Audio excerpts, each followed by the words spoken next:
Oh my goodness.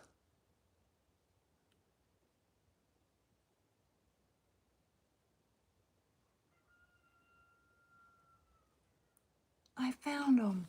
I've been wondering where those fucking roosters or chickens were coming from.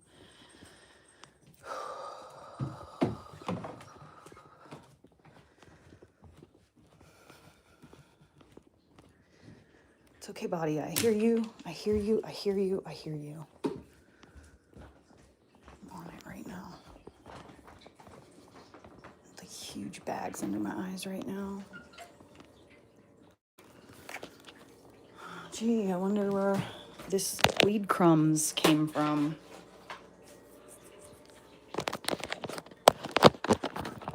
What is that?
Thank God I have enough water to hydrate myself in the house.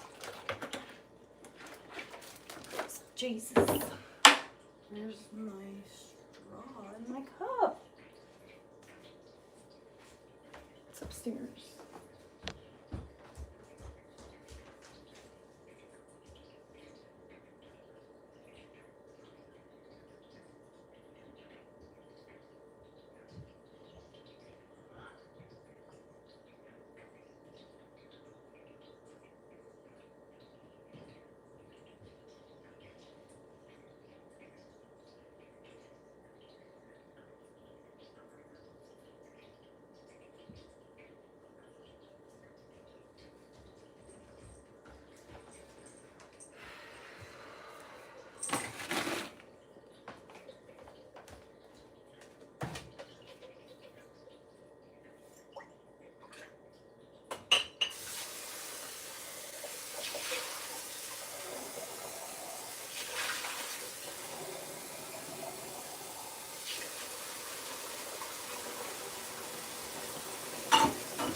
You out.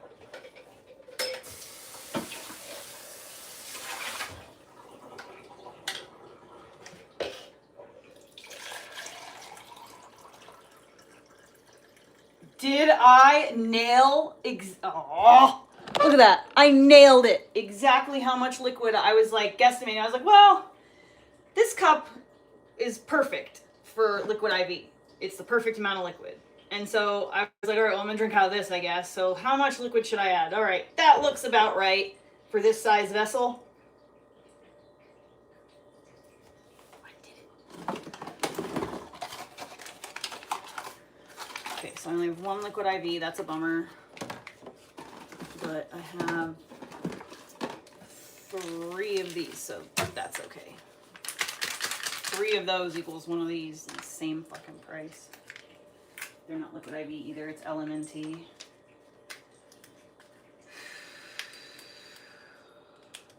Dude, I'm struggling. I'm really dehydrated. I fucked up. And I did it again. Fucking 700th fucking time. One of these times I'm gonna fuck up, get dehydrated, and die of a heart attack. Didn't drink any water yesterday. Didn't drink any water the day before. I worked outside both days in the sun. I was wondering why I wasn't sweating yesterday hardly at all.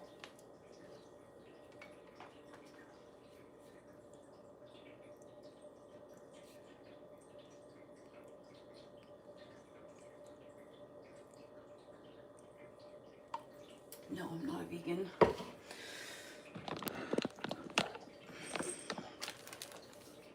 Oh, I'm like feeling very tired today. I look very tired today.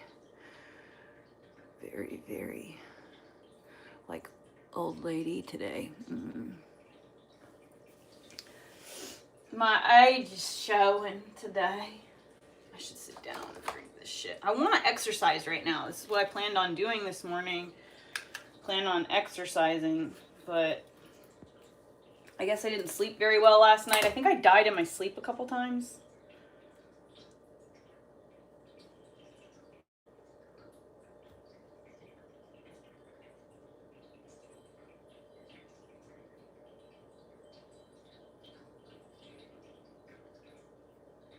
My heart rate is at 68 right now, so.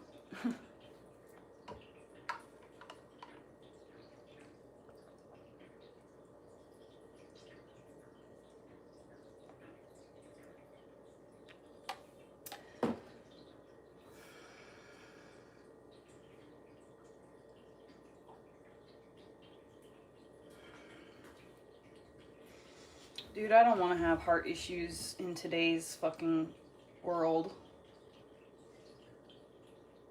This sucks. I'm just gonna end up getting dead because I've got fucking COVIDiots taking care of me. People who were willing to lie and deceive or be lied to and be deceived in the medical field about COVID are all the people who are there. That's who's in a hospital right now taking care of people. All doctors, all nurses, they are all people who were either willing to perpetuate the lie or they refused to learn the truth. You know what I mean? Like, it's not people you'd trust with your life. You know? It just sucks.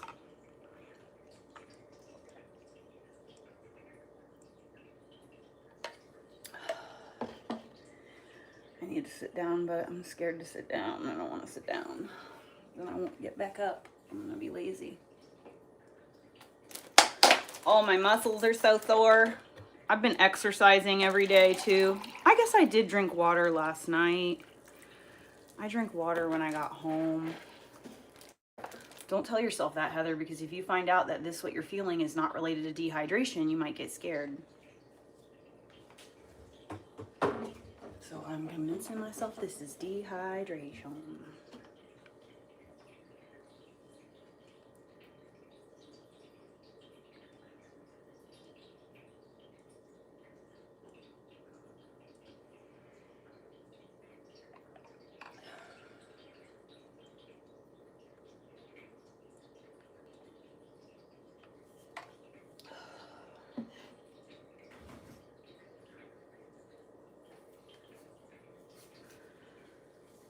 Sucks. Let's go sit down, I guess.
I'm not depressed and I'm not a hippie, so there's that.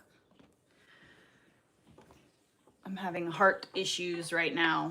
I have a disorder, whatever you want to call it, an issue with my heart. And I'm having issues with it right now.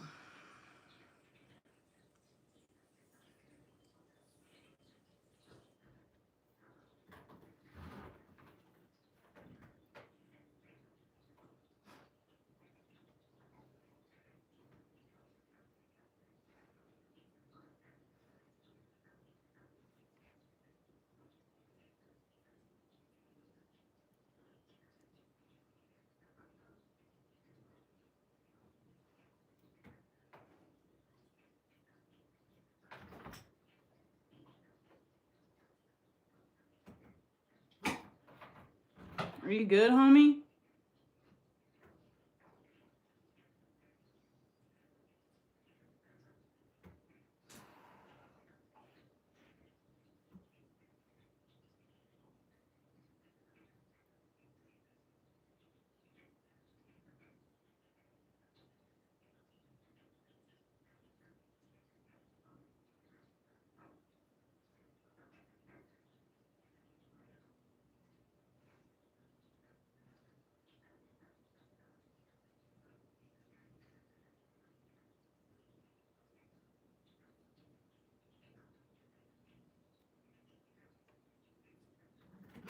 Good morning, ladies and gentlemen. If you clicked on this video, I guess you either really like me, which thanks, or you're also curious about like what happened to H3H3, what happened to Ethan Klein, right? Like look at these views. This is H3H3 Productions. Right back. This is where a lot of people would know him from. This is sort of 10 years ago, 10, 11 years ago. This was sort of one of the peaks of his career, I guess a peak of his career, maybe the peak of his career. Obviously, I've sorted by most popular, but these views are insane. So all from around this 10-year period ago. Vape Nation, 29 million. this video with iDubbbz in it. 22 million. Kissing pranks. 16 million. So how do we get from the H3H3 Ethan Klein of 29 million views Vape Nation to, I don't know if you've been seeing this recently, but the Ethan Klein of late that posts videos on social media and it gets 5 comments and it's the same, paid member commenting five times. How do we get from this to that? How do we get from this to that? That's what we're here to find out about today. So let's get a taster of what started the career.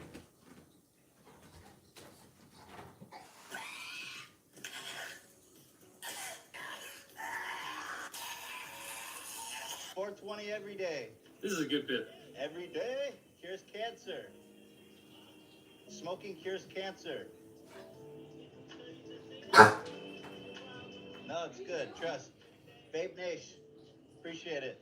Yeah, so my sense of humor has changed a little bit since 10 years ago. This is still good though, still good, still funny. 10 years ago, I would have been dying on the floor laughing. This would have had me click and like and share, sending it to all my little friends. But now it might just be exposure, I'm very familiar with it, so it's not so funny to me anymore. But it's good, it's good. This is the beginning of the story. So obviously we're not going to go into every video he's ever made because that would just be absolutely insane. But if you go onto his H3H3 Productions channel and you click on most popular, you can see they're all around this like 9-10 year period ago. A lot of them are him hanging out with iDubbbz, different YouTubers, Filthy Frank you can see there, making silly commentary, making silly parody videos, silly joke videos.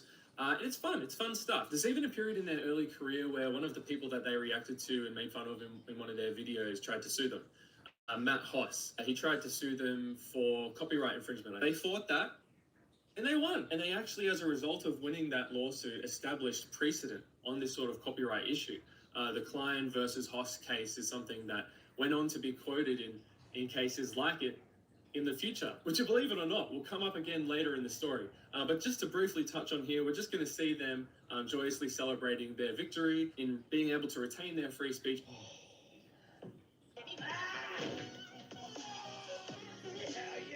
After a year and a half of doing depositions, filing summaries, motions, hundreds of thousands of dollars later, we slammed this bitch, dude! That's great, dude. That's a victory for free speech. I'm happy for you. It's a fun video to watch you guys having fun. This, again, peak H3H3, some of the peak H3H3. Winning victories for the little guy, standing up for little YouTubers. You good? Everybody loves it. So what happened? You gonna make it? Well, From my perspective, the next step in Ethan's career was the H3H3 podcast. After the massive boom of his H3H3 production. Whoa, whoa, whoa, whoa, whoa, whoa, whoa, whoa, whoa, whoa, whoa, whoa, whoa. Back up, buddy. What are you doing? To mixed What? reviews. Some of the episodes people really didn't like. So this is sort of the beginning of what I'm going to call just like the boom and bust cycle of Ethan Klein. Ethan Klein's boom and bust cycle. Now that his career has gone on long enough, for like this more than 10 years, like 15 years long career, a cycle and a pattern has started to emerge. And I think you'll start to see Oh, you that. just So want me to there's brush the and early touch boom you? of H3H3 Productions, and then there's the sort of middling bust of the early H3 podcast. I'm not going I had to to go go into many pee. of the podcast episodes because it would just be agonizing. There's some fine stuff in there. The main problem is that Ethan just isn't a very good host in terms of like hosting guests. My heart hasn't been bothering me too bad. Just today, But he's not great like it. in terms of hosting. I haven't really. I've been able. It's been fine.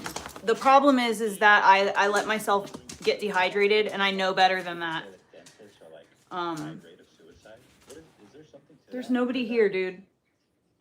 Yeah, I think everybody. Why do you want to go upstairs? Never knew one Maybe it's not even true. I've never known Uh-uh. anyone killed himself. So, yeah. Did you, well, it sounds like it was stressful, but not. Good boy. You can lay down right there. I'll move this stuff. Obviously. Yeah, he never killed himself. Yeah, That's what you're I out. would have killed himself, yeah. It's just like so far like a bit of an awkward vibe, right? I don't know if I, as a guest coming on someone's podcast, if I would think it's awesome that their wife was. That should be alright. It's fine. Like it's fine. I don't think I'd have a problem with it. I just have to sit down and I have to relax and I have to drink water. And the funny thing is it's that like happened like right before I was gonna go on the live stream. Like I was fine. I've been on my phone texting and checking my notifications, and I had a lot of stuff to go through this morning because I'm trying to find a new home for the bus before it gets scrapped, and you know, trying to figure out a place for it to go. Someone who would want to take a bus for free. Someone who would be competent enough to handle the bus. It's just a whole thing. So, I was doing that. Like, I was checking all my notifications. I had, like, fucking so many notifications this morning. My Facebook is, like, accidentally blowing up, but it's just because I posted the post about the free bus. And because the free bus post, I was just posting it for my Facebook friends. I forget sometimes that Facebook is like a regular social media app now. Like when you post publicly, they're actually sending it out to the public. It's not just like, okay, well, your Facebook is here, and if someone who isn't friends with you and goes and looks at your Facebook, they can see your public post. That's what Facebook used to be like, you know? And I just forget that Facebook is like evolved, you know, because like I've been there since the very beginning. And that post kind of just like went crazy. And now I've got so many people, like fucking like 200 people in my inbox asking about this free bus, which is like clogging up everything else because it's just kind of giving me anxiety, which I think is what has got me going right now. Is I'm dehydrated and I found something to be anxious about. So I need to drink water. I just need to get as much fluid into my body as I can possibly get without doing much exercise. And then I should feel fine. And then I should be able to work out in a little while, which is what I want to do. I want to stretch and I want to lift or squat for a little while.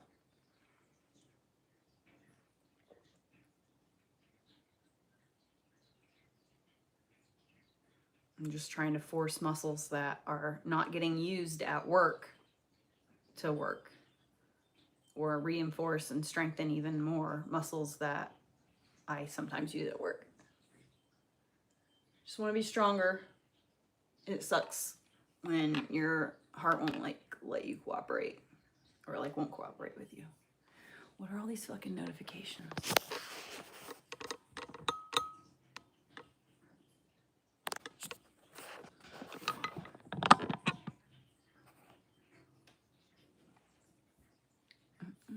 I don't have any mental problems, so I'm not sure what you're on about.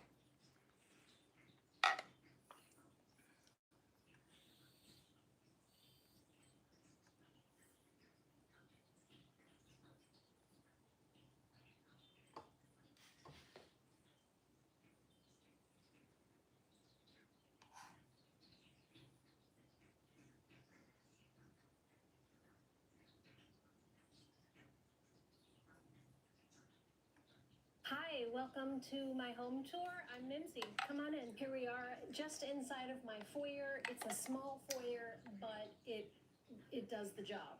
It's just the right size. The only thing that would be better is if it was slightly bigger so I could have a round table right in the center. But let me show you around. This is going to be a home talk style video. I am getting ready to do a house swap with my friend, and we are headed to North Carolina tomorrow, and her family are headed here. So they'll arrive here tomorrow night. So my house is as in order as it's ever gonna be. You'll see. There's some things that Dude, that's a still need great to be idea. done, How cool would that be to but do a house it's swap? as good as it's gonna get. So I'm gonna walk you around here. I'm gonna show you the things that I've done, some things that I still need to do, some dreams and schemes. So grab your favorite beverage. Grab some water. And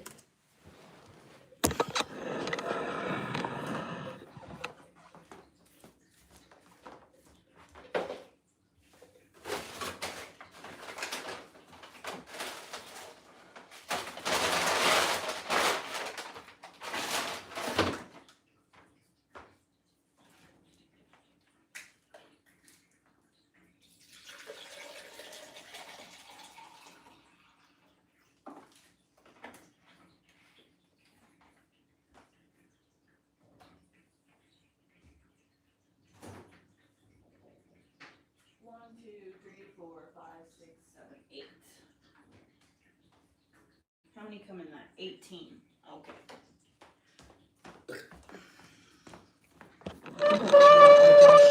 Doesn't want me to doesn't want to cohabitate or whatever. I think it's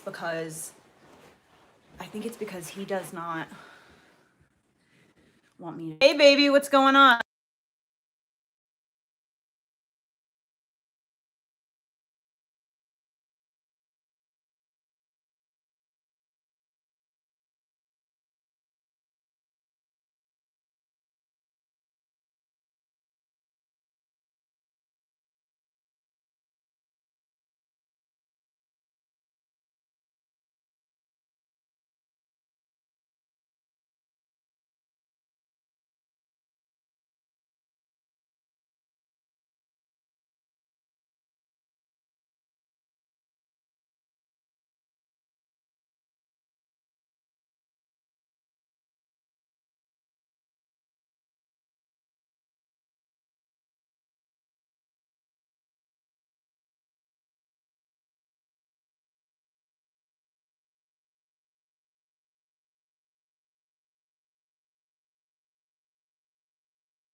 Hold on, tell me what it is again. 1983 Uno. An original Uno. That is crazy.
All right, that was my kid. Sorry.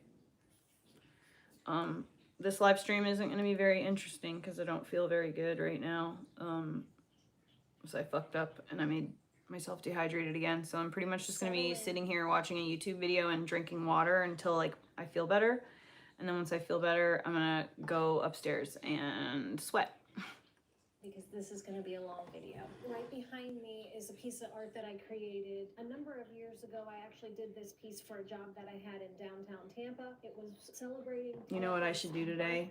If I There's feel this better, big I sign should that it's- move all of it's my a rug making sculpture equipment that just into spells the out second word bedroom Tampa. so that I We wanted to actually have use that them. Tampa Being out in the sign garage decorated for has the made birthday me unable to celebration. do And rug so I making created stuff all because these it's not little where I can see cutouts it. of And confetti so I'm and doing like all my brain all is different telling me I don't sizes have hobby. and shapes of I don't confetti. have hobby stuff because I don't see it in my space.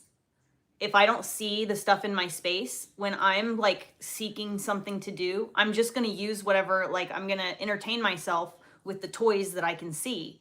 So like I've been exercising a lot, one, because I want to and I feel like it, but I think what's been motivating me mostly is the fact that when I am bored, I don't ever get bored, but when I get bored, instead of doing rug making or like something else that I enjoy, I just exercise because that stuff is like right there and I can see it.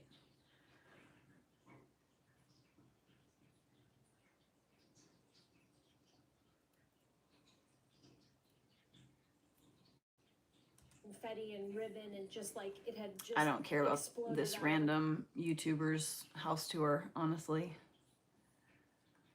I don't mean to be rude. I just don't care. I'm sorry.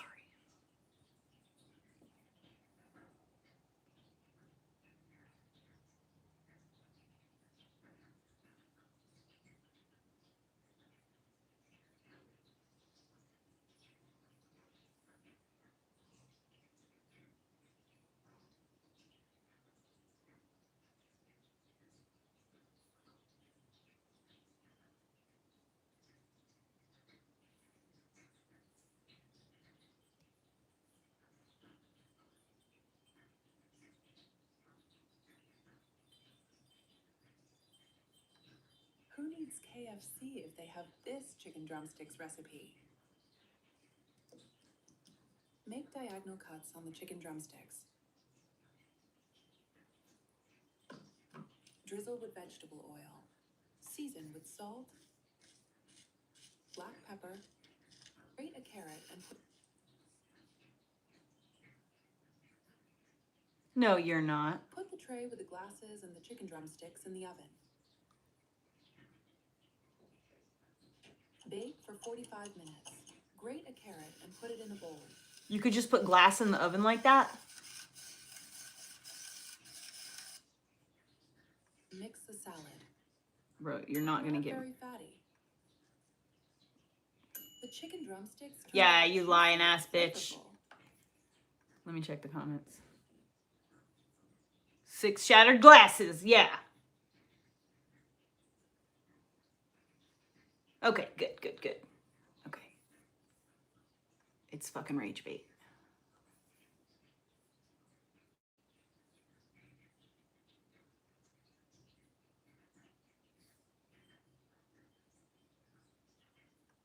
How would I lie about that? I said so long ago, like a minute ago, but people choose to ignore what they want to ignore. I said, yes, guys, I got my lips done when I was younger and I regretted it and I hated it and I got them dissolved. This is literally my natural face. Shut up already. It's so annoying. I'm sorry I'm so mad right now. I'm gonna start crying. I literally have struggled with my appearance, with my body for years. I've been scrutinized for years and I'm literally now being told that I hear false fucking beauty standards. I'm pressed because I am not sending unrealistic beauty standards. Madison Beer has been proud to have the most perfect female face by the internet because, of course, that's what the internet does.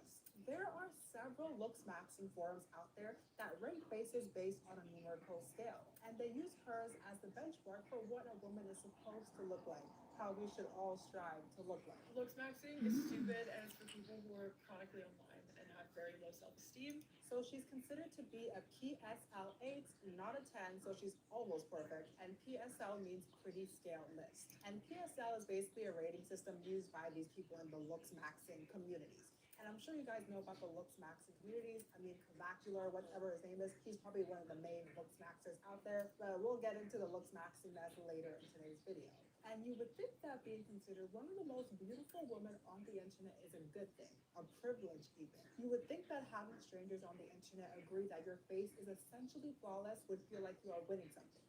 And I mean, and it does, and it is good, but also it's not. Because the same internet that crowned her turned around and spent the next several years trying to prove that she bought her face. And her beauty has actually helped her career, but also it has stalled her career as well. And many people just believe that no one could look that beautiful or be that perfect without paying for it, which says a lot about today's beauty standards. People will always have something to say about me. And anyone who's the type of guy, I'm sure that people have to say about both of you. Like, people will literally always have an opinion about everyone and everything. The beauty standard that The irony of that conversation or that comment, mystically mythical, is lost on me or any of my regular viewers. Very clear. I am not going to sit around and say that pretty privilege is not a thing, that it doesn't exist, and that it's actually terrible. Boo hoo hoo. No. Rooms change, doors open up for you, people treat you differently. I agree that pretty privilege is a thing. Madison Beer has benefited from it 100%, full stop. But there is also a version of pretty privilege when it flips on you, where being beautiful becomes the thing that follows you everywhere. So in today's episode, we're going to talk about who Madison Beer is and how pretty privilege put her on the map, but also how it became one of the most complicated parts of her career and how the beauty Who is Madison Beers? was never really about her face at all. It was about a system that profits from making natural beauty. Or Madison Beer. In today's episode, we are going to answer this question. Do you think the beauty standard we have right now is actually achievable without money? Let's get into it. Yeah.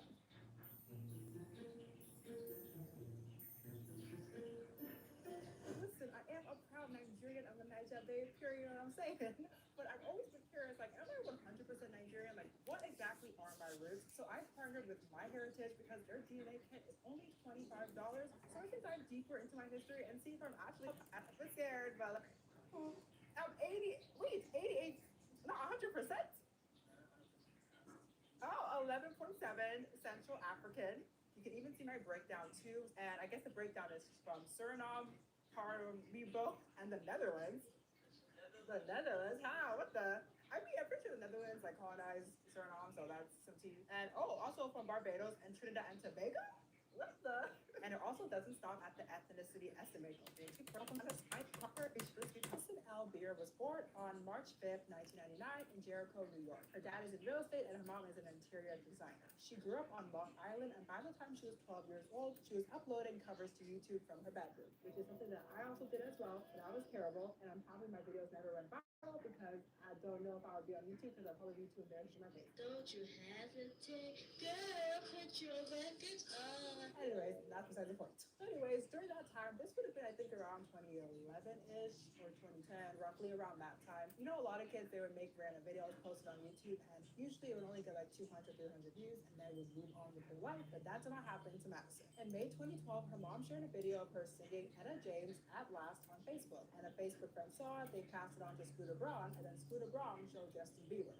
Yeah, a very crazy story. Then roughly about 2 months later on July, Justin Bieber, who at the time had over 25 million Twitter followers, and he was pretty much at the height of his fame. Bieber was still alive, he was slaying. He was about to enter his bad boy era, but he hadn't entered it yet, but you know, he was on the brink of it. Anyways, he was at the height of his fame. How do they convince, like, I don't understand, like, how it's okay and how it's, like, celebrated by so many, this idea of pre-teenage girls, like, screaming and, you know, like, crying for, like, a heart throb, like, celebrity. Like, how is that even a thing?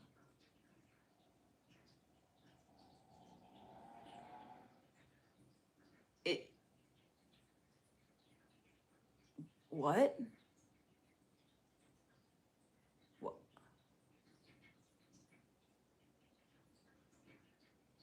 What? Why would we be doing this?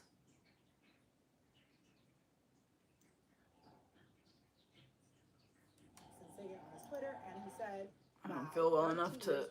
she can sing. Hashtag Go too deep, I guess. So that she trended worldwide on Twitter, and she was only 13 years old at the time. But here's the tea with Madison's discovery story. So this friend who supposedly showed it to Scooter Braun, they have never been identified, so we don't know who it is. But it seems like this person was, I guess, a family friend. I don't know, but clearly they were connected to the industry, because who could just randomly show Scooter Braun a video? You have to be in the entertainment industry. So clearly this friend was connected to the industry. And I mean, there's nothing wrong with getting a head start with your fame. You know, if you can get help, because the entertainment industry, it is hard to get into. But I feel like the issue is that a lot of these celebrities, and I'm not just singling out Madison, they act like the way they got discovered was by chance, but really, you usually have a connection, you have a link. It's very rare that things just happen by chance. Anyways, within weeks of Justin Bieber's tweets, Madison was being photographed and she was being written in the blogs. Also, she was being compared to Megan Fox. She really just became popular out of nowhere. Because I remember this moment too, because I was a huge Justin Bieber fan. I talked about this in my video, so y'all know, shout out to Bieber Fever. But anyways, I had Bieber Fever, I had all the posters, so I was following him everywhere. I think I even had a fan page for him. I remember when he posted Madison, I was like, oh my god, she's so pretty, she slays, whatever. If he likes her, I love her. So I remember vividly how she pretty much became famous out of nowhere. And I feel like because Justin Bieber posted her, I was interested in following her. Yes, I found her pretty too, because at that time, you know, I thought that the beauty standard was her, but you know, I'm older now, we all grow up. Madison is beautiful, but she's not my beauty standard. Period. You know what I'm saying? And even though being compared to Megan Fox is a compliment, especially back in the day, it was a compliment because she was seen as attractive, beautiful, whatever, cool. She was also seen as a sex symbol. So it was quite weird to compare 13-year-old Madison to Megan Fox, who is / was like a sex symbol in Hollywood. And you know what's interesting too? I feel like Megan and Madison sort of have similar stories as well, because Megan, I feel like when she first entered Hollywood, she was doing well, but people really cared about her looks, and they really just boxed her into playing the sexy role. So I feel like she sort of fell off because of that. But now when she started dating Machine Gun Kelly, she had a comeback. You smell like weed. And I said, I am weed. And again, this is not me saying that pretty privilege is terrible, it's the worst thing ever, because I would rather have pretty privilege than not have it. But it is also important just to understand how it affects us. And I feel like Madison Beer is a perfect case study for that. Being a beautiful woman in this world is an absolutely horrific experience. And I'm going to tell you why. Like, some people are going to favor you and put you on a pedestal, and some people are going to do everything. Could you imagine being so desperate for a man's attention that you fall for the line when you walk up to him and you're like, oh, you smell like weed, and he's like, I am weed. Which makes sense because Scooter Braun did help her career. Like, at the time, he managed a lot of famous people. I think could you imagine? Ariana Grande to one point, and of course Justin Bieber. So at this point, Madison would have I'm like embarrassed for Megan Fox right now. Did you guys know that I've met Megan Fox before?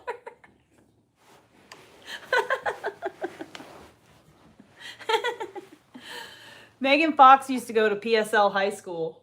She lived, I don't know how long they lived there, but she lived in my area of Florida for at least a full school year.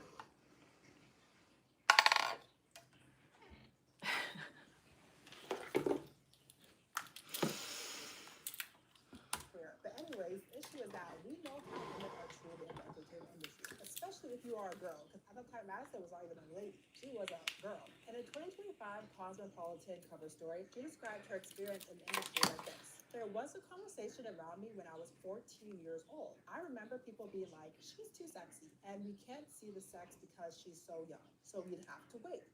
That was a real conversation. Grown men talking about Madison, and she was just 14 years old. Yeah, I am not even surprised by this at all, and I believe 100% what she said. And what makes this even more believable, even though I already believe her, period, the reason why she went viral is because she's attractive. Obviously, yes, Justin Bieber posted her, but her attractiveness helped. This also happened too, because around this time as well, Justin Bieber posted this other lady. I'm forgetting her name. I think it's Cindy Kimberly or Wolfie Kimberly. And after Justin Bieber posted her, she became a model because, yes, she's beautiful. Drink some water, queen. So it's like, yes, she had a great voice. And also, You got it's helped her get a record deal because they're like, okay, she's beautiful, she's pretty, she's young, she's everything you need in a star. So let's sign her and start making money off of her. They knew they could market her because of her appearance. Period.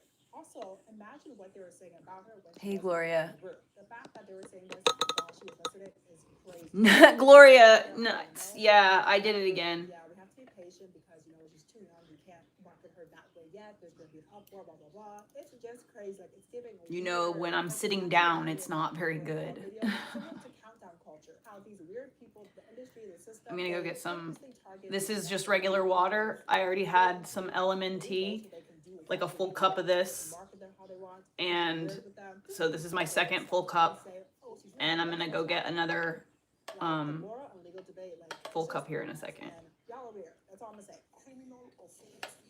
What are these damn notifications that keep disappearing? I felt like a dollar sign to them. And when I didn't bring in enough money, they didn't care about me anymore.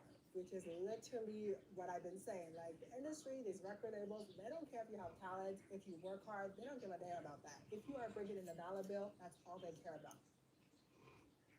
I didn't have any of the Metamucil yesterday or the day before either. And you may think that's a good thing, but that's honestly not. She developed body dysmorphia because people would constantly talk about her appearance. In a Today interview, she said that she felt pretty happy in her body until the comments about her body started. And I was just like, I would stand there and I would look in the mirror and I'd be like, I never thought about myself like that. And then I'd be like, maybe they're right. Maybe I am weirdly shaped. That's why I'm saying, y'all, read comics, but don't read too much. You really don't want to read something that you don't want to see. People on the internet, they don't give a damn about nothing. Because they are anonymous, they feel confident to say whatever they want. So truly, like, I'm going to read the comics, but I'm not going to read everything because some people really just are rude for no reason and they're not even going to act like a proper decent human being. And the tea is that if you see them in person, they would not even say anything that they're saying online. But the comments about Madison were not subtle at all. And I feel like when you become famous because of your looks, people will go in because people will try to discredit you. They'll say that you're only there because of your looks, blah, blah, blah. And yes, as I said, pretty privilege is a thing and it helps people. But people will also hit on you. Yeah, well, when I'm fully hydrated, it's something that I need to do. Don't even care. They will just stare at you. You go out to eat, you're out with friends, people, they just stare. Sign number 2, people go silent when you enter the room. People are saying things like this. Someone needs to tell her to stop eating and put the fork down. Yeah, people were talking about her appearance like that, and she was just like 13 or 14 around this time. People are just literally evil on the internet. And this was like, what, 10 years ago-ish? Or over 10 years ago? And low-key, it's only gotten worse. Like, I feel like, yes, we push back, and there's a lot of positivity on the internet, but there's also a lot of negativity, too. Damn. And due to seeing comments like this consistently, Madison started restricting her food intake. I actually hate the internet. I love it though, because I'm on it right now, but I also hate the internet. No, I hate the people on the internet. Not y'all though. Love y'all. And when I'm talking about this, it makes me think of the 2010s Billboard era a lot, because that whole period had this very particular cruelty around girls' bodies, and most of us have low-key forgotten how bad it was. I feel like unless you really lived through it though. Boy, you sure do have an awful lot to complain about. I'm pretty sure. Let's just see here. But it definitely had a detrimental impact on some Gen Z girls, and I'll also say some millennials. Yep. Millennials as well. Inspiration content ruined my childhood. Inspiration content, specifically on Tumblr, used to rule my life. I'm not here for like you, a random person. Like, I live stream for me.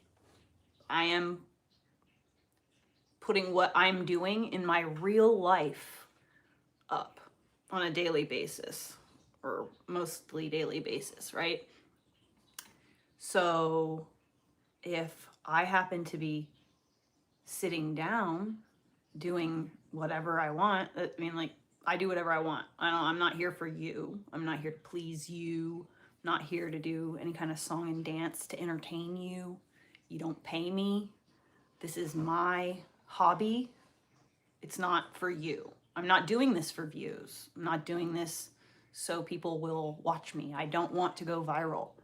I'm going to do exactly the same thing if there are 2 people in the chat room that I would be doing if there are 300 people in the chat room. So that's this. I mean, maybe I'm just autistic and take things too literally, but that's what I thought live streaming was about. It was showing what you're doing live, right? This is what I happen to be doing today. Not very many people seem to want to watch, and that's perfectly fine. I'm not going to chase anybody down. It's irrelevant to me. It's like people care so much about my tattoos. People have so much to say about my tattoos, whether it's a question, oh, how many tattoos do you have? because some creepy man wants to like talk about my body, and tattoos seems to be a good way to do it. Or it's a person making a comment or a criticism about my tattoos, or like whatever. It's like, dude, I don't sit here and like go, ooh, tattooed body all day. Like I don't look at myself. Like, I don't even think about them.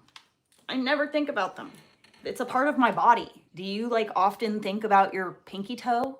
You know what I mean? Do you often have conversations with people about what your pinky toe looks like, and like how many pinky toes you have and stuff? You know, it's just a part of my body, and I just don't even ever think about it.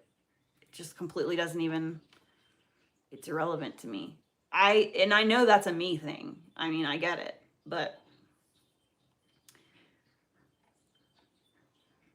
I thought that there was like so many people that have put themselves on the internet at this point that like the way that I am, it in the grand scheme of things is really not that uncommon.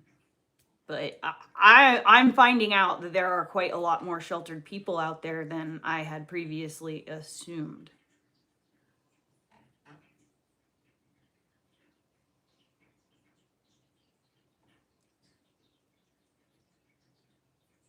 I've got another leaf that's unfurling. It's like starting to come out of its cone. And I have 2, 3, 4, 5, 6 baby leaves that are still in their cone. Pretty excited about that.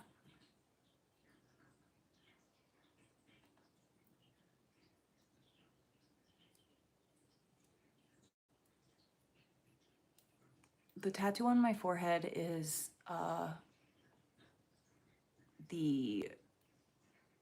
it's from Arthurian legend.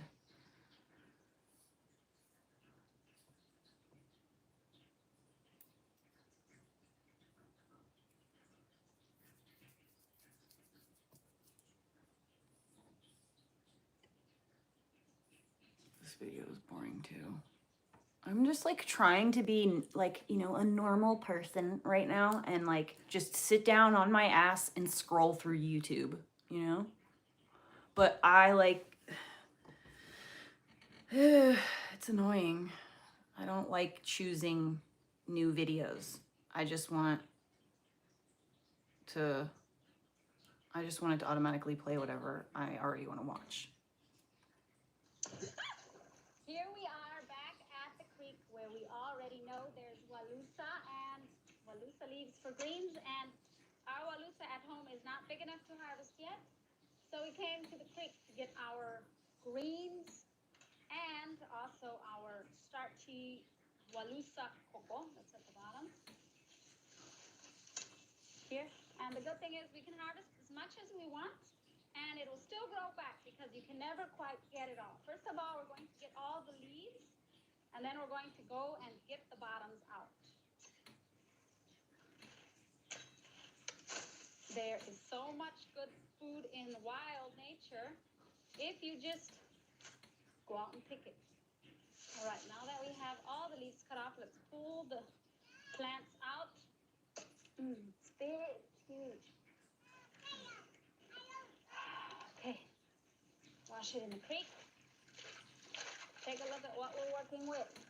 And here, this part we eat here, I'm going to show you. This whole nut here, it's not a nut, it's actually like a big potato. We use it for cooking. I'll show you. This whole thing is... I do really love this channel. This Thelma, this crazy jungle adventure. This lady is my fucking spirit animal, dude. She is everything that I am, but she also has a husband, and she's like way more capable than I am. She grew up like living in the woods and shit. So, and she's tropical and I'm not tropical. But, dude, this chick is like literally everything that I aspire to be it as a woman, you know, a badass bitch who can just do all kinds of shit, like, you know, climb trees, harvest food, you know. I am a little bit of a pussy though. I am squeamish. So We didn't have to buy it. Now we're gonna harvest all of these. Open the doing all of the like off-grid shit and surviving off the land, it's not really for me when I'm all So alone. hard. Really hard. Okay, it's coming, it's coming. I can see the head.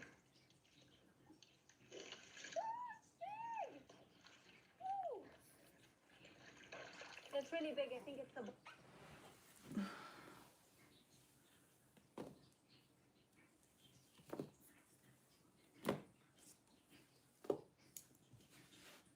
Oh, this poor dog.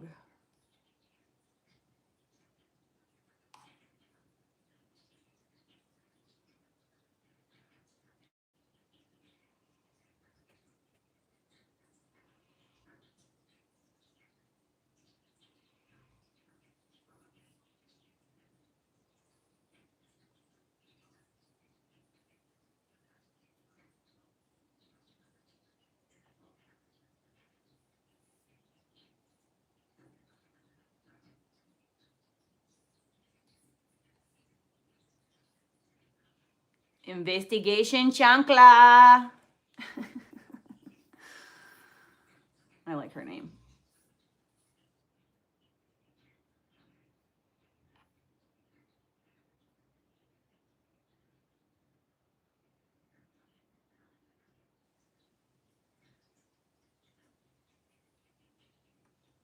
I'm allergic to everything except nine foods, so let's see if I can make a soup with them. The challenge will be in flavoring the broth because the only seasoning I can have is salt, and I really don't want to be eating salty water with food that's in it. I'm taking all of your suggestions, and the biggest one was not to cook the turkey in the broth, but I do actually think that added a lot of flavor to it.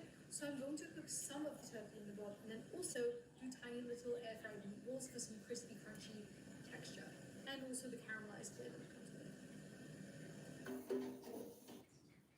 Lots of seaweed bits.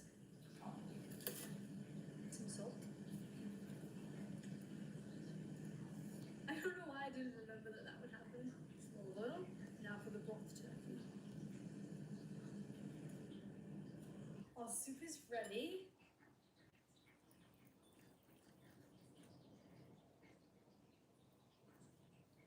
I'm using a fork this time because I just really don't like spoons. Also, I'm not sure how to keep the crispy meatballs crispy.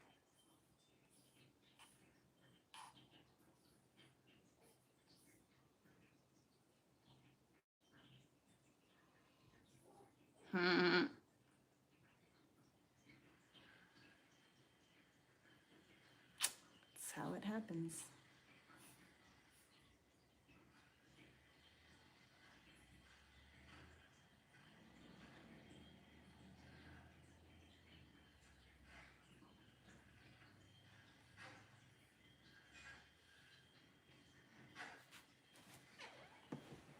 I hear a man using a saw.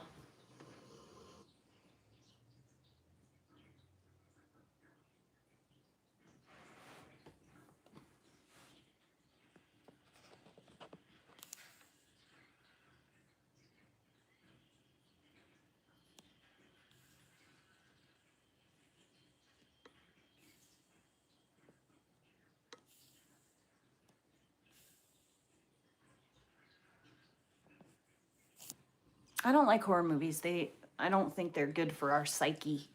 I think that we should not expose ourselves to things like that. And zombie movies like fucking scare me.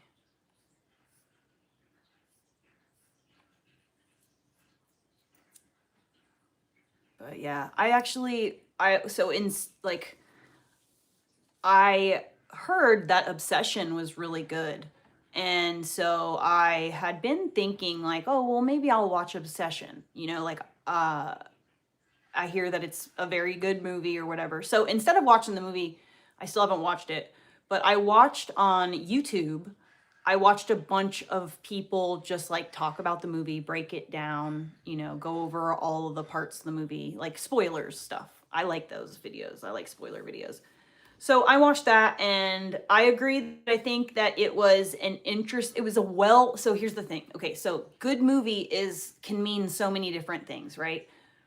It was a good movie in terms of the cinematography was very good, the directing and the acting and like the technical process of making a movie was done well.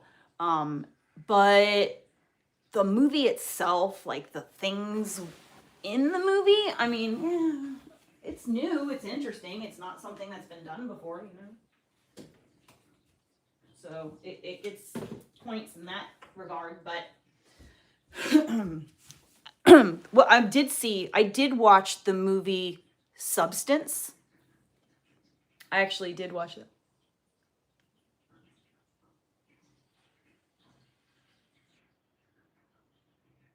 Bro, I thought there was a man riding my son's dirt bike for like 2 seconds. It's a different dirt bike, but there is a grown man riding a child-sized dirt bike upstairs. Across the street, not upstairs.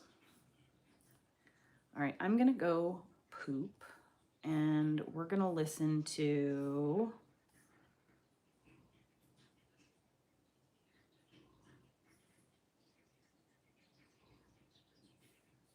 I don't know. I don't know. Okay, let's listen to this.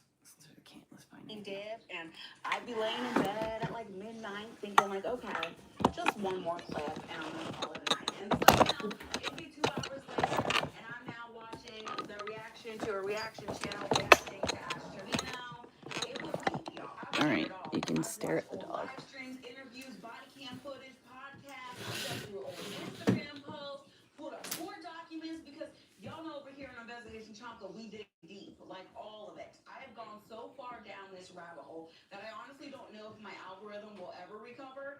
But y'all, here is the part that is so weird. The more I researched Ash, right, the less I felt like I actually knew who she was. Like, you think it would be the complete opposite, right? Like, after spending hundreds of hours researching somebody, you'd think, okay, at some point I would be like, I got him figured out.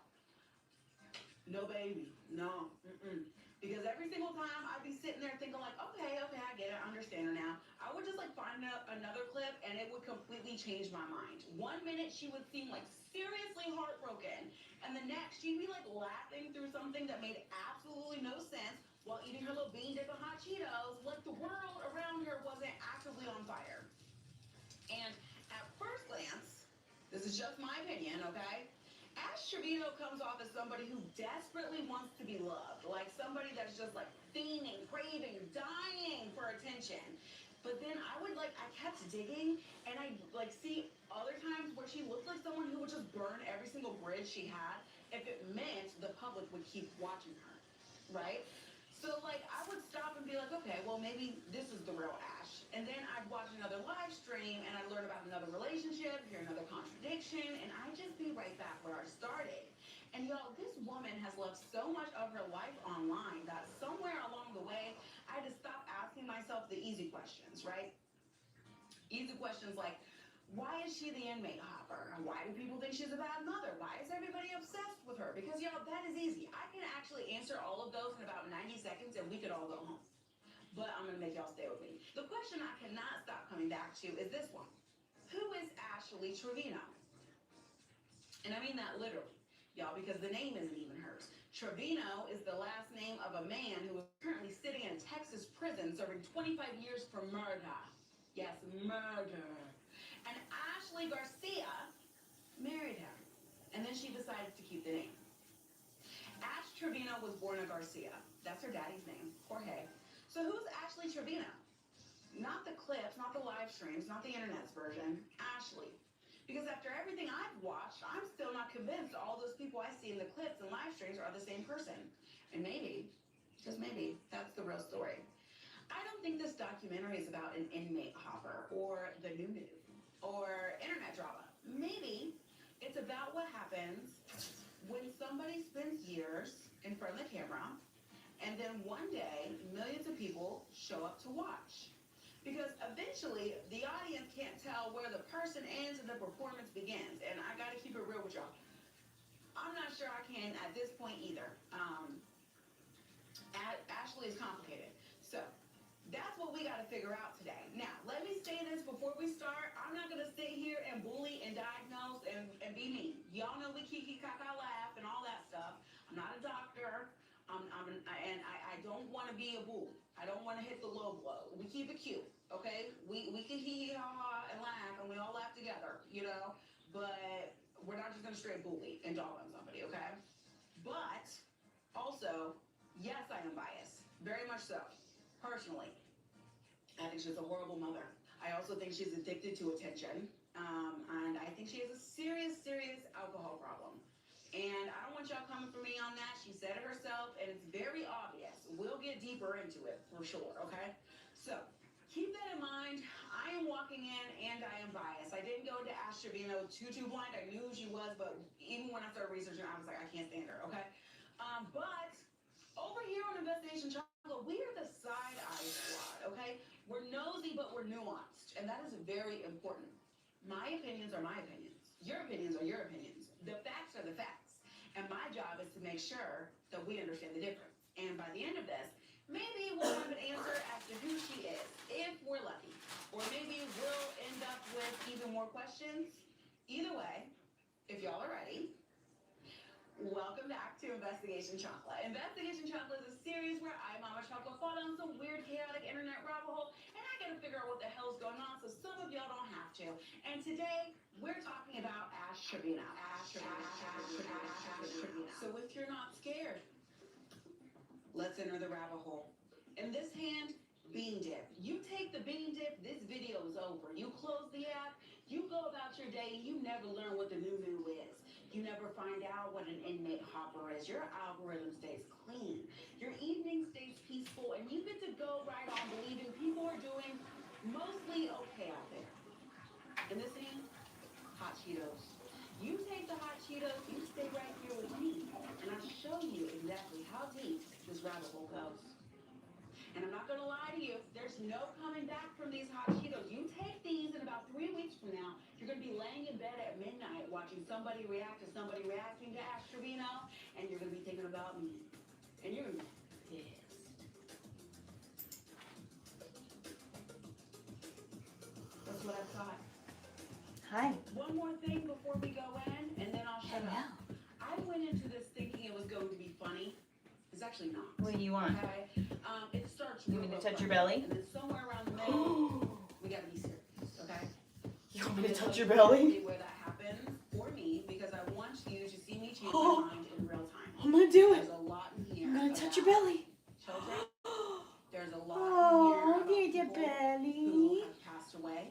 So tonight is not the night for that. Take the bean dip. It's okay. I'll be here later in another video. Everybody else?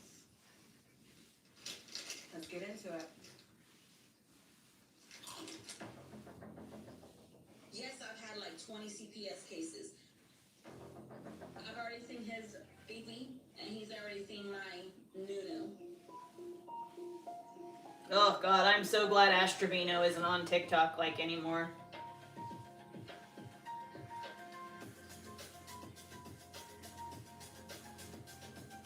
I'm just glad people aren't paying attention to her as much anymore, so she's not like everywhere on the FYP. She's probably still around.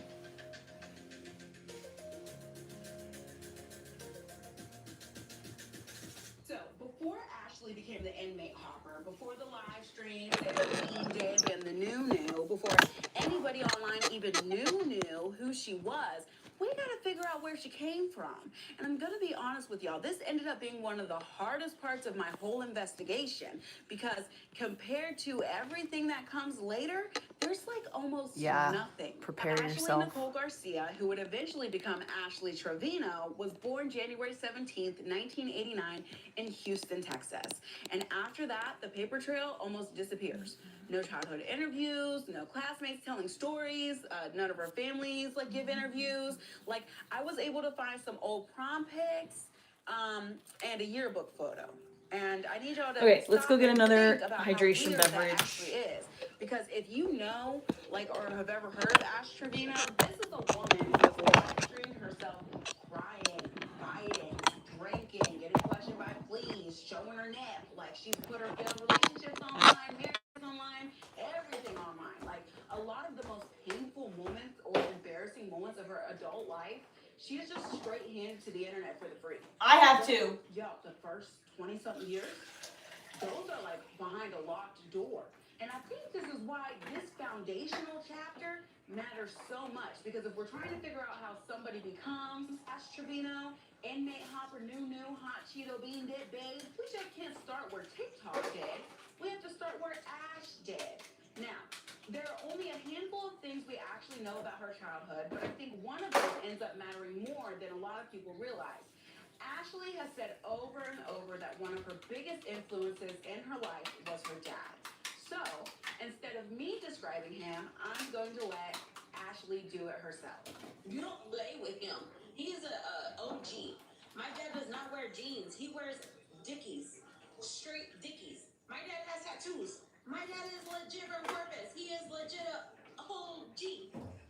Okay? Anyways. Corpus Christi, Dickies, tattoos, a whole G. Those are Ashley's words. And through Ashley's own stories, a picture kind of starts forming. Ashley Trevino, she talks about growing up around Cholo culture, lowriders, East LA. She would visit prisons, and she would talk about men coming home after serving time in prison. And according to Ashley, her dad had a close friend who was incarcerated, and when he went to visit, Ashley often went with her dad. And there's a detail in that makes me stop, and it's just like, we're gonna put a pin in it, and I want y'all to notice it, okay? Because it might be the beginnings of a pattern later on. But she says that when her sister didn't want to go, Ashley would volunteer like super excitedly every time she wasn't dragged along to these prisons. She volunteered. What the fuck? Now, that by itself, that doesn't What really are mean you? anything. Kids don't choose the environments they're raised in, but Ashley also says something else that What's is wrong with important that to train note. horn? She says that was the only environment she really knew. Not one environment, the environment. And prison wasn't just somewhere they visited. According to Ashley, men who had gotten out of prison would sometimes stay at their house while they got back on their feet. Like, that wasn't unusual for her. Oh, so That was just, Ashley like, grew normal up for her fantasizing life. about these And she also prisoners. talks about growing up and liking to watch Cops and Rescue 911, like, all the time. Crime, police, prisons. I love watching Cops, body cam, all that stuff. Yeah, I but get it. we don't But look for at and like her, date the it wasn't guys. just entertainment. It was familiar.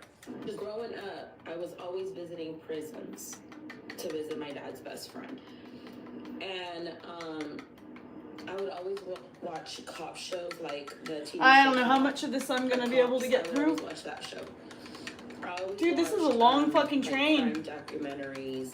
I always watched like 911. So like, I was always into that kind of stuff since I was a young girl.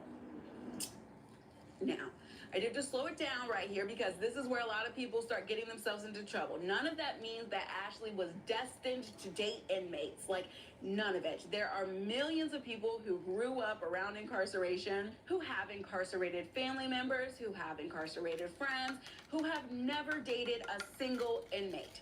So I'm not telling you this because I think it explains Ashley. It doesn't necessarily. I'm just telling you because I think it explains what comes later. Like, it didn't feel unusual to her. Like, you see what I'm saying? Like, when people ask, how does somebody end up dating almost exclusively incarcerated men? I don't really think that's actually the right question because according to Ashley's own stories, she didn't end up there. She was like already familiar with that world before she could even like legally drive a car. Again, not an excuse. It's not a defense. It's not a diagnosis. It's just a pattern. And y'all I don't know like it. I'm a chomp. Love a pattern. Okay? And if we're actually It's even worse on the after. Because stories don't usually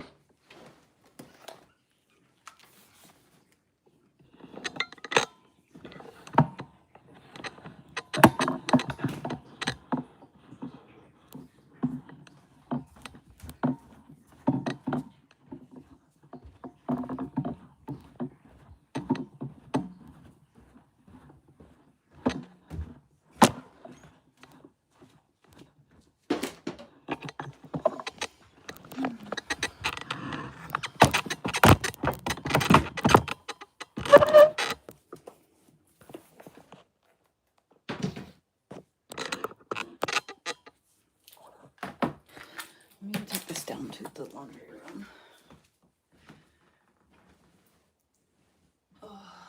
The only reason there's so much is because I emptied 3 dresser drawers onto the floor. And I put them in the hallway because I had to rewash everything in the drawers from when they were in the bus. Watch out, Orly.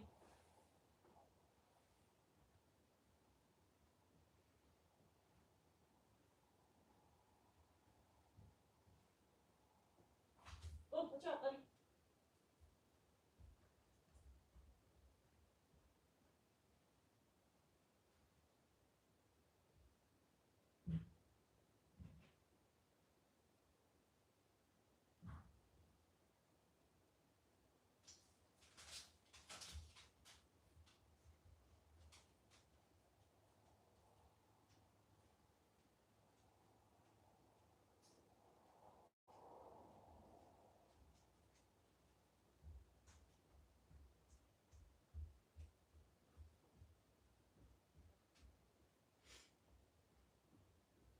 Also, I just realized how many towels are in that fucking pile.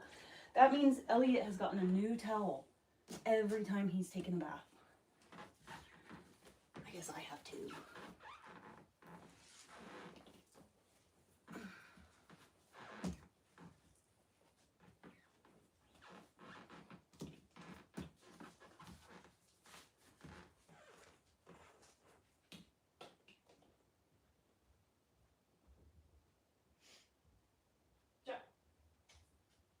Thank you.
The first message you sent, it says message retracted, Papa. We have the camera over there. I'm hoping that I'm feeling well enough to do this now. Why is it muted? This happens all the time. Start where they go viral. They start years. I open my tablet and the sound doesn't work, and then the video doesn't work once the sound kicks in. I have to like pause everything. Years later, and I think Why this isn't one does too. Now, there it goes. It's catching up. speaking on her dad, because the other thing that comes up constantly online is Ashley's relationship with her parents. And this is where I need y'all to put your investigation chanclas on, okay? Because there's a whole lot of internet talking on this one. People will tell you Ashley was emotionally neglected by her mother, that she was always a daddy's girl. You'll see people repeat it like it's just common knowledge. So naturally, I went looking. And y'all, I gotta keep it real with you. I couldn't even figure out where that story came from. It didn't come from Ashley. It didn't really come from her family, like nowhere that I could independently verify.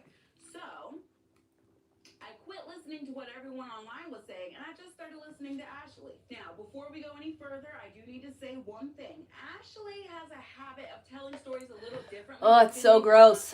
When she's telling them, or who she's telling them to, or why she feels the need to tell them. Sometimes her details change, timelines change, sometimes the whole story changes.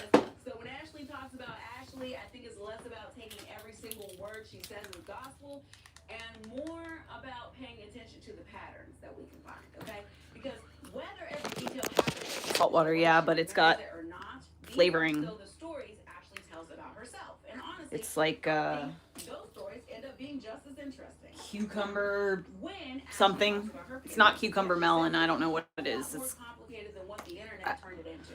I was not close to any of my It's a parents. brand called Either. Waterboy. When I moved out last year, I would go weeks without talking to either of my parents, my mom and my dad. Not close to either of them. Not her mom, not her dad. And like, y'all, that surprised me because if you watch Ashley for like 5 minutes, she comes across like the biggest daddy's girl you've ever seen. But according to Ashley, that relationship didn't really start until she was an adult. Like Ashley says, whenever something went wrong, like maybe the police showed up, maybe she broke her phone, maybe she just needed help, she would call both of her parents. And her dad answered, and her mom did not. The only reason I got close to my dad is because whenever I called him when like the cops came over or something, or somebody broke my window, I would check. My mom wouldn't. So that showed me what parent was more from my side. And mom always said, like, if you end up in jail, don't call me. You better call your dad. So that stuck to me. So that's why I show more favoritism towards my dad than I do my mom. And y'all, think about that for a second. Listening to Ashley tell that story, it almost sounds like she's running an experiment, doesn't it? Like something goes wrong, she calls both parents, one answers, one doesn't. My heart rate is 56 beats per minute right now. Not really giving 20 years of being daddy's little girl. That's a phone that rang and one that didn't. You see what I'm saying? And then Ashley remembers something her mom used to tell her, word for word. And mom always said, like, if you end up in jail, don't call me. You better call your dad. So that stuck to me. So that's why I show more favoritism towards my dad than I do my mom. Y'all, remember that. Just tuck it away for a little bit because I promise you we're gonna come back to it, okay? Then I found another clip, and this one had me shook. Cover my mom, and I'm like, that's like the neighbor. But cover my dad, and we really finna have a problem. The neighbor. That's how Ashley describes her own mother. The neighbor, y'all. And once she says it, you start noticing this everywhere. Like, her dad is the one checking on her. Her dad's the one she's always worried about disappointing. Like, almost every emotional moment somehow circles back to her dad. Her mom, though, barely ever comes up. Now, I do want to be fair because life is almost never one-sided. And y'all know how we do here. We are nosy, but we are nuanced. We keep it cute, okay? Ashley also talks about growing up pretty comfortably. She tells this story about wanting a Coach purse, and back then, Coach was everything. And she really wanted one. So one day, she says she woke up and there was her Coach purse. Like her parents just bought it for her. I grew up with legit my parents being the wealthiest on their side of the family. Back in high school when I was a junior or a senior, Coach was like the biggest thing. Like Coach was like a Louis Vuitton back then. And I wanted a Coach purse for high school. And I woke up with a Coach purse. Like none of my friends had Coach. They couldn't afford it. My parents made it happen for me. So, I mean, that's not like high levels of luxury, but it's privilege in a way. And I think that's important because when people think about Ash Trevino, they picture like the bean dip and the hot Cheetos and the new and the live streams, like the chaos, right? That's not the little girl, though, Ashley describes. Like, she was the kid carrying the purse everyone wanted, had it together. Now, she could be lying. Or she could be telling the truth. But either way, that doesn't mean she had a perfect childhood. If she did have money or was well-to-do a little bit, it doesn't fix everything. But it does remind us that people are almost always more complicated than the version that goes viral. Then I came across something that is one of the most self-aware things I've ever heard Ash Trevino say. She admits that her parents basically raised her daughters for 6 years, every weekend. Like, those girls were with Ashley's parents. When I first started going out, you guys, I was out every weekend. Every weekend, my parents had my kids. And this is why I say they helped me raise my kids. I was blessed to have parents to go, the girls are safe. They're here with us. And then she follows up with this. My parents spoiled me in that way. Like, they spoiled me by taking responsibility of taking care of my kids. And I feel like they shouldn't have. They should have been more tough on me and been like, no, those are your kids. You had them. And y'all, I told you at the beginning, I'm biased. I think Ashley has made some terrible choices as a mother, and nothing changes that. But I'd also be lying if I pretended this clip did not matter. Ooh, there goes some movement. In that clip, that is not somebody who doesn't understand what happened. That's somebody saying, my parents should have made me parent. Like, she knows. It's just important to note because recognizing the problem and changing the problem are two completely different things. right? And then, like, right when I thought I understood this relationship with her mom, Ashley says one more thing. Like right now, I wish I was a little girl crying in my mom's like arms, just.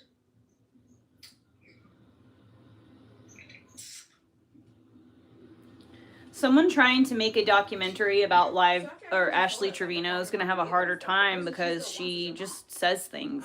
She doesn't tell the truth. I can't watch this anymore. This is making me feel stupid. Whiplash. But Also, suddenly feel like I'm going to throw up.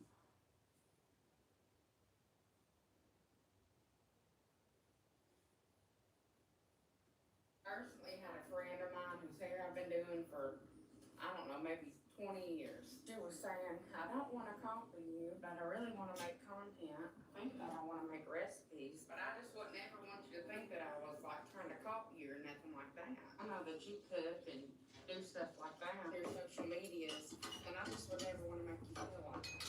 Cooking food on the internet, in my opinion, I would think that that's one of the most popular types of videos to make. Honey, I don't care if you get on that video every single day in a granny gown and pulling coffee grinders and percolators out of somebody's hutch or your granny's hutch. Make videos and tell stories and talk about Jesus and say, remember Jesus loves you, because there's enough friends, followers to go around.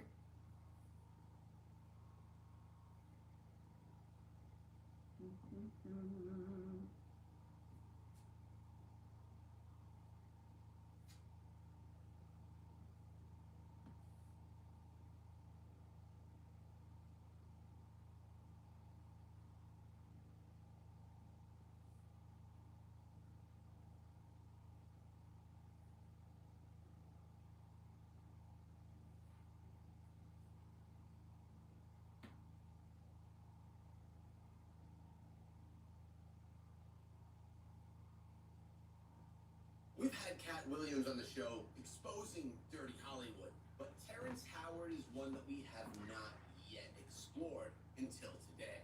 Let's see how. Yeah, that's what I don't like, that tachycardia. Even made connections to the Epstein files. Bring in some artists that you may know, such as Biggie or even Tupac. On today's journey, I'm having. If my heart rate jumps like that, I'm going to call 911 and go to the hospital. After everything else that I'm having going on today, I'm not going to take any chances. A supporting member on the channel. Now let's dive in. You can't be so happy to change your life. You know how many celebrities went to Diddy's house thinking they was finna dance. When you give up those things, here we go. But when you give up your manhood, I've never seen somebody. That was all the people that went to the puffy parties. That was all the people that did all those things thinking that there was never going to be a consequence for what they would do. So what he's basically saying here, in a nutshell, is to get yourself to the next level of Hollywood. And he's talking about as a boy or as a man, not specifically talking about the females as of yet.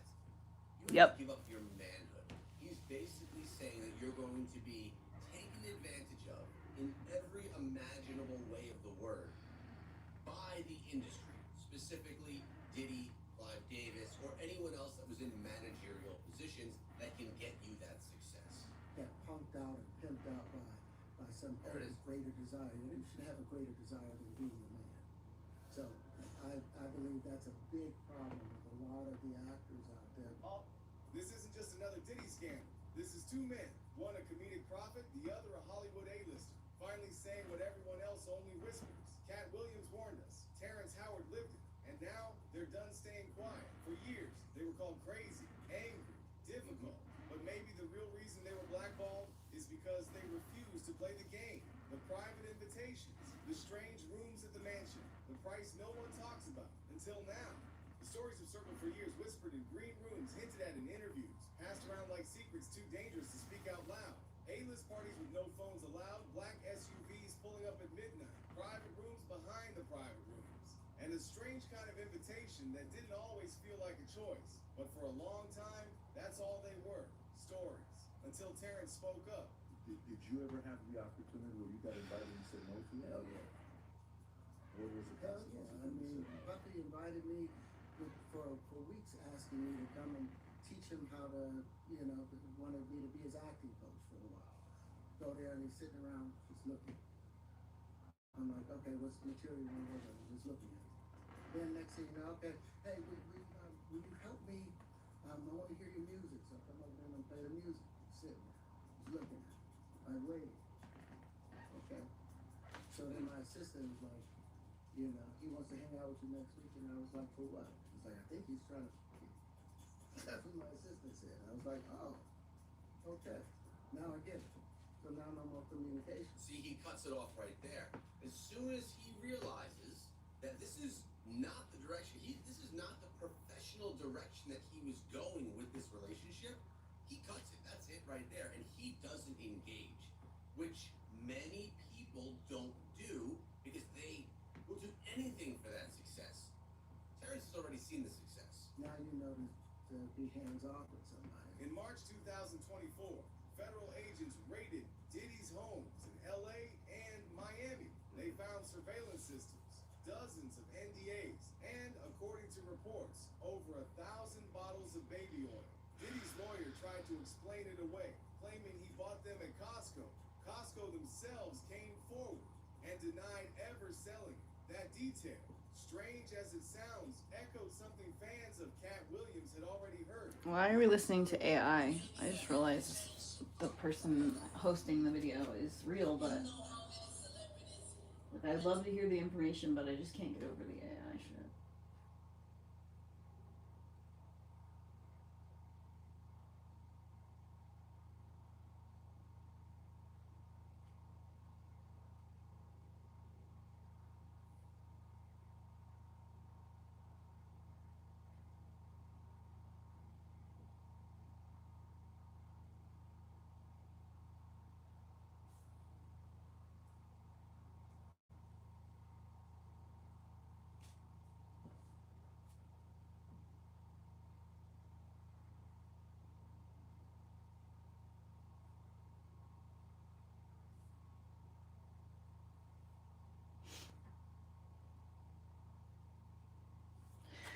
All right.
Yeah, it's always the same lame comments.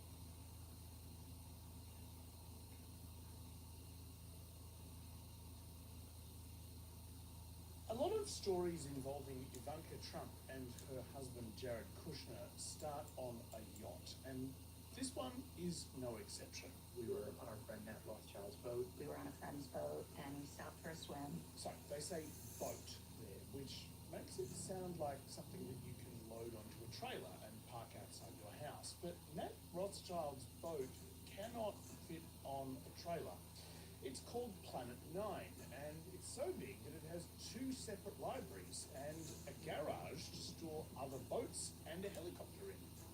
Anyway, Nat, Ivanka and Jared were out on this boat. We got picked up in Montenegro, and then we started sailing over to Corfu, and we spent a couple days in Albania. One of the nights there, Prime Minister Rama came to the boat. You know, you're on a boat and the Prime Minister of Albania pops in, totally normal, relatable story. Anyway, they're sailing up the coast of Albania and they come across this island. We swam to the islands. We went on a hike, barefoot all the way up to the top, and we were just captivated. And it stayed with us ever since. Now, the way Ivanka describes this place kind of makes it sound like she discovered an untouched private island.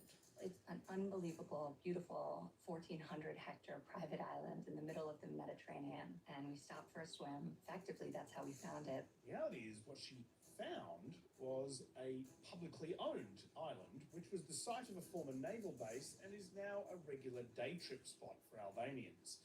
It's kind of like saying she went for a swim in San Francisco Harbor and found Alcatraz Island. But this beautiful island clearly had an impact on the pair. Jared Kushner says that he later travelled to Vlore, the town on the mainland which is closest to the island. Obviously, a country is going to build an airport by the coast in the place that they think is the most beautiful. So we went there, we looked for opportunities, and we were able to find some incredible opportunities. So here's the opportunity he's talking about. Jared and Ivanka are hoping to build a large luxury resort on both the island and the mainland coastline nearest to it. But they have a bit of a problem. It seems like a lot of Albanians don't like this idea. Throughout this year's hot Mediterranean summer, thousands of Albanians have been taken to the streets, protesting angrily against the proposed resort development and demanding that the Prime Minister, the one who met Jared on that boat, resign from his office. Now, luxury resorts aren't uncommon in this part of the Mediterranean. So why is this one causing months of angry protests? Is it just because it's Ivanka Trump and Jared Kushner? Or is there something deeper going on here? Spoiler alert, there is something much deeper going on here. I'm Matt Bevan, and this is If You're Listening. This is the Italian version of the game show Jeopardy. It's hosted by a guy named Mike Bongiorno, which sounds like a fake name made up by someone who was pressed to make up a name for an Italian game show host at short notice. Back in the 1970s, this was one of the most popular shows on Italian TV. But little did Mike Bongiorno know, he had a slightly larger audience than his ratings would suggest. Across 75 kilometres of water, on the other side of the Adriatic Sea, the people of Albania were building giant homemade aerials so they could pick up Mike on their TVs. See, for most of the Cold War era, Albanian television was entirely free of any entertainment program. It was just the most dour, depressing communist propaganda imaginable. So people reached across the sea with their giant wobbly aerials in search of entertainment. So what are we going to do for entertainment? We started watching Italian channels. Albanian expat Osita Shishi told podcaster Abbas Wahab that people are so desperate for entertainment that they learned Italian to watch it. Fratelli in Italia. Ma non sai che cos'è Fratelli d'Italia? È l'inno nazionale, Gigio! Viva l'Italia! So even the grandmas, even the old people started learning Italian. Everyone started learning Italian just by watching. Like nobody was learning Italian through books, okay? Just by watching the TV. Communist Albania during the Cold War was unique in its level of isolation and dreariness. Albania's dictator Enver Hoxha viewed any form of popular entertainment as anti-communist, and any interaction with the outside world as evil. Enver Hoxha presided over a state with no religion, no taxes, and no private cars. Nothing less than full-blown Stalinism would do. Under Hoxha, Albania was entirely isolated, a hermit kingdom with absolutely no connection to the outside world. They were even more isolated than like North Korea today. They had no visitors, and regular Albanian citizens were not permitted to leave the country. For nearly half a century, time seems to have stood still in Albania. It's the poorest country in Europe and has so far managed to repress large-scale popular opposition. Hoxha died in 1985 after 41 years in power and was given a dour, depressing state funeral.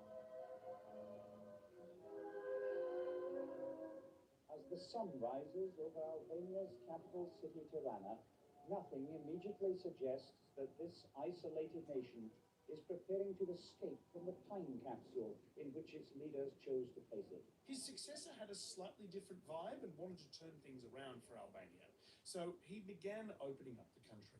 Europe's last Marxist state, Albania, has unveiled a package of human rights reforms. By the end of 1990, communism was overthrown, and Albania was suddenly a capitalist democracy. In fact, the last bastion of When America comes, just like the last statue of the she's coming to ruin your country. The thing is, Don't let the American Albanians have been capitalists far more take isolated over. than any of the other new capitalist democracies of the 1990s. They were unique in that they had virtually no understanding of the way that capitalism actually works. The country had no market economics or private investment at all. Their capitalistic savvy was limited to what they could glean from Mike Bongiorno and other Italian game show hosts. As a result, no Della population in fortuna. has been more vulnerable to the arrival of a wallet inspector than early 1990s Albanians. Wallet inspector. Oh, here you go. I believe that's all in order. I can't believe that worked. So, let me introduce you to the wallet inspector. Via. Grande pattinamento di ruote, molto In 1996, Albanians still mostly watched Italian TV. Their new democratic government hadn't quite sorted out their own high-quality TV yet. Dicevo 5.800 metri, 4 ore. So they watched Formula One with Italian commentary. And during the broadcast, they would have seen advertising for the company called FIFA on the edge of the track, both at the Italian and San Marino Grand Prix. But here's the thing. FIFA was not an Italian company. It was an Albanian company. More specifically, it was a financial company which promised a high rate of return on investments made by Albanian people. Well, actually, high rate of return might be underselling it a bit. If you invested your money into FIFA, they promised those savings would grow by 8% every month. This was in a year where the S&P 500 global benchmark was going up by about 1.9% per month, but FIFA was promising 8%. This meant if you could raise, say, $100,000 to put into the FIFA scheme in January, by the following January you would have $250,000 in your account. But FIFA wasn't alone with these wild deals. FIFA's competitors were offering even better rates, up to 47% per month.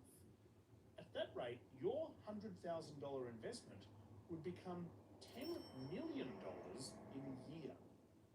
Now, if you've grown up with a healthy skepticism of get-rich-quick schemes, you're unlikely to be fooled by this kind of insane promise.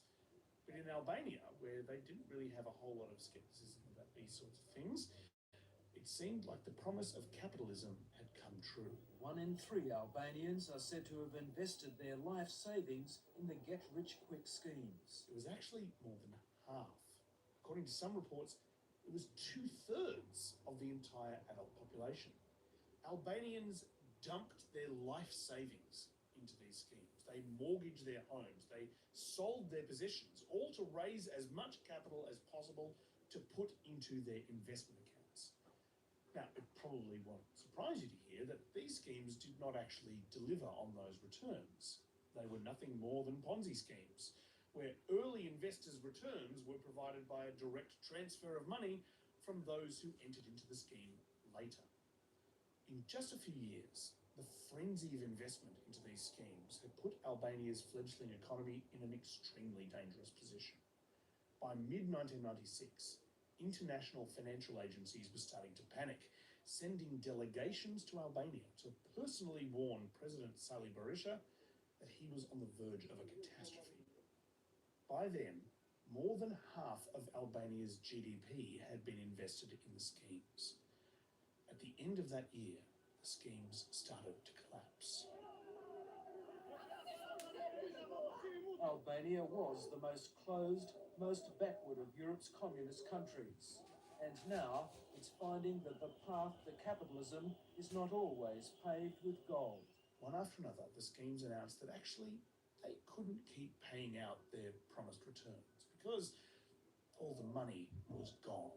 The whole country has been shaken by the collapse of a number of pyramid savings schemes. The government is being blamed for not protecting its people, even of profiting from the schemes. But the government is absolutely not involved. The country looked on the verge of collapse.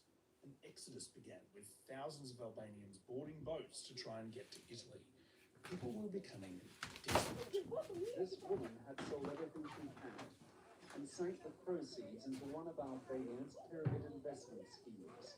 When the scheme collapsed, Go ahead, go in Elliot's room, lay down. her child would be going to an orphanage. Those who stayed were angry, and a protest movement began, focused on one particular town on Albania's coast. In the troubled port town of Vlora, these protests have become a daily event. Last week it exploded in anger, and 4 people died amid chaotic scenes. Vlora, as in the town that Jared Kushner has been flying in and out of while he looked for resort opportunities. And we were immediately drawn to where they were building an airport in Vlore. And obviously a country is going to build an airport by the coast in the place that they think is the most beautiful. Yes, that Vlore.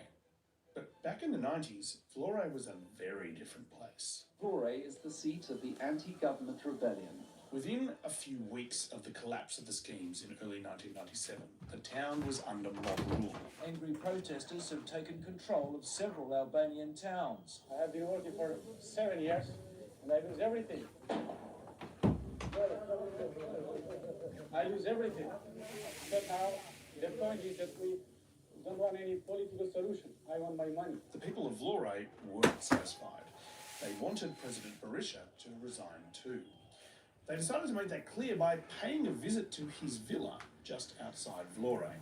Looters have descended on his summer palace, stripping. They're literally stripping the president's house of furniture. On the verge of civil war tonight, with a growing We should be ashamed of insurrection ourselves. in the south.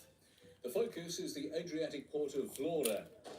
Protesters, or I guess rebels by this stage, began preparations to fight the government by looting army weapons depots and gathering hundreds of thousands of firearms. Just down the road, we met 2 young men who willingly displayed the spoils they took from the local army stores a few days ago. A trusty Kalashnikov and a couple of grenades. As the rebels clashed with the authorities, President Berisha began making concessions to his opponents, hoping that it would calm everything down. The key post of Prime Minister has gone to the main opposition socialists in a new government of national unity. Then Albania's neighbours got involved. Italy was appointed to lead a UN peacekeeping delegation to Albania. We have a moral duty. They are neighbors. They are in the Mediterranean area. They are a problem for us. Fortunately, a full-blown civil war was averted, but the Albanian people remained largely destitute. Making matters worse, the enormous quantity of guns that had been looted from the army were still at large. Looted weapons are being used in robberies, traditional blood feuds, and to settle arguments. They say they'll give them up when they're sure there's someone in charge they trust. I'll decide when I give these weapons back, he says. I won't do it just because some politician tells me to. Just 7 years after Albanians... America needs to take a lesson from Albania, y'all. Rule, unregulated capitalism had virtually destroyed the country. Albania developed a reputation for chaos, people and weapons smuggling, and as a hub of international organised crime, run by a mafia operating in the shadows. country's future was extremely unclear. What was clear to most Albanians, though, was that get-rich-quick schemes could not be trusted. But there was some hope for them yet. A lot of Albanians scramble to survive, but their country is on a hopeful path of integration with the European Union. The Land of Eagles is a candidate to become a member. The group of countries which joined the EU in 2004 had all seen boosts to their economies, and Albania wanted a piece of that. But applying to become a member of the European Union isn't an easy process. You have to do a lot of work on yourself before they'll let you in. The biggest part of the project was to support these countries in their efforts to meet European standards. The work on strengthening the rule of law, the work on fighting the corruption and strengthening the independence of judiciary is ongoing work. When Albania applied to become a member of the EU in 2009, the average length of time it took from application to membership was about 8 years. But after 4 years, they had made no progress at all. In fact, talks had stalled entirely. This was mostly not Albania's fault. The global financial crisis had made the EU suddenly hyper-cautious about admitting new countries to the Union.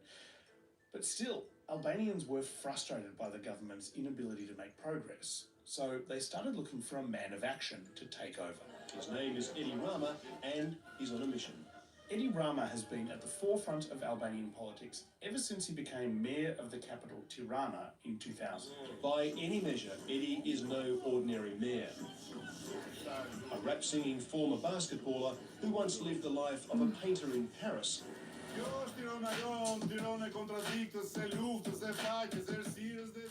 He talked about the first time he walked into Tirana City Hall as being like walking into a bureaucratic nightmare. When I entered here, I felt like entering a Kafka book, you know, it was like amazing. I entered here and I said, my God, what I do here? He said the haze of cigarette smoke through the halls made the place feel like it was filled with a fog that slowed everything down.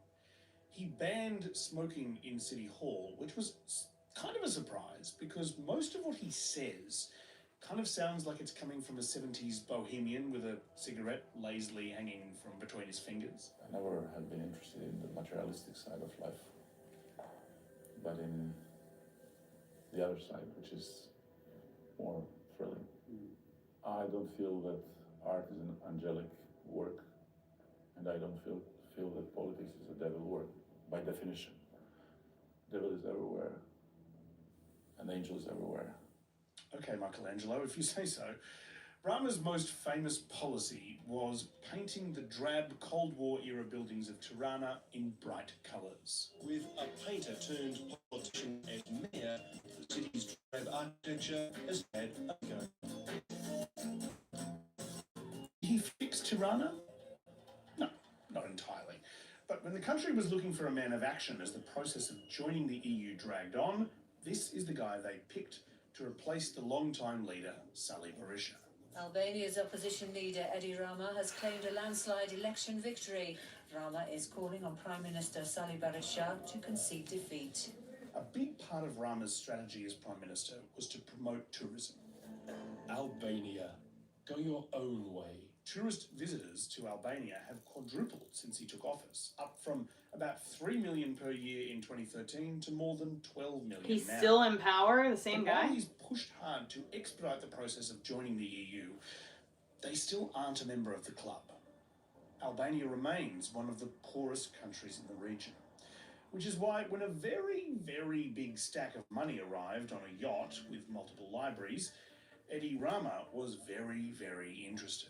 One of the nights there, Prime Minister Rama came to the boat. Apparently, Jared Kushner in particular was quite taken by Rama's charms. One of the cool things I was attracted to is the fact that he seemed like a very skilled politician, as a very strong and smart leader, but also the fact that he was an artist. I thought it would be very cool to see what a country really led and built by an artist could be, somebody with amazing taste and great creativity. And it turns out that Rama was pretty taken with Kushner too, or at least he was pretty taken with the eye-watering amount of money on offer, which is why Rama's government rushed through approval for Ivanka and Jared's proposed developments.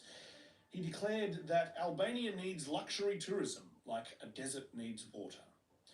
By cutting red tape and designating Kushner's development company as a strategic investor, Rama has cleared the way for a reported $4.7 billion Boy, the Zionists really are like it includes more than taking it 1,000 now, villas huh? and townhouses. They're just gonna take over the 1,400 world. apartments, a casino, a golf They're course, gonna use a all water the park, and a marina money designed from for mooring America super to yachts, do it. sorry, boats. The development is the size of an international airport, and it's being planned for a site that currently is an untouched nature reserve. Rama says the tourists who visit this massive five-star resort will inject enormous amounts of money into the Albanian economy. Who cares about the The flamingos? Albanians really don't support Okay, so the my regulatory right arm shortcuts is that about have an made this inch possible, higher. including one very My famous arm's not the same length. Oh, that's not We my can't elbow talk crease. about the Duh. history of Albania without talking a little bit about Albania today, and I'm sure that a lot of people listening will have heard about all the protests that are happening right now. This is the international pop star Dua Lipa, who is an Albanian citizen, talking on her podcast about the protests against Jared and Ivanka's proposed luxury resort. I have to say, I find it so inspiring to see how much people really care, you know, day after day. They're like hitting the streets because the government has opened up this part of a beautiful nature reserve to a high-end beachfront development. The beautiful nature reserve is the lagoon Just want my next arm to to the come. city of Vlore. Oh, an something island cracked. a few kilometers off the coast. Environmental groups consider this lagoon to be I just an feel like if I could go to a incredible chiropractor and they could habitat just for pop endangered this animals spot like right the here, loggerhead turtle that and my the shoulder monk seal. I would just It's gain also a so key much nesting mobility spot in my for shoulder. flamingos while they're migrating between Europe and Africa. Wonder if like The protest I movement against the development stretch has it and become make known it as pop. the Flamingo Revolution. For Dua Lipa, the concern is that the government is not acting in the best interests of the Albanian people or the flamingos. What I actually find concerning is the principle that the government could just change the law to remove the environmental protection without any kind of public consultation. Now, Ivanka Trump disagrees. She believes that if they clear 5 kilometres of protected natural habitat in a tasteful architectural way, then it's actually fine.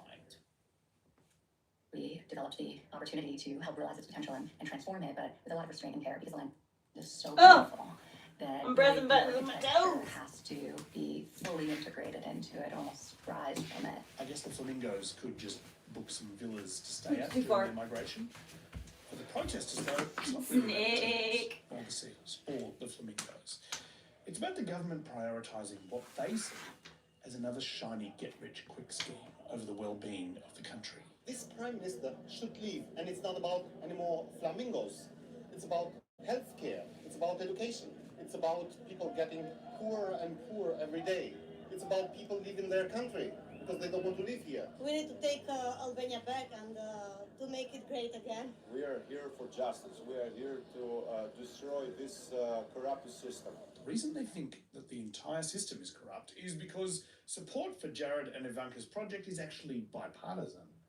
Prime Minister Rama supports it, obviously, but so does the opposition leader, Sali Berisha, the guy who was in charge of the country during the pyramid scheme era through the 1990s. So, here's where we've ended up. Both the opposition leader and the Prime Minister, two veterans of Albanian politics who've been at war with each other for years, who otherwise agree on almost nothing, agree on this. The thousands of protesters who are taking to the streets night after night don't really have a voice apart from their own. And yet they can see a pattern emerging. 30 years ago, they were sold the idea that they could live like the fabulous Italians on their TV screens if they just handed over all their savings. Their government facilitated it, despite warnings from foreign financial organisations that they were doing something crazy. This time, the idea they're being sold is that a relationship with the Trump family is a quick route to prosperity. All they have to do is hand over their land and a bit of their sovereignty. Once again, the government is not doing anything to stop it, despite warnings from foreign bureaucrats. The difference is, this time, the Albanian people aren't naive. They have real concerns that they're being sold another get-rich-quick scheme. And this time, they are not buying it.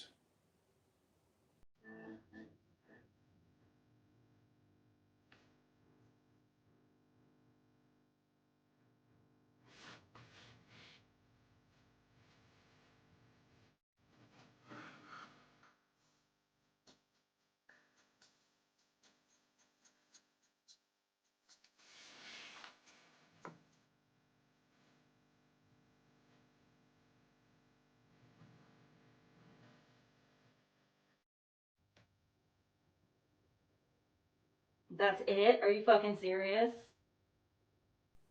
Come on, brother.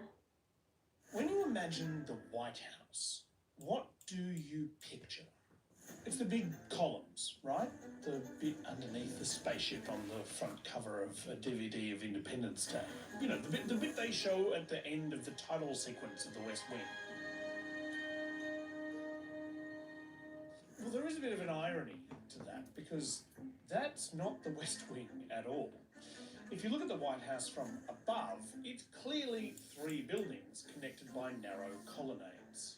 There's the residence and the east and west wings, with a total of 132 rooms. Right now, the largest room in the White House is the East Room, which confusingly is not in the East Wing, it's in the residence. But when you see the president walking down that long corridor to make a big announcement like this... The United States has conducted an operation that killed Osama bin Laden, the leader of Al-Qaeda. He's walking into the East Room. If you listen carefully, you can hear the echo. It's a pretty big room. And a terrorist who's responsible for the murder of thousands of innocent men, women, and children. It's used for everything from press conferences to musical performances, and while it is a big room, it's not that big. You can only seat about 200 people. Bigger events require a bigger space. And so during the Obama administration, they created that space by knocking up a big tent on the South Lawn. Cheers. Sitting at home in his private club in Florida, a certain property tycoon was horrified that fancy events such as state dinners were being held outdoors in a tent. He decided to try and do something about it. But recently, I saw that they were in a tent in the White House. I offered for nothing to build a $50 million ballroom because I said, you know what? When a foreign leader comes over, they shouldn't be in a tent. They should be in a ballroom. The person he talked to was senior Obama advisor David Axelrod. And he said, you know, I build ballrooms. I build the greatest ballrooms. You can come down to Florida and see them.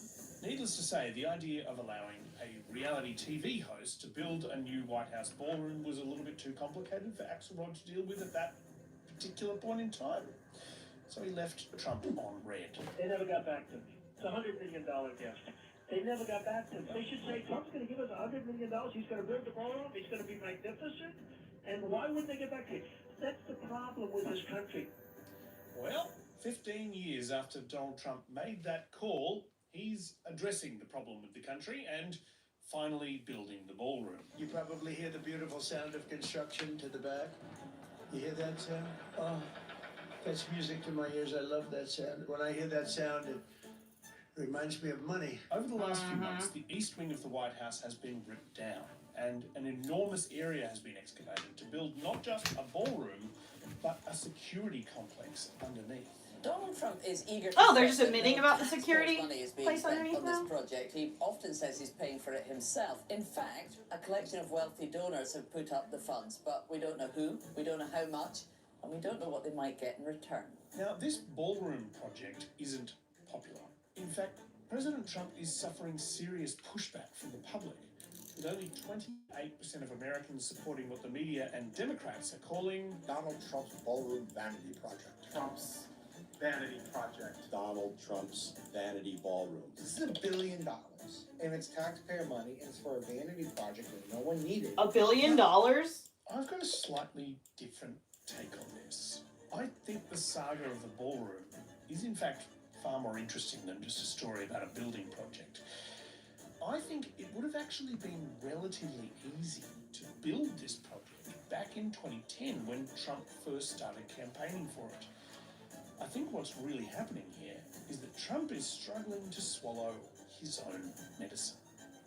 Today, we're going to look at the extraordinary history of White House renovations, from giant mysterious holes in the ground to secret tunnels and bunkers, to the time one 20th century president basically demolished the entire building.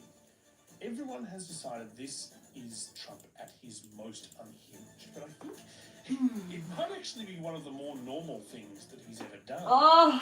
And that's exactly why it's blowing up in his face. I'm Matt Bevan, and this is If You're Listening.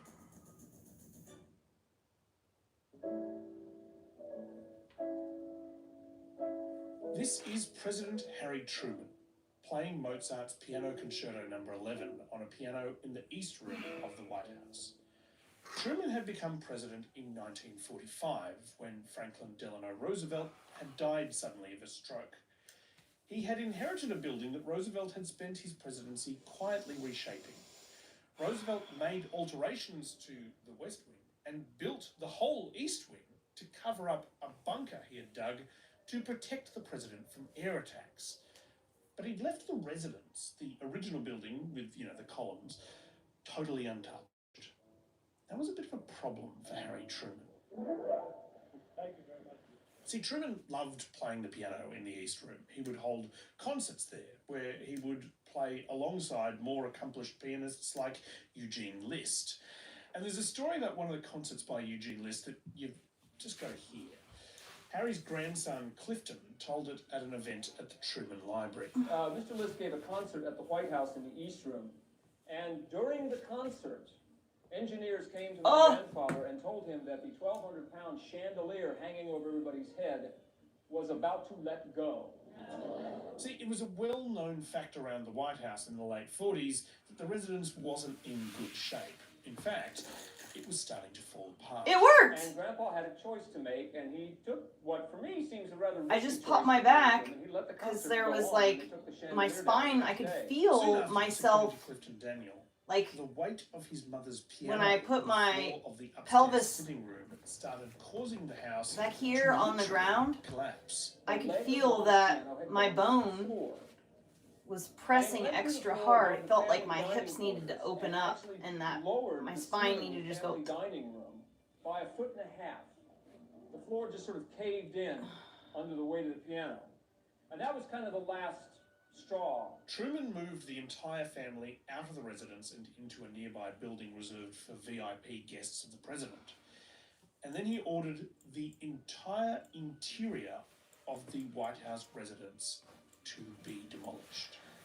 The exterior walls of the residence were maintained, shored up by steel beams, but the entire interior was removed. Once all of the internal walls and floors were gone, the diggers came. Okay, so my left arm is actually very flexible, but my right arm is less flexible. The entire thing was rebuilt from the bottom basement up to the 4th floor. With the walls and roof still in place, everything had to be swung in through the windows and assembled inside, like a ship in a bottle.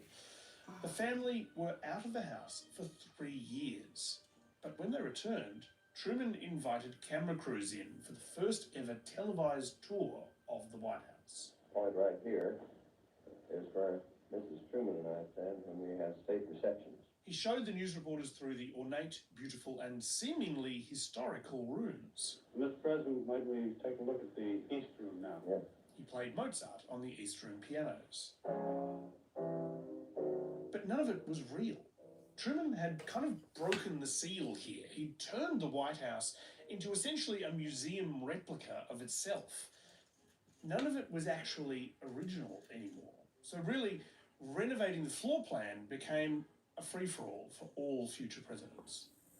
Kennedy built the Situation Room on the ground floor of the West Wing. Nixon tore out the indoor pool and replaced it with a bowling alley and the press briefing room. Carter put solar panels on the roof. Reagan ripped the solar panels back off the roof and dug a secret tunnel, reportedly connecting the Oval Office toilet to the Roosevelt-built bunker under the East Wing. Throughout the 20th century, every single bit of the White House, except for the exterior walls, was built new or replaced.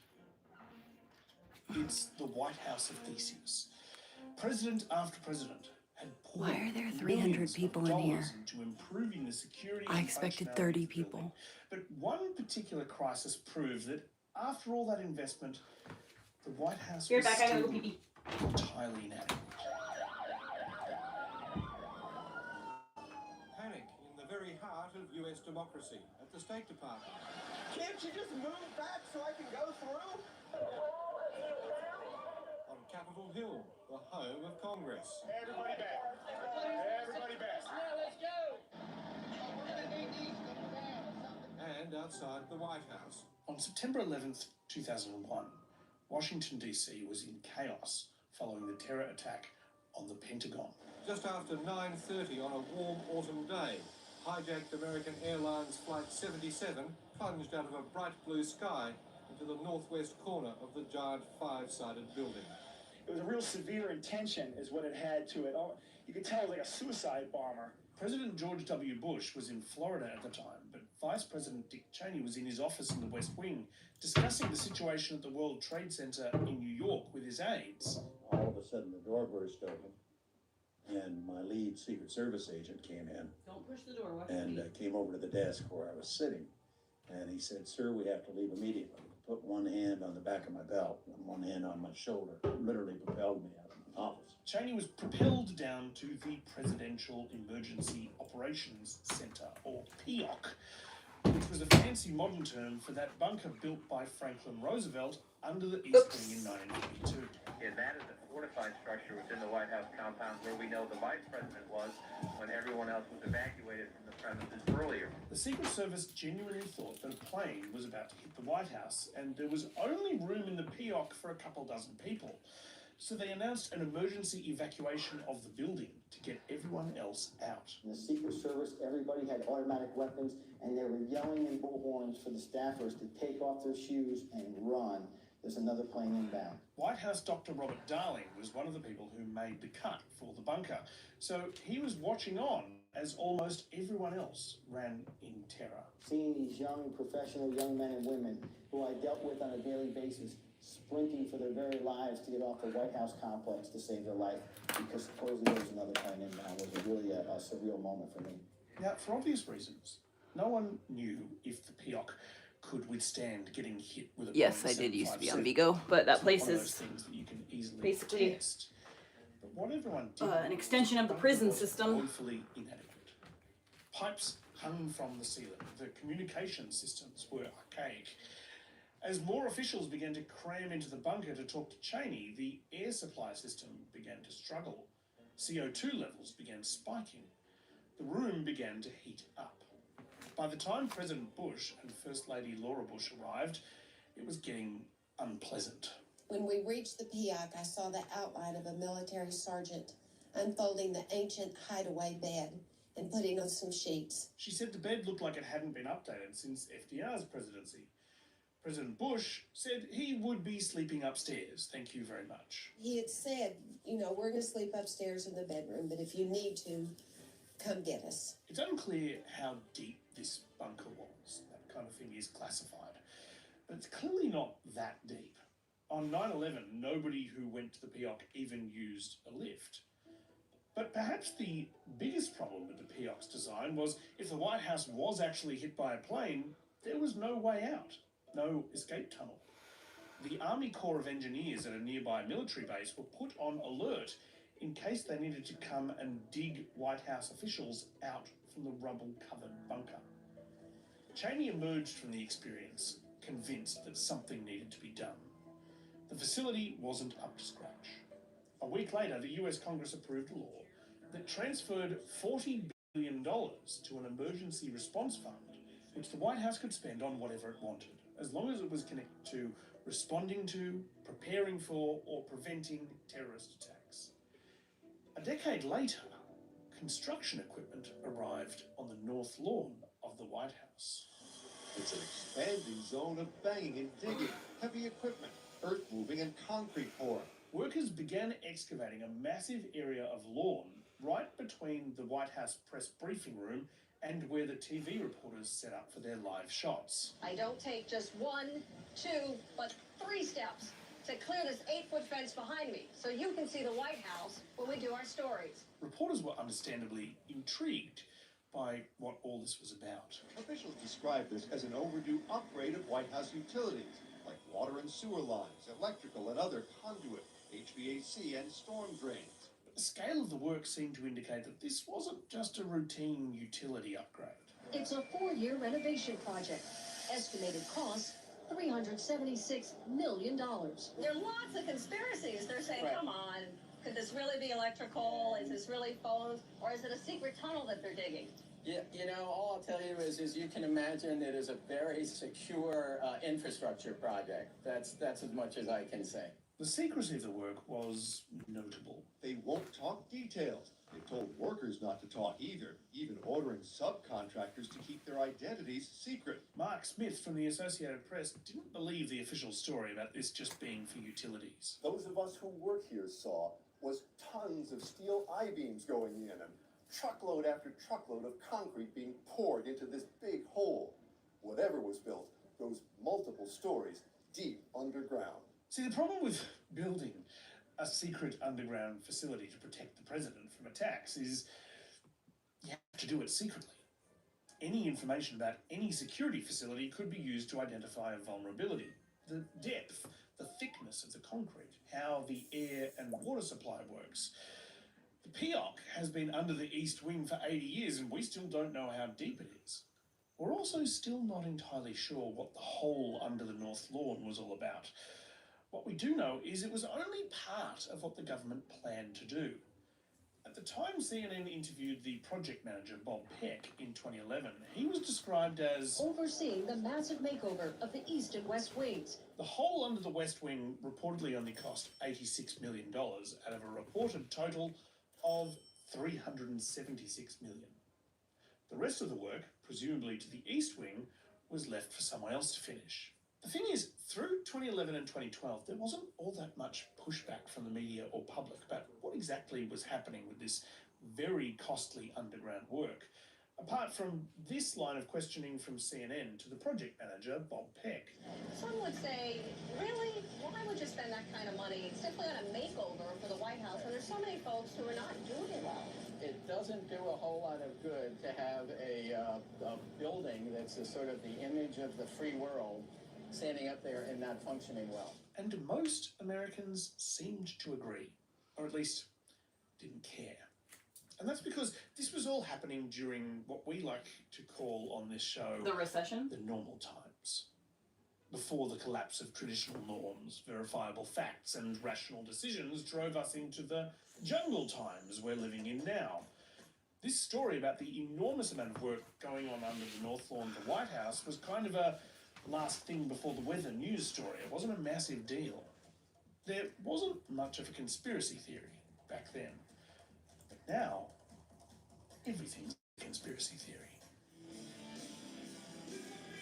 Donald Trump didn't start the process of destroying faith in institutions, but he was the piano whose weight cracked through the rotten floor. We were getting ready to win this election. Frankly, we did win this election. Trump's lies tend to be about creating holes that he can fill with misinformation. When he says something like, Why doesn't he show his birth certificate? he's creating a hole in the public record which needs to be filled. He has done this for years. She deleted 33,000 emails to keep them out of the hands of the authorities and the American public. And then she went to great lengths to hide, delete, destroy, and lie about the evidence. And every one of those holes he fills up with allegations of corruption. She created a private, illegal email server in order to hide her corrupt dealings. Trump says that nobody can be trusted and spent years pushing the idea that So he went Washington forward. was nothing but a swamp of bureaucrats that needed to be drained. Unelected deep state operatives who defy the voters to push their own secret agendas are truly a threat to democracy itself. But when he was elected, there was no way to turn this distrust off. And it turns out deep, endemic mistrust in the government can be a challenge when you are the one running the government. People across America are wondering, scratching their heads and asking, what the hell is Donald Trump hiding? What is Donald Trump hiding? What are you hiding? Of course, Trump didn't help the situation when he was so unwilling to answer questions about his own affairs. Oh, and there's When the FBI tried to look into his dealings with Russia, he fired the FBI director. When people asked to look at his tax returns, he wouldn't release them. People don't understand tax returns. When people demanded that he release information about his former best friend Jeffrey Epstein, he tried his best to keep that information hidden. I don't understand why the Jeffrey Epstein case would be of interest to anybody. Really, only pretty bad people, including fake news, want to keep something like that going.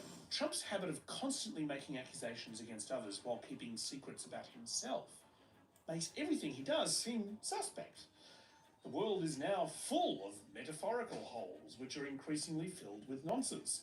Which brings us to the actual hole that Trump is creating on the grounds of the White House. The Honorable Donald John Trump.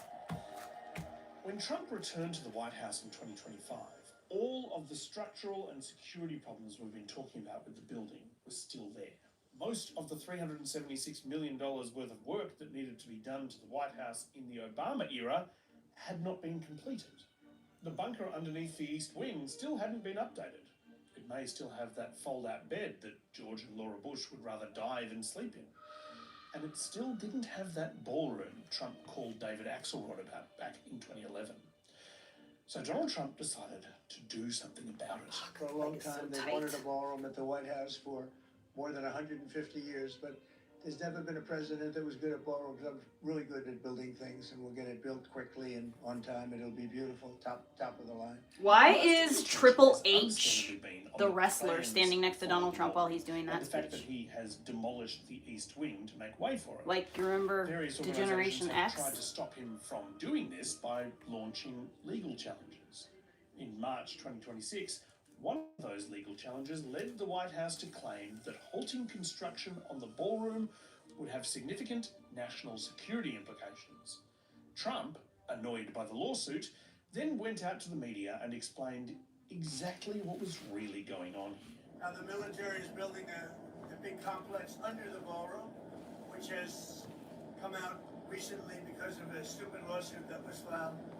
But the military is building So it was true that they are building a military. and that's under construction. See, oh, okay. No, that's not. changes I didn't even know that. The ballroom essentially Thought it was becomes just a shed talk. for what's being built under the military, including from drones and including from any other thing. Back in the normal times, I can imagine a situation that would go something like this. The President of the United States announces that the East Wing of the White House is being demolished to make way for a large complex with national security features. And then, once that's done, the President says that he and some of his rich friends will fund the rebuilding of the East Wing to include a large ballroom capable of hosting events that can't fit into the East Room. The details of the underground facility are classified, of course, but they are connected to a long-term project to upgrade the security of the White House. And I can imagine a situation where most Americans would accept that explanation in the normal times, not in the jungle times. Now, nobody believes what the President says. Most people seem to hate the ballroom, seeing it as an extravagance, a vanity project. Thank you, guys. Thank you. It is driving an unpopular president's popularity even lower. Oh, it feels like this thing is I going to think get the ripped whole out. idea isn't as horrifying as some of his critics are saying it is.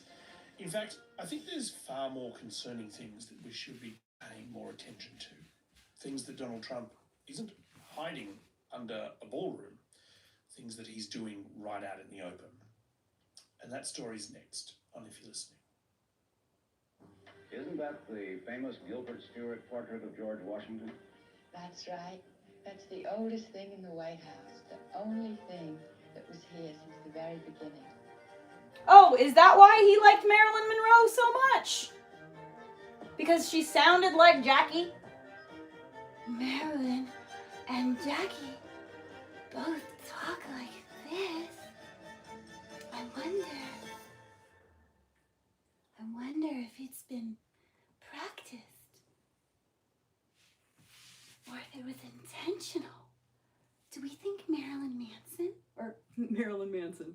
Marilyn Monroe? Donald Trump gets Do very we think upset. Marilyn He Monroe can't control was the perhaps narrative. a honeypot? So there's possibly nothing in his first term that upset him more than when this news leaked. It was on Friday night that the Secret Service bundled the president into the bomb and plane-proof bunker under the White House, fearing the grounds of the executive mansion were about to be overrun. It was mid-2020. 100,000 Americans had died of COVID. Lockdowns were in place. The economy was struggling, and people were in the streets protesting against police brutality and against Donald Trump specifically. Just a block away from the seat of power, angry voices echoed through the night. As enormous protests raged outside the White House perimeter, the Secret Service decided that as a safety precaution, Trump needed to be taken to the White House bunker. Then they erected a large steel barrier around the White House grounds to ensure that nobody could get in. By the following morning, people were calling Donald Trump mean names. Hey, Bunker Boy, you're supposed to be the leader of the free world. Bunker Boy, as many are calling him. So Bunker Boy Donnie Trump finally got his wall. It's that coward, the Bunker Boy. He was furious. He demanded that the person who leaked the news that he'd been taken to the bunker be put on trial for treason and then executed. This was a particularly low point in his presidency because at the time, his accountants reported that while he apparently had a net worth of over $5 billion, he only had about $92 million in actual cash on hand. Obviously, that's quite a bit of money, but it wasn't enough to give him lifelong security. See, the bunker under the White House might be able to protect him from an angry mob or an airstrike, but it wouldn't be able to protect him from legal trouble if he lost power at the upcoming 2020 election. Court cases, both criminal and civil, would end up costing him tens of millions in legal fees and potentially see him hit with a bill for hundreds of millions in damages. And yet, fast forward to Trump's second term in office, and a lot has changed. Firstly, he's not the bunker boy anymore, largely because the bunker is gone, along with the entire building on top of it. And secondly, he's got significantly more money in the bank.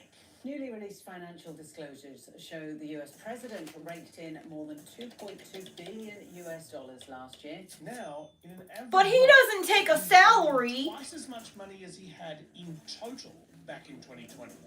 His fortunes have changed, quite literally. So what happened? How did he get all this money?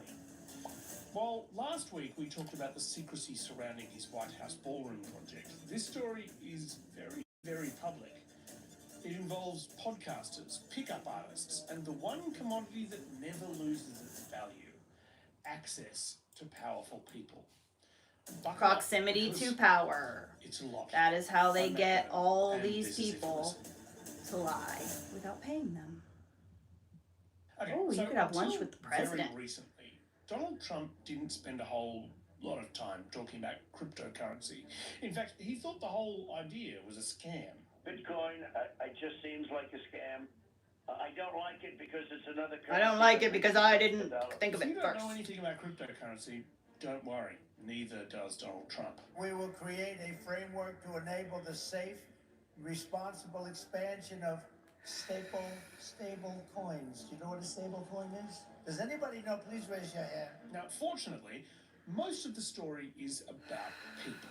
And, like almost everything these days, it starts with a couple of podcast bros trying to make money from their audience. We are starting a subscription-based, very intimate team experience. We're going to call it the Maverick Club. This is YouTuber and podcaster Logan Paul in 2020, launching an exciting new way for his fans to give him money. Yeah, the Maverick Club. Basically, Hero. Everyone, this is Chase Hero. He's a good friend of mine. I He wish also that built the Maverick Club. This partnership was a big I deal. didn't have that.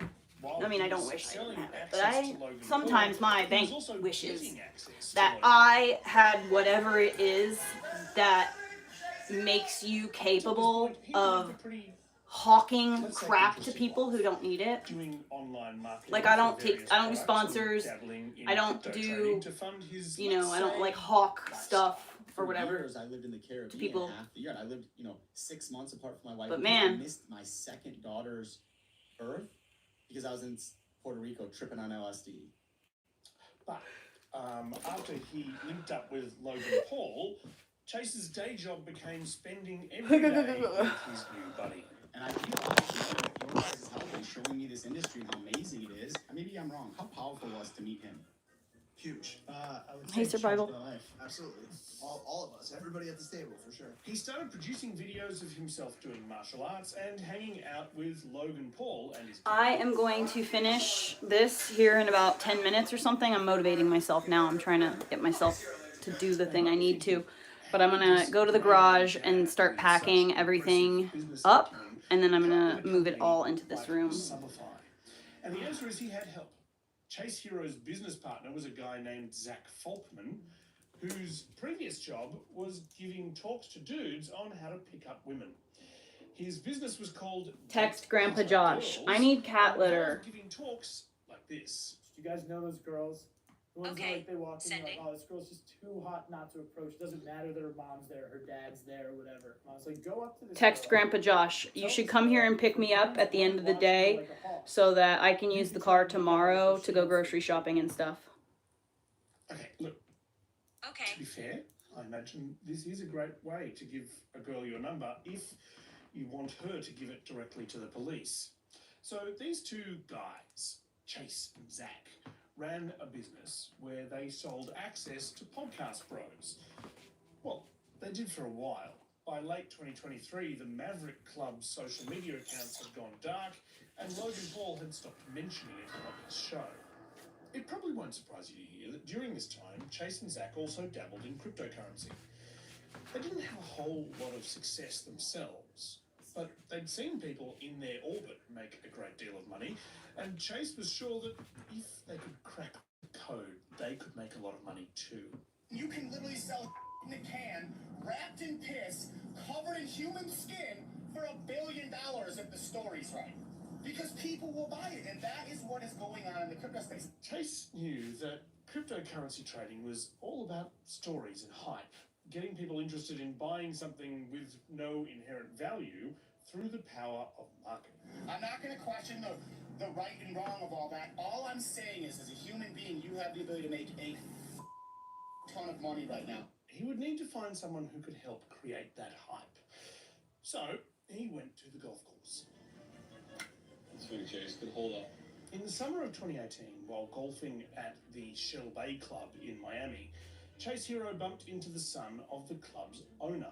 They got talking, and eventually Chase was introduced to his new friend's dad, the owner himself, a man by the name of Steve Witkoff.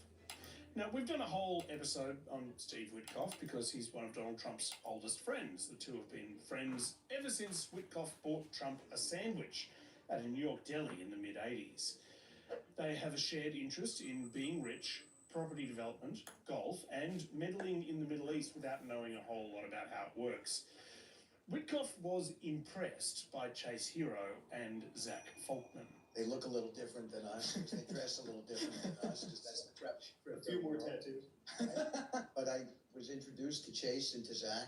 Like many crypto finance bros before them, Chase and Zach talked a big game about providing a way for people to access decentralized and frictionless finance using crypto. These guys are as smart as any currency traders I've ever met, and they began talking to me about decentralized finance, which means frictionless finance, and why it made sense for people, and about the forgotten who can't get credit out there. Witkoff wasn't entirely across all the details, but he was convinced the pair were going to revolutionize banking. So he set up a meeting so Chase and Mr. Date Hotter Girls could pitch their big idea to the Trump family. And as I began to understand it, I said, who would understand this better than the Trump family? And so we had a meeting initially with Eric, Don Jr., and the president and his counsel. Of course, Trump wasn't actually interested in frictionless finance using crypto, but he was interested in the potential payday. This wasn't the first time that the Trump family had dabbled in this kind of thing. Blockchains and crypto and the such like. Trump had already tried selling what he called digital trading cards, but it was really just a way for people to pay money to get access to him. I got some breaking news here. Donald Trump is launching an NFT collection. If you buy 45 trading cards, you get to have dinner with him. This is crypto podcaster Farokh getting hyped about the potential to buy dinner with Trump. When you think about it, he's selling dinner with him for $4,500. You're telling me we can't get good content out of this? And I don't like Donald Trump at all. I don't align with him whatsoever, socially, morally, economically, any single way, shape, or form. So, I mean, I hate him, but still, it's crazy. Less than 2 years after saying that he hated Trump and everything he stood for, Farokh found himself hosting the launch of Trump, the Witkoffs, Chase, and Zach's new crypto venture, World Liberty Financial. Well, I appreciate you for allowing me to interview you and your wonderful... Oh, he's Jewish. That explains it. I didn't even look at him, but looking at him, he's Jewish. That's why. Access is access, right? I remember the day your NFT collection came out. The truck is broken down. The transmission, the solenoid went out. Josh came over to fix the truck, but unfortunately there's some type of bracket that was supposed to be like you unscrew it a little bit or something and you move it a little bit to have access to this other bracket. But apparently the bracket is a lot more, it needs to be moved a lot more than that. And like he can't fucking move this bracket. He can't get it to move. So I'm probably going to end up having to take it to a mechanic. But we have the parts. We know what's wrong. We just can't fix it. But I have a lot of respect for them. So let's get up to speed here. What is this crypto venture? He tried to fix it though. I don't have the money to pay it. Clear, but that's by design. In simple terms, World Liberty Financial's apparent plan was something to do with decentralized finance, which means frictionless finance. But that's basically what every crypto company does. They say they're going to fix some problem or other using new technology. Then they whip up a whole lot of hype, making the company sound like it's going to change the world. Then they sell tokens so people can invest in the idea, very much like the way you buy shares on the regular stock market. But most of these companies never actually do the thing they say they're going to do. They create hype to bring in investors and then kind of just... That's better. ...keep the money.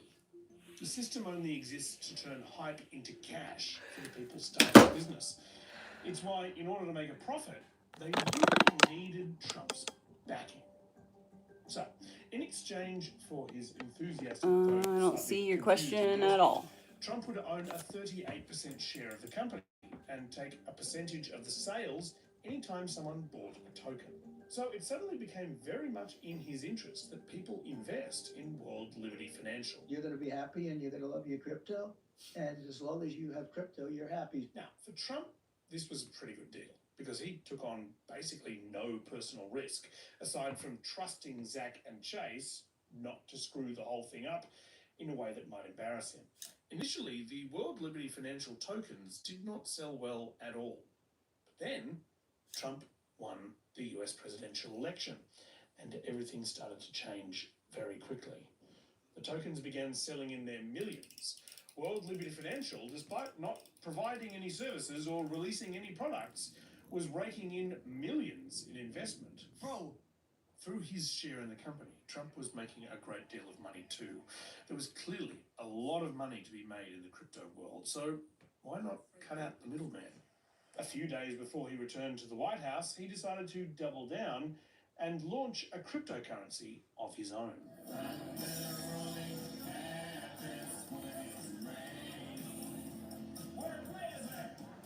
Yes, that is Snoop Dogg karaokeing to Fleetwood Mac.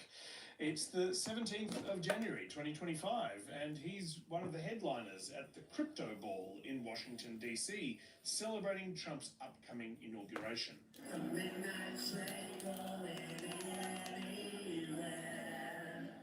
Snoop Dogg is literally singing karaoke. Midway through it, the crypto folks got some news. We're live at the Crypto Ball, and the official Trump token just launched. I'm one of the only people at this event that owns the token. The official Trump token, or the Trump coin, had been released for people to buy. In layman's terms, what Trump's team had done is create 1 billion digital Trump coins, then released 200 I don't know, like million 1,000. to whoever wants to How buy. many years is 10 Demand years? for the coins sets the price. Trump then took a small percentage of every transaction. How many as a days service is 10 years? He also had the option of selling More some than of his own 1,000. That's like 800 3 million years, coins 4 if he years. wanted to.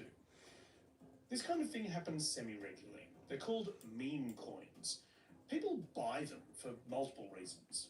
On the first day of sale, people tend to buy them because they hope they can get in before a rush of other buyers do, and hopefully ride the price up as others try and do the same thing. They're really not treating it as a form of a very solid, legitimate investment that's going to result in their nest egg. They're really playing a game, seeing if they get lucky. In just a few hours, if you time your buy and sell orders just right, you can make a lot of money. But to make the most of the situation, you need to sell the coin when you think the value has peaked. The price of one Trump coin increased from $1 per coin at the open to $74 a coin less than 48 hours later. The value of Trump's 800 million coins was theoretically like $12 billion. By the time Trump returned to the Oval Office after the inauguration events were over, the whole thing had settled down a little bit. A dollar Trump meme coin 3,650 days. $US, and its total market value was And that's how long? $7.5 billion US. Trump was asked about this during his first press conference back in the Oval, surrounded by some of his billionaire friends. I have dyscalculia, so my brain just does not do math for me. I have to like actively go through the steps and count. Otherwise, my brain just does not do math for me. I wish it did. Several $1 billion, it seems like. I thought that I was just retarded, and come to find out, there's actually, it's called dyscalculia. Like, it's a thing. This is real money. Fucking used to piss me off because, like, I'd just be looking at, like, 1 + 1, 2 + 2, like, stuff that you should just have memorized.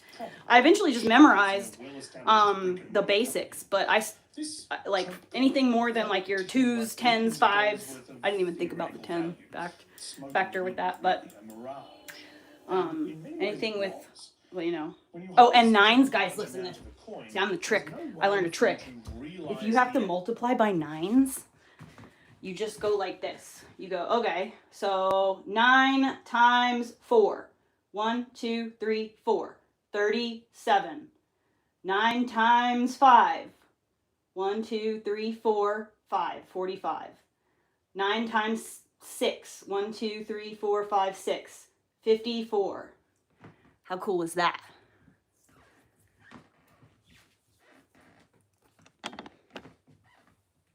The actual value of those coins without flooding the market. I learned that in 3rd grade. Crashing the price. He knew that he couldn't actually sell the cryptocurrency he owned, which is why he wasn't really paying attention to that. All he cared about were the individual trades that people were making. See, every time someone bought or sold a Trump coin, he took a percentage of the transaction fee. He was also being paid royalties by the company that set up the coin in the first place, so any money they made, he'd get a slice of that too. These arrangements went very well for Trump and his family, but barely anyone else. They sold that meme coin, which netted a huge amount of money for them, but left about 1 million investors, I think about $3 billion in the hole. The venture gained Donald Trump $635 million. And that's real US dollars, money in the bank, not theoretical crypto money. He was also still making a lot of money through World Liberty financial sales, as more and more investors were buying in right around Inauguration Day. See, World Liberty Financial and the Trump coin were basically just the Maverick Club with extra steps to make it look more legitimate. Tipping a large amount of money into either one. I need to go get a cup of water and pee-pee. It was something I'm gonna Rock pee first, noticed and pointed out on his crypto radio show. What do you feel about Trump's meme coin? Actually, don't know too much about it. They're hosting a dinner in May 22nd with access for the top 20 holders of the meme coin, 25, something like that. Yeah. So there's some access, clearly, but Yeah. are you a top 25 holder of Trump's meme coin? No. People with connections to Trump's crypto businesses started getting favourable treatment from his administration. A crypto entrepreneur named Justin Sun came in and bought 200 million of them. If you have not heard of him, he's been charged and his company's been charged by the Securities and Exchange Commission, and that those are charges that he would very much like to go away. Wouldn't you know it? Those charges were dropped. And it's not just people in the crypto world. Foreign governments were also getting in on the action. 4 days before Donald Trump's inauguration last year, lieutenants to a member of the Abu Dhabi royal family secretly signed a deal with the Trump family to purchase a 49% stake in the Trump's fledgling cryptocurrency venture, World Liberty Financial. These deals really worked for Trump. The evidence is right there in his financial disclosures. Throughout 2025, Trump made $334 million in hard cash from World Liberty Financial, as well as his hundreds of millions from the Trump coin. But while those are the biggest generators of income, they're by no means the only ones. People who want things from the US president are giving him money in all sorts of ways. Since Donald Trump was re-elected, the Trump Organization has confirmed 10 new foreign developments. For context, in Donald Trump's first term, his property development company, the Trump Organization, did 0 deals in foreign countries. Now, it's an entirely different story. We're doing projects in Jeddah, we're doing projects in Oman, we're doing projects in Riyadh, we're doing projects all over the region. I'm doing a big hotel in Dubai as we speak. We're about to do one here in Abu Dhabi, which we're super excited about. There's also the free jet that Trump was gifted by Qatar. Thanks, In the lead-up Snuff. to an official visit to Snail Qatar, fly. Donald Trump indicated the administration would accept a used Boeing 747 as an unconditional donation by the Qatari government. Oh, and then of course there are the lawsuits. He's made tens of millions more by filing often outlandish multi-billion-dollar lawsuits that media companies settle just to keep him sweet. Broadcasters ABC and CBS, along with the owners of Facebook, Google and Twitter, have given him a total of $86.5 million in settlements to lawsuits that they almost certainly could have won if they took them to court. They all likely did that because they thought that paying the president a few $1 million would prevent him from causing them billions of dollars in regulatory problems. It's reasonably clear that all of this money has flowed into his pocket because he is the president, not because his businesses are so successful. It's Chase Hero and Zach Falkman's business model, but at an unprecedented international scale. People aren't just paying for dinner with the president, they're paying him, hoping for favourable policy treatment. Some people have argued to us that it all happens out in the open. How can it be corruption when it's out there in the sunlight? Well, it doesn't look as scary or nefarious, and in fact, it normalizes it, and it makes it look like it's okay. Nobody does it like this. Trump has found a security bunker that he never needs to be rushed into. It follows him, in the form of billions of dollars in cash he can deploy at any time to protect him from basically anything that might come his way. Stopping him from doing this seems difficult under the current circumstances. Currently, the only people who could, Congress and the Department of Justice, don't seem that interested. The biggest question is, though, will this just be what every president does from now on?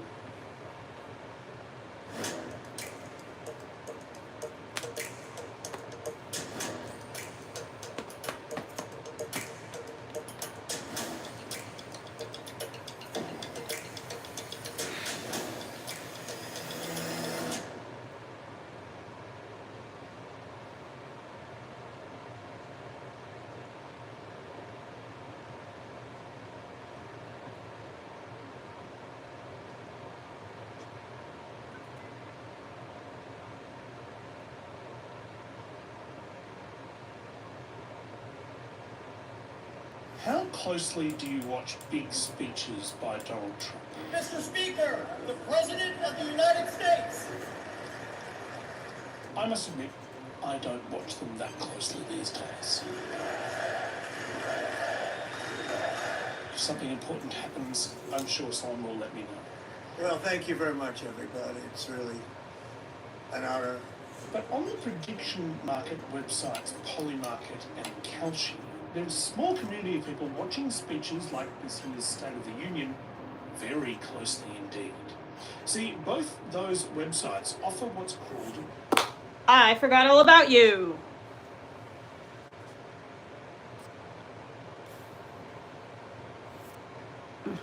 No.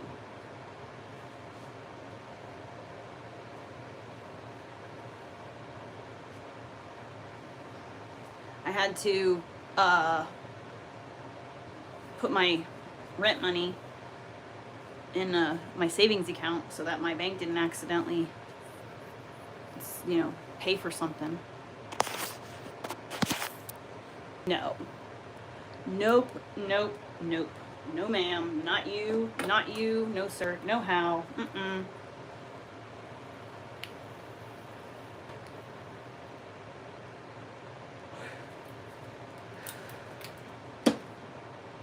Nope. Someone just messaged me and asked me if they could have my bus. But I wouldn't let that person take my bus.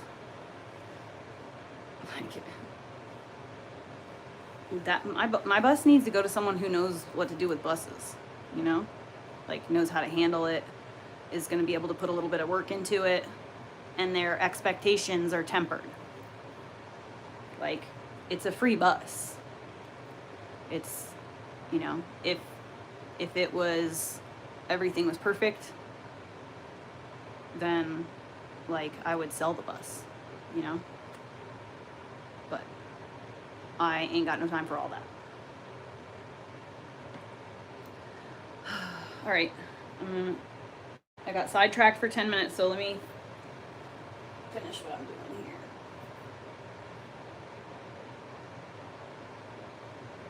Much and great to have you with us.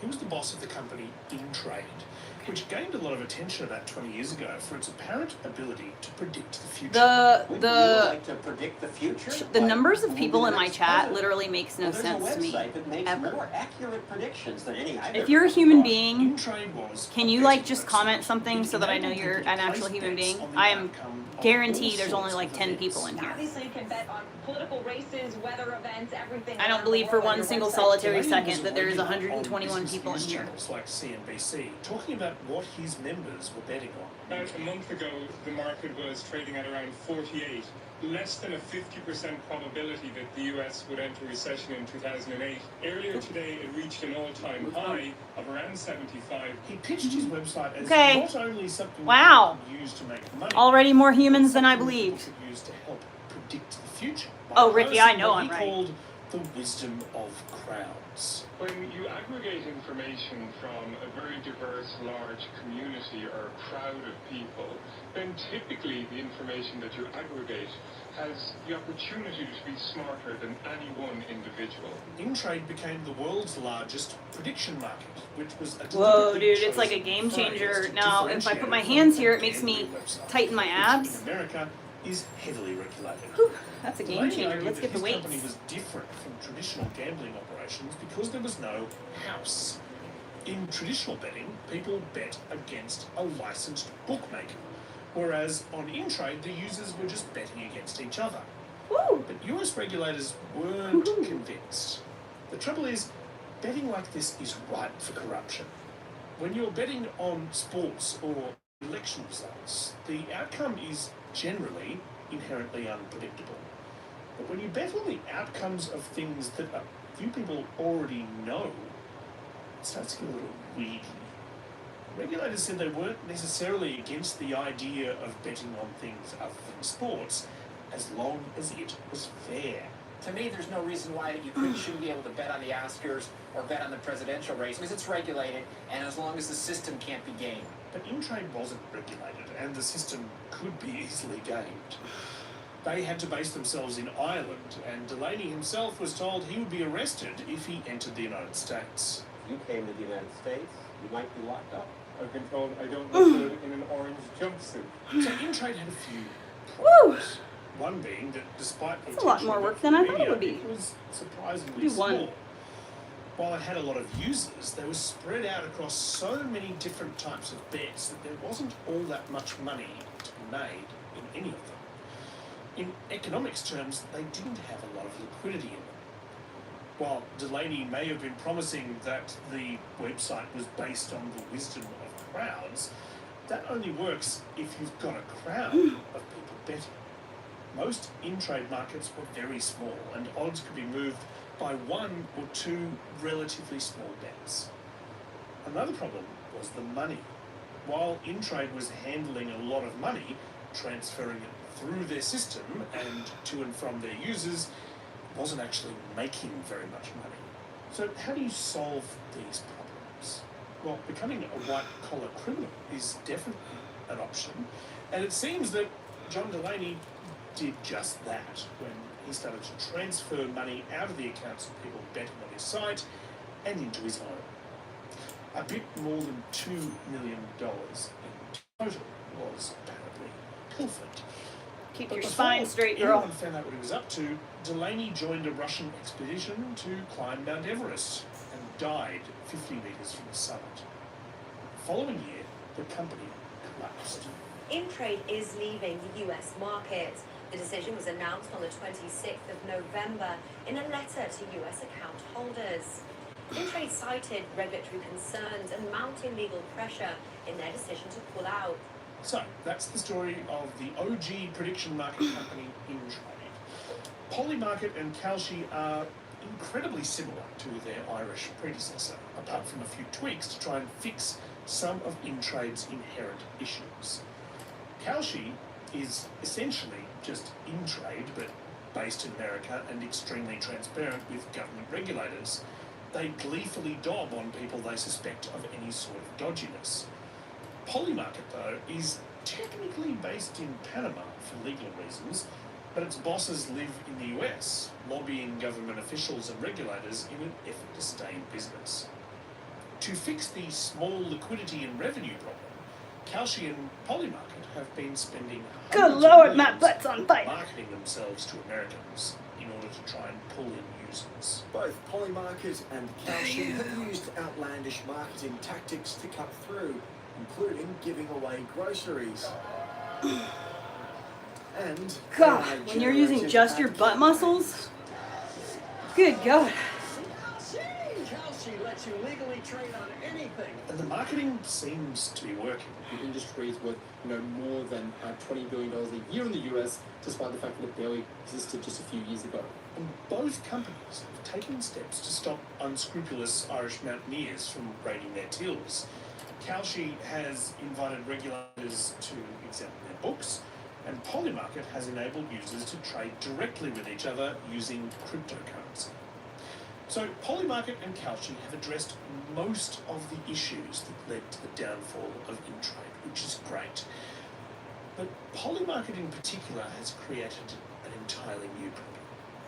See, by allowing people to trade with cryptocurrency, they are letting people make money anonymously. And that promise of anonymity is inviting some people into the market that really shouldn't be there. With that in mind, I want to introduce you to a Polymarket user whose handle on the website is MAGA My Man.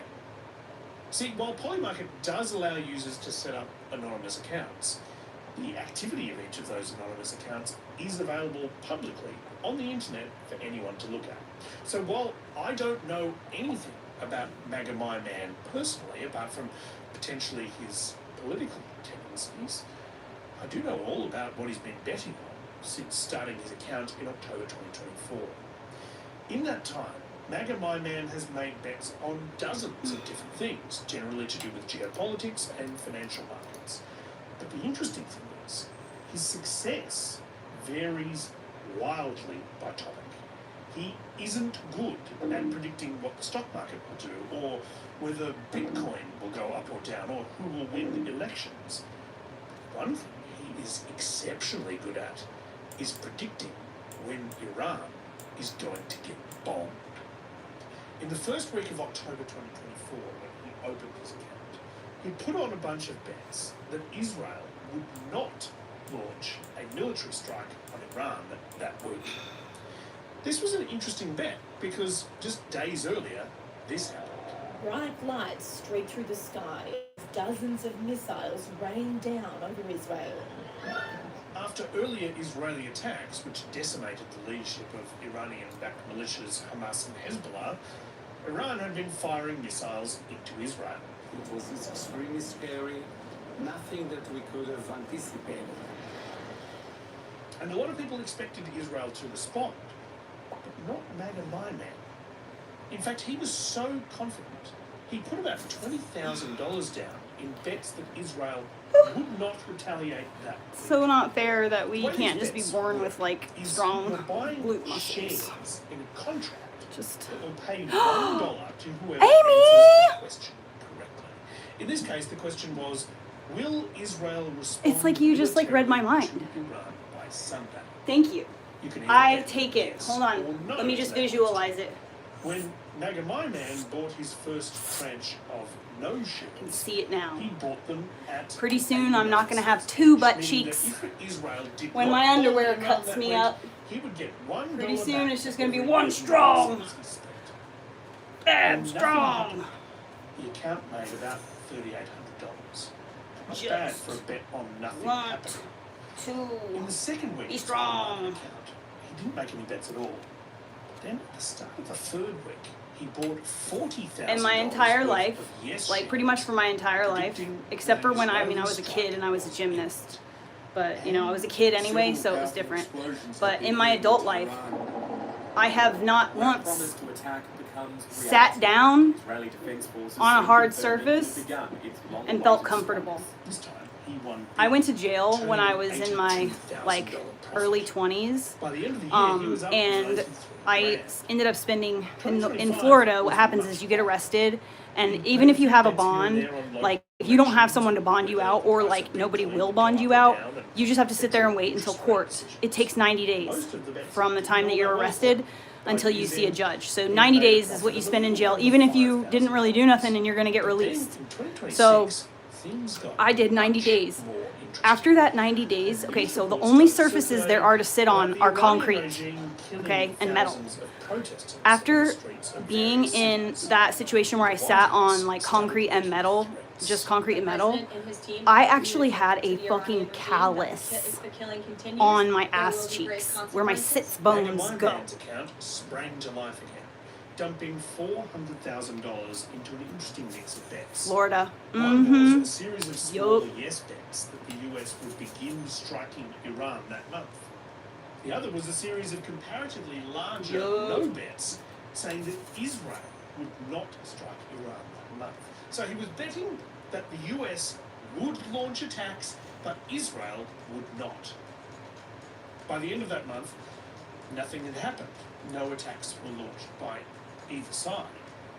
But that was okay because his winnings betting on Israeli inaction outweighed his losses. But by mid-February, things started getting even more interesting. CBS News has exclusively learned the U.S. military will What? strike Iran as soon as Saturday.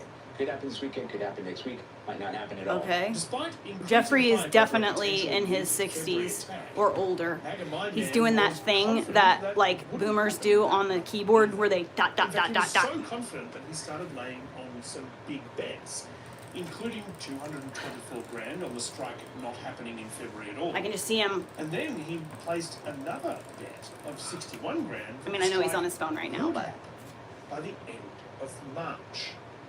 This represented a massive probably has a shift in button activity. dot dot dot Throughout already saved. 2024 You and know, 2025, he had made bets totaling his phone knows he's gonna do it, $228,000 on Polymarket. so it Now he was anticipates it dropping in that kind of advance. money on a single weekend.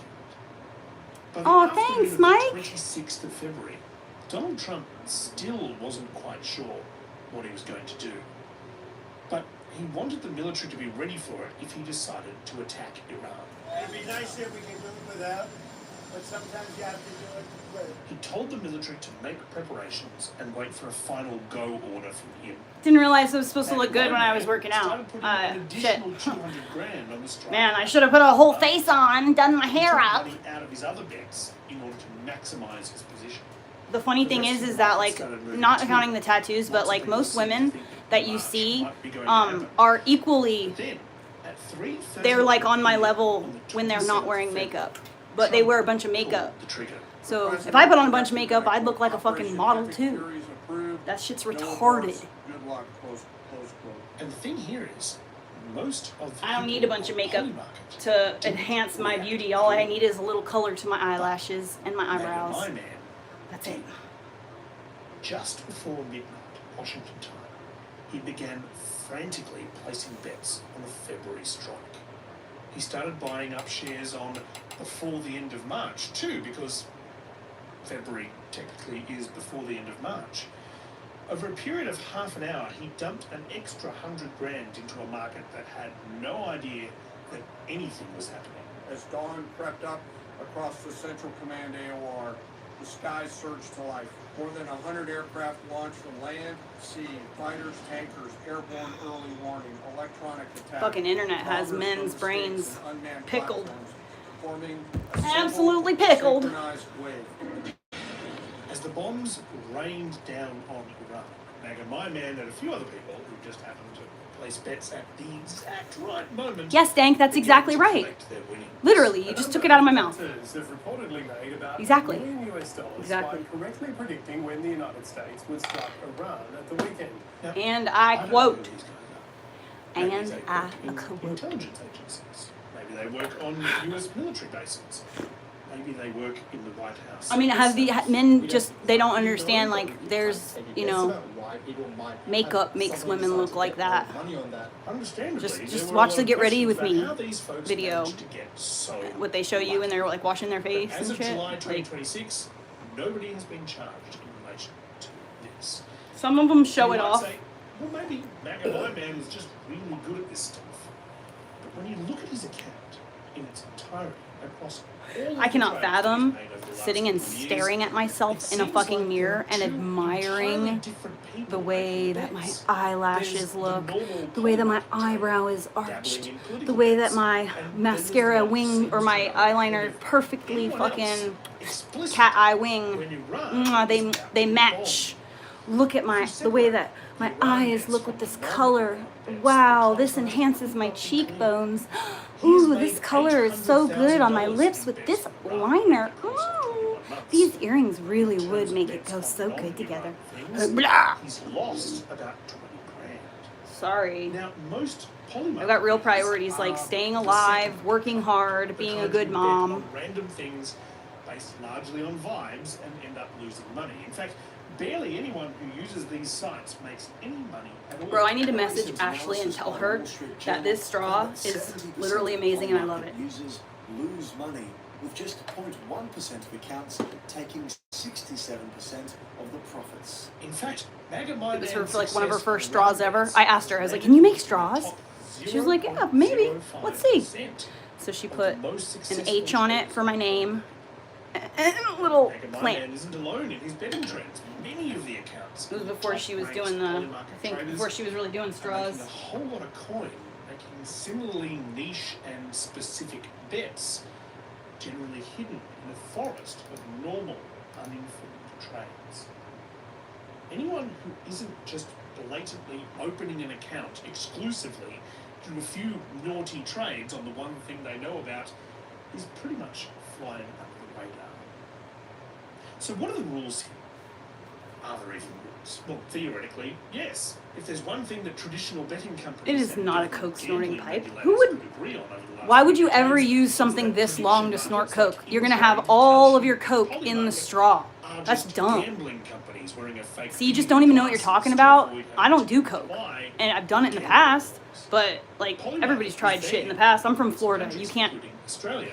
It was banned in America Anyway, too, it's a though wonder that I didn't millions turn of out a crackhead. Americans found But it anyway, so easy to yeah, get no, access to it. you can't do that. In That- 2024, It would be just like throwing half of your bag in the boss toilet. of Polymarket found himself in a You can't scrape a glass pipe. Like, what are they gonna? You gonna have to smoke it after that? It's in fucking insanity.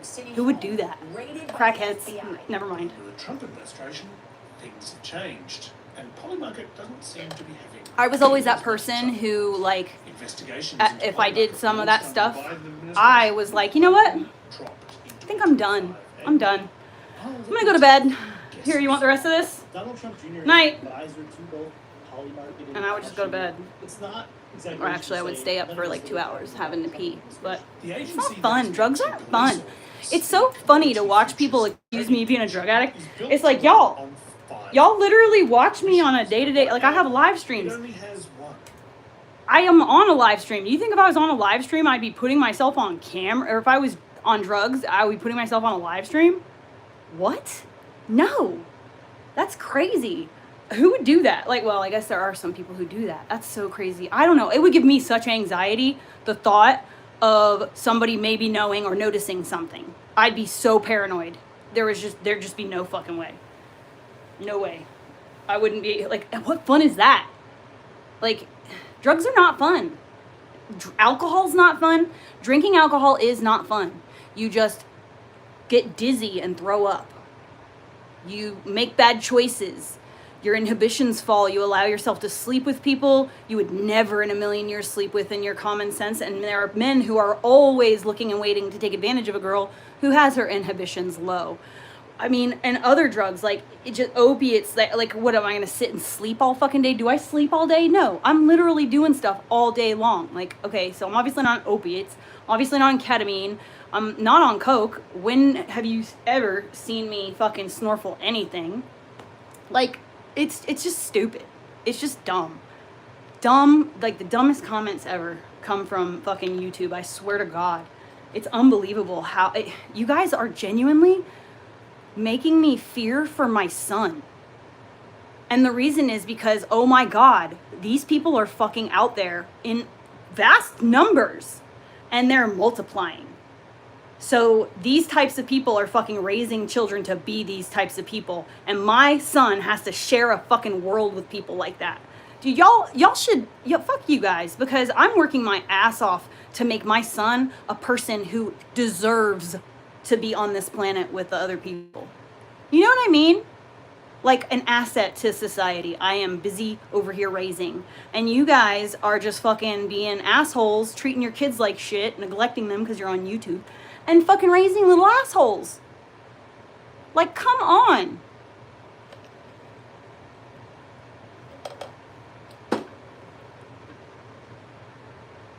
Because there comes a time when you get frustrated.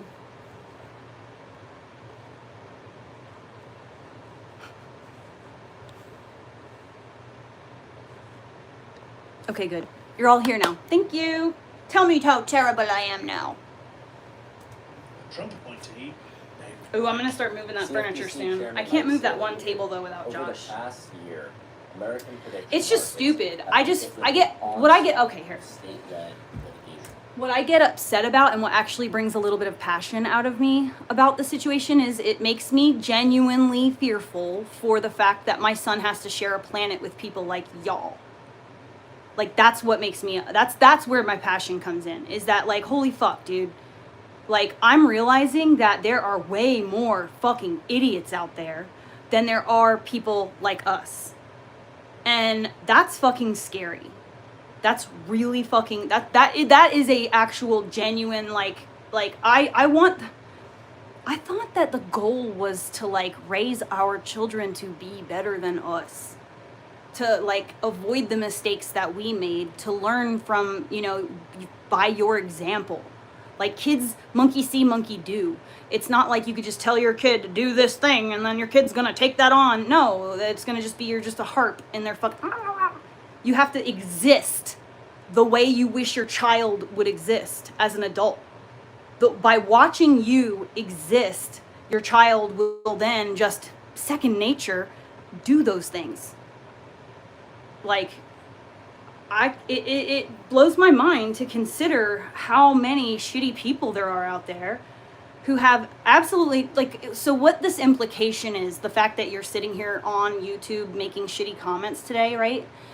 The implication is that you have nothing better to do with your time. And that makes me sad, because I think that if I was just with nothing to do, sitting around with, like, I don't have anything to do, like, I'm gonna, like, move my body. Like, I'm gonna stand here and fucking do squats, lift a little weights, or stretch, or do literally anything other than just sit down and have my phone inches from my face. You know, like, I can't fathom the idea of wanting to spend your precious time on this earth, even time where you're kind of forced to be in a lull. Like, I can't go anywhere. I don't have a car right now. My husband's borrowing, or my husband has his car. I'm not borrowing it right now. My truck broke down, obviously. So I don't have my husband's car. So I can't go anywhere. So I'm left with options. I could literally sit on my ass and scroll and say mean things to people on the internet, or I could like just do something, anything at all. Hobbies, like, it means that you guys don't have anything that enriches your life and makes you feel good about yourself. The way that you're talking to me is how you talk to yourself, and I know that. The reason that you get fixated on something about me is because you have that you're worried about it in yourself, and so it comes out in I'm sad for you. Genuinely. I am so sad that you don't have anything that makes you feel good about yourself. Every single fucking day, I do something that makes me feel good about myself. Whether it be I look after my day of hard work, because I do like man work. After my day of hard work, I look around at all of the shit that I've accomplished. And I'm like, God damn, fucking killed this shit today. You know, like, I bake a loaf of bread. I'll fucking make some kind of dessert or something. I'll try something new in the kitchen. I will try to do something on my mat that I haven't previously been able to do. I will constantly be challenging myself, constantly setting goals, having hobbies, experimenting, being a human living life. The fact that you are trolling me on the internet merely, and like I said, I don't give a fuck. You can accuse me of anything. I literally wrote a book.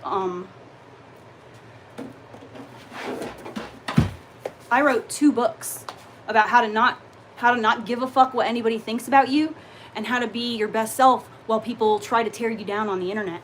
I literally wrote the books, babes. So y'all can talk shit about me all you want, but the passion comes from the fact that it's just sad. It's fucking sad. It's sad that you don't have anything better to do with yourself. It really is. It's pathetic and sad. And I wish to fucking God, dude, I wish, like, why I'm live streaming right now in the hopes that I am making somebody feel like doing something with themselves. You know what I mean? Because, like, if I could do it, I'm a schlep, right? I'm a schlub. I'm a piece of crap tattooed. I'm drawn on by a toddler. I got terrible, nasty dreadlocks. So, like, if I can do it, right? I'm so terrible on all these shitty things. But if I can do it, surely you can too, right? You're so much better than me in every way. So why not fucking do something with yourself? Why not pick up a hobby? I know that there's something that you're interested in that you're like, man, it would be fun to do that thing, you know?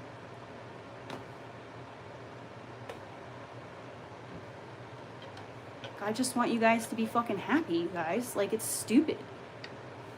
It's absolutely stupid. And, like, I'm the perfect person. Dude, troll me all you want.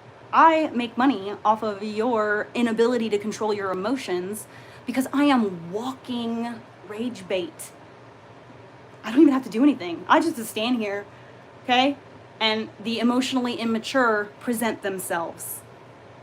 And I'm gonna just do what I'm doing anyway. I'm gonna look silly. I don't care. I'm gonna go about my business. I'm going to do whatever I'm doing because that's what I'm doing. And what you have to say about me isn't gonna affect what I think, say, or do, like, at all. But I will allow you to make those comments because, like I said, like, I actually am. It's not much money, don't get me wrong. You know, it's not like I'm a millionaire or anything.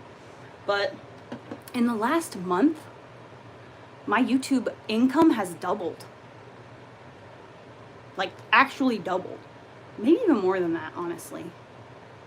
And it's only the fucking... So YouTube's payout system is the 20th is the cutoff day. The 21st is the day they send out your money from the month previous. So, like, this month, I got May's money, I think. So whatever I got paid for is May's money. So I'm going to be getting even more for June when June comes around. But so we're only in the pay period from the 21st of July till right now. So it's like the 1st or the 2nd, right? So from the 20th to the 1st of August, I have already made what my normal YouTube monthly income is. And it's all thanks to you. Oh, I do have a real job, boo-boo. I do. I own my own business. So, you know, that's not even an issue. This is just, that's why I don't care. Like, it's not that much money. If it, you know, it's, I don't care. It's just, it's fun money. It's money to do things with. I might use it this month from this pay period. When I get the check on the 21st, I might use this money because it looks pretty projected to double again. So if that be the case, then I'm going to use the money to get my fucking cat fixed, because I don't normally have just like $300, you know, where I can just sequester somewhere completely random that isn't already one of the regular needs of the household. You know what I mean? So if I can make enough money from my YouTubes, I'm going to sequester that and I'm going to put it into her snippety snip sip. Because I am fucking sick of this bitch running around my house acting like a fool. She's mean and I'm tired of it. She wants to get fucked so bad. She wants to get fucked so bad. And there's this Siamese cat that lives right next door. And the yard next door is very big. Like I live on like a, you know, I like live in the neighborhood, but the block, his whole fucking yard is the block wide. And then it's like at least 4 properties worth of property.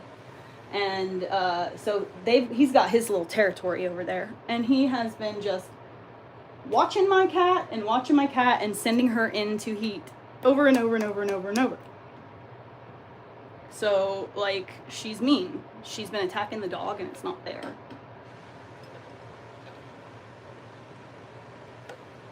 I have a cat and a dog and a kid and a husband. I'm a parasitic woman. The woman who relies on nobody for anything. The woman who minds her own fucking business. The woman who works harder than any man she actually knows in person.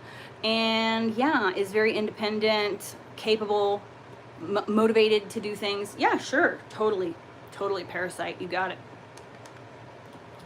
Oh, and I never ask you for any money. Ever. So, yes, parasite.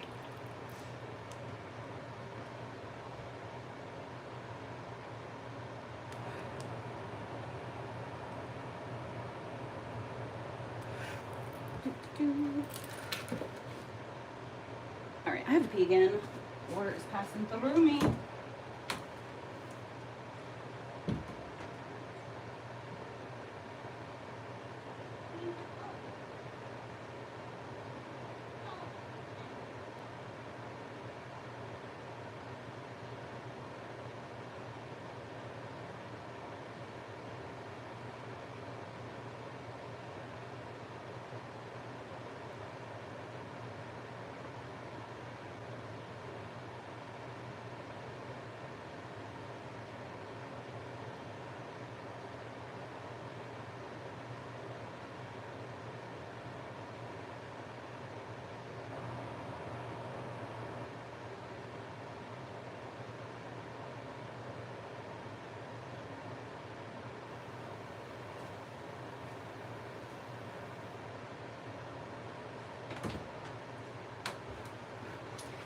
It's alright.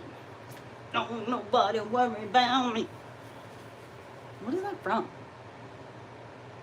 A Footloose? I think Footloose.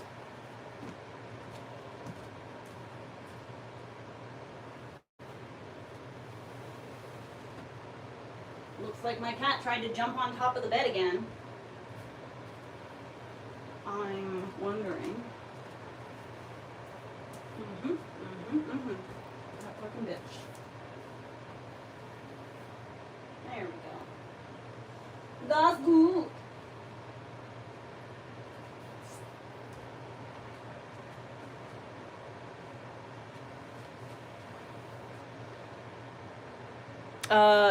Yeah. Like, it's crazy to conceive the fact that someone in America could live like paycheck to paycheck. I make more money than some people, you know, and people get by, figure it out. I mean, I have a house, I pay rent, I pay electric, I pay water. I do that all by myself. I don't have like anybody who helps me with the bills. It's all me.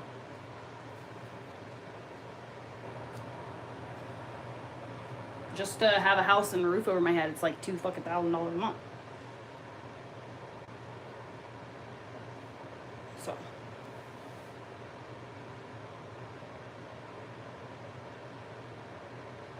What? What do you mean? What flips? I do not jump. I'm not a jumper. Me too, bride. Oh, no, the rent is not $2,000. The rent is very high, though. Close to it. But with everything all included, you know? I have a really nice house, so it is what it is. Small kitchen, but still a very nice house. You got to realize, too, I came from living in a school bus. I've been living in a school bus for 5 years. Like, my profile photo is my bus in the photo with me. I was living, like, I was spending money on gas, like $60 a day on gas, just to get to and from work, because I was living so far out in the woods. And I didn't have a kitchen. I didn't have running water. I had an extension cord, and that was all of my electricity. It was fucking rough. And in this area specifically, I had been looking for a place, and I have had a job and been able to afford a rent and all that shit for quite a long time. All my money currently at that time was going into gas and food and just staying alive. But since I've moved, like, it's completely different. I'm like in town. If I want to go to the grocery store, it takes me 5 minutes. It's a whole different thing. Life is so much fucking better. And I've managed to be able to, I make enough money to pay my bills. And I also am able to just do pretty much like whatever I want with my kid. My wants aren't big though. Like, what I want is to, like, you know, maybe once a week get a fucking meal out. Maybe, like, you know, take him to fucking the store and buy him a fucking toy, or like take him to the museum or whatever. You know what I mean? Like, my wants aren't, I just pretty much like hanging out at home, minding my own business. So I don't really need a lot of money. I feel rich, to be honest. Like, I very much feel super rich. I'll show you my house. But I do, and just because I love my fucking house. But I feel rich because like I said, I have been living homeless adjacent. I had a roof over my head. I owned all my own shit. I owned my own property. I owned my truck. I owned my bus. I have no debt. You know what I mean? Like, I'm by all on paper totally successful, you know? But the reality of that was I was living in a bus, and it was a fucking struggle to stay alive in the Oregon wilderness. It's you have to fetch your own water. You have to generate your own electricity. It's so much shit. Anyway, so I lived in that bus completely off grid for 3 years, where I had to generate my electricity fucking every day. Okay, so here's my bedroom. I guess I turn around. No, it's stupid. So I got my room. I don't have no furniture yet because I just moved out of a bus. But pretty much everything that's in here, except for my bed, my son's bed, the couch, and the recliner, everything else was crammed in that bus with me, okay?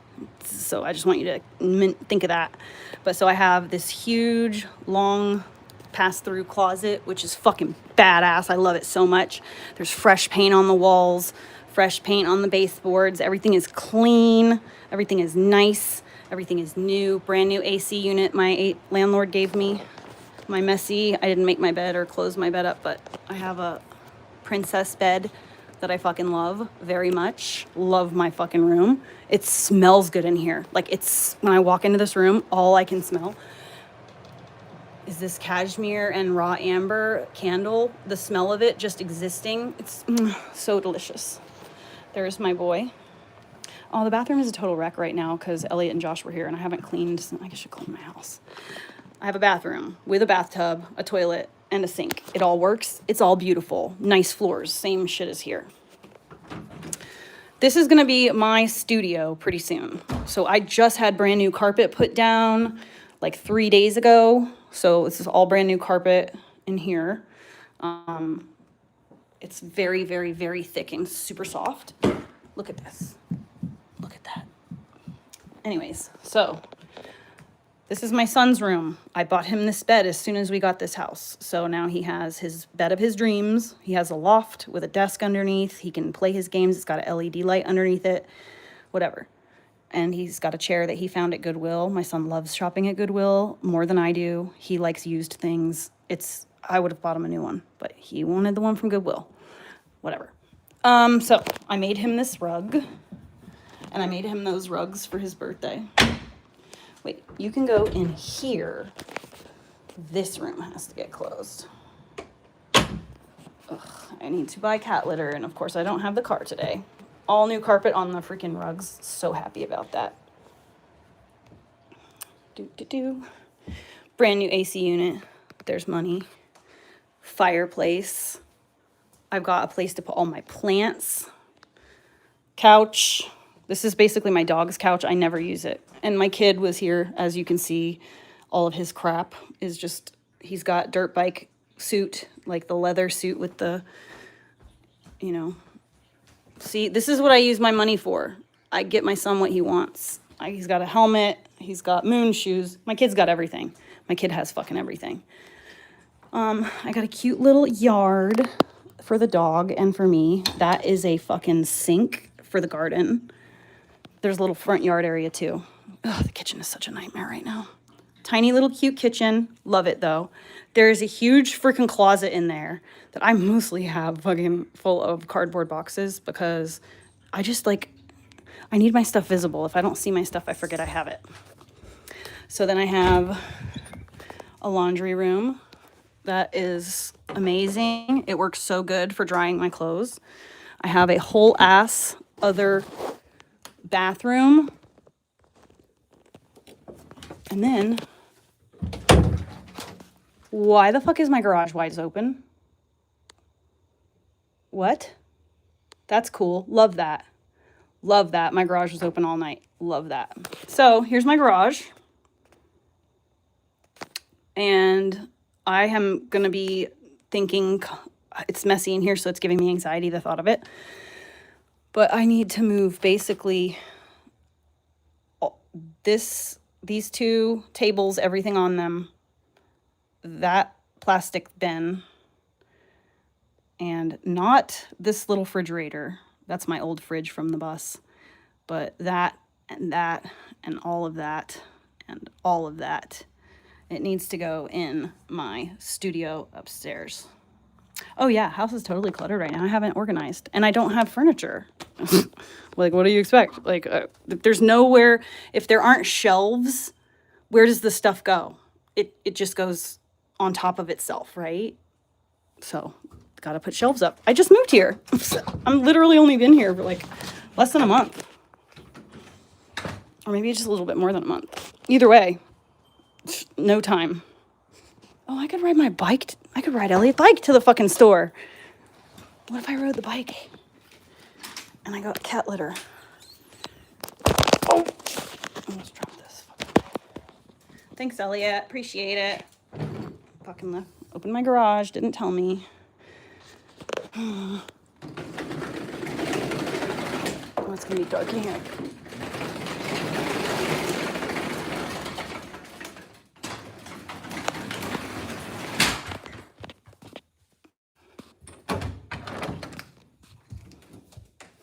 I don't care. I love my house. I love it. I stand here in this kitchen every single day and I think to myself like, oh my God, dude, I fucking hit the lottery, dude. I have the best landlord ever. I'm not renting through some fucking rental agency. I didn't have to fill an application on the computer online and then hope for a response. I have human beings who are really cool and like they care about this house. They care about my happiness in this house. And so anything that has gone wrong, they've immediately fixed it. Dude, they literally paid and replaced all the fucking carpet in the house because I told them the carpet stunk and I didn't want it. Or they needed to come and bring someone to come clean it, something.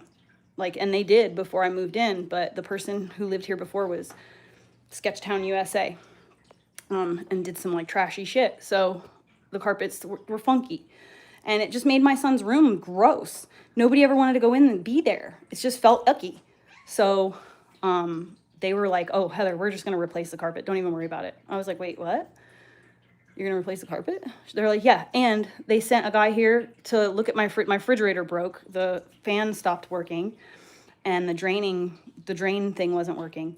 So they sent a guy here. They told me, they're like, listen, if the guy can't, like, if it's not an easy fix, we'll just buy a whole new refrigerator. And if it's not an easy fix for the stove situation, we'll get a whole new stove. It's like not a big deal.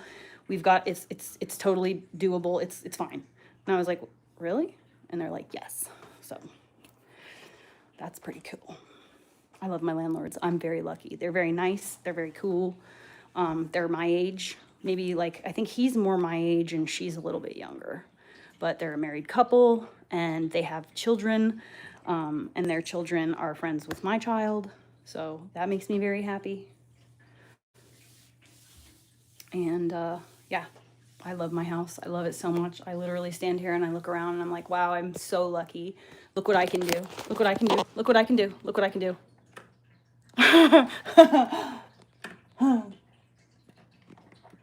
That's crazy, dude. I can fucking turn on a light switch, dude. Look what else I could do. Look what else I could do. Look, look, look, look, look, look, look, look, look.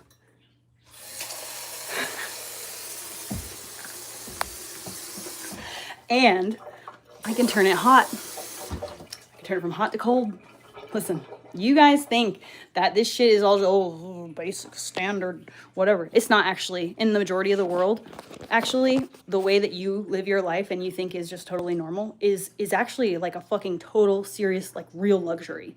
Not very many people in the actual real world outside of the United States like have running water and shit. Like there's more people out there that don't have that shit than do, you know? And I think that, man, I think that we have become complacent. We have become addicted to comfort and convenience. Money, stop. Is that why my Juul stops charging every day?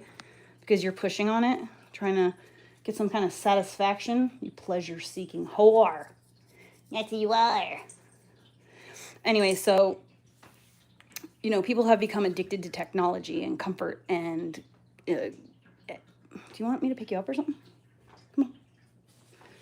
Okay, well then what are you doing?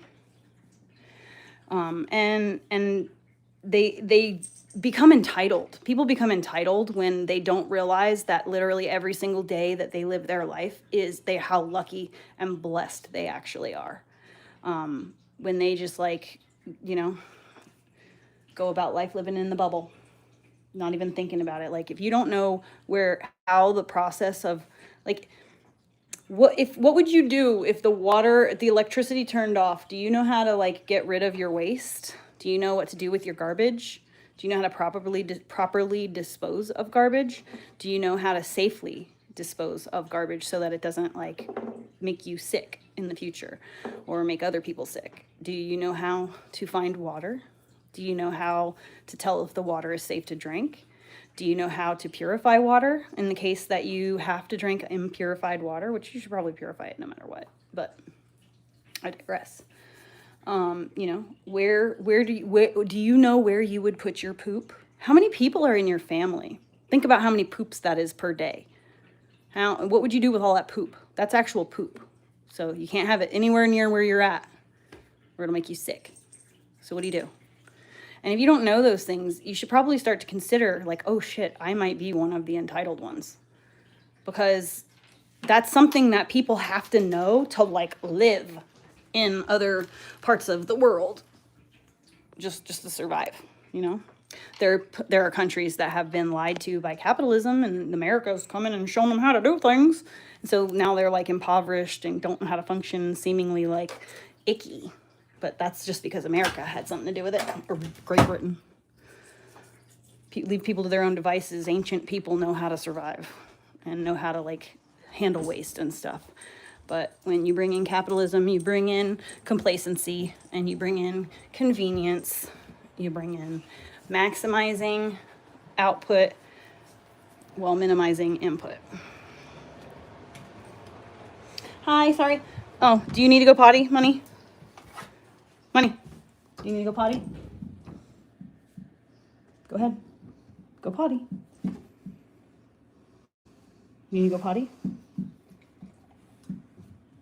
Well, I don't want to forget in like a little while.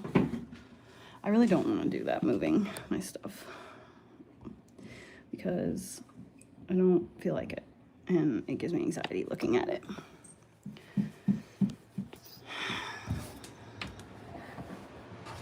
Nope, sorry, Moolah. I'm gonna take back my privacy.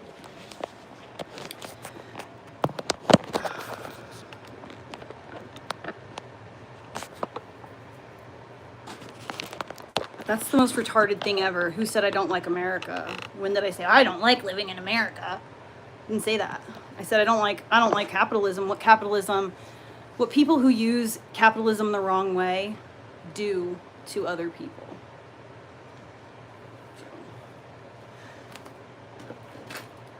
But Americans, and like you're just telling on yourself, Miss Cyanic. I don't know if you know, but that's not how you spell cynic. But anyways, so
I don't remember what I was talking about. That was my kid. Intervention by state governments across America.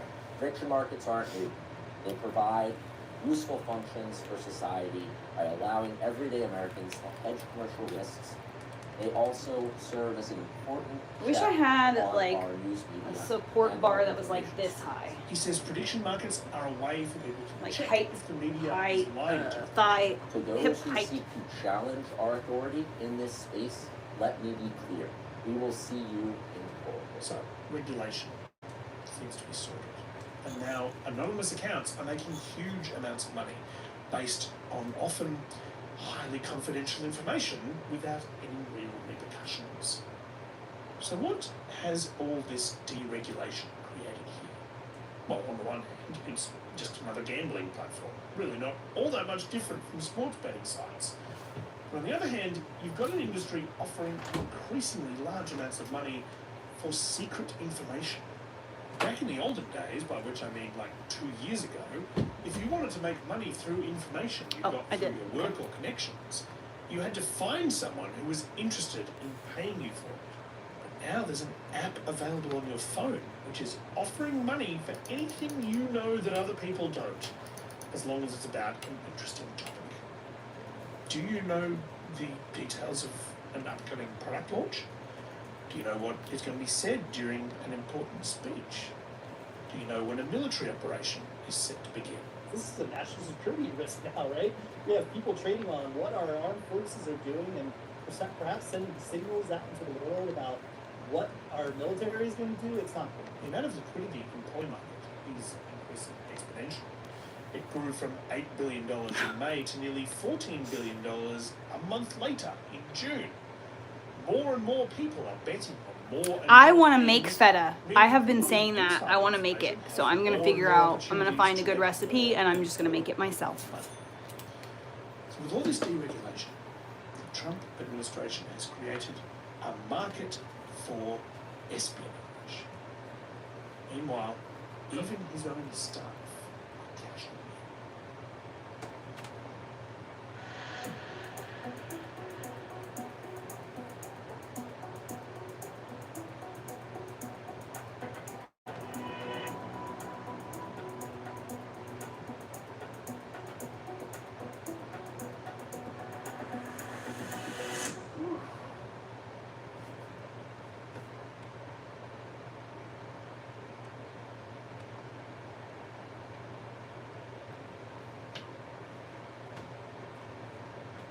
Folks, I'm currently being stopped by police for doing a story on mass surveillance and a company that are putting cameras in your neighborhood.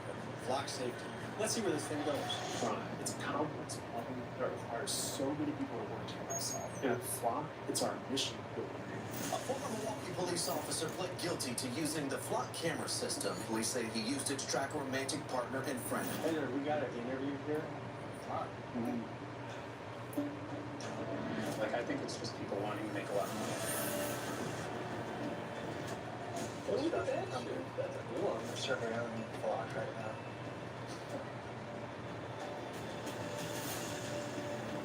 Sir, you're under surveillance. None of your business except for I'm surveilling you right now. Are you with Flock? There's a construction firm I went to CSP. 99% match.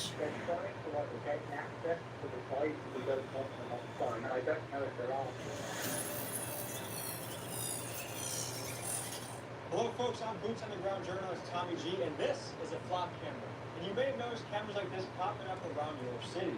Hi, I'm Ben Jordan, a researcher and journalist. As of today, Flock Safety has installed over 100,000 cameras all over America, so chances are that Flock is in your city even if you don't know it. And today, we are teaming up to investigate Flock safely. That's right, today we're going to spy on Flock employees to see how they like being under surveillance. If you go to Google or Flock's own website, the address of their corporate headquarters will lead you to an empty building. The actual address is kept private. And today we even reveal their secret drone operation, and we get boxed in by police. We're going to cover the biggest red flags to be aware of when it comes to Flock and arm you with the information you need to know about the surveillance takeover coming to a city near you. In this episode, we'll cover the arguments for Flock, and also the many arguments against Fucking dresser is like the perfect height. Thank you. I knew when I bought that dresser and I was like, why would this fucking dresser's a weird height? the headquarters, perfect you for probably me. seen cameras from Flock in your city. And how are they getting there? Well, from city council approval. I want to know what the will of the people is. Do they want Flock in their city? Because I do agree this is a complex issue with good points on either side. What is the slippery slope of what we're willing to allow under the selling point of safety, which is, of course, how they always make things more tight and tyrannical. So we're going to infiltrate, find our way in. I'll see you guys in the garden. So what we're finding here is it appears to be a nondescript building, which I think is kind of funny. We surveil people, but we also want our own privacy. Kind of a contradiction in my book. But so we're going to throw a drone up, do our own little reconnaissance, and then we'll move in on the target and get some license plates. We started off with a simple mission: surveil Flock employees to understand this company's attitude towards being watched. We were also going to film Flock employees.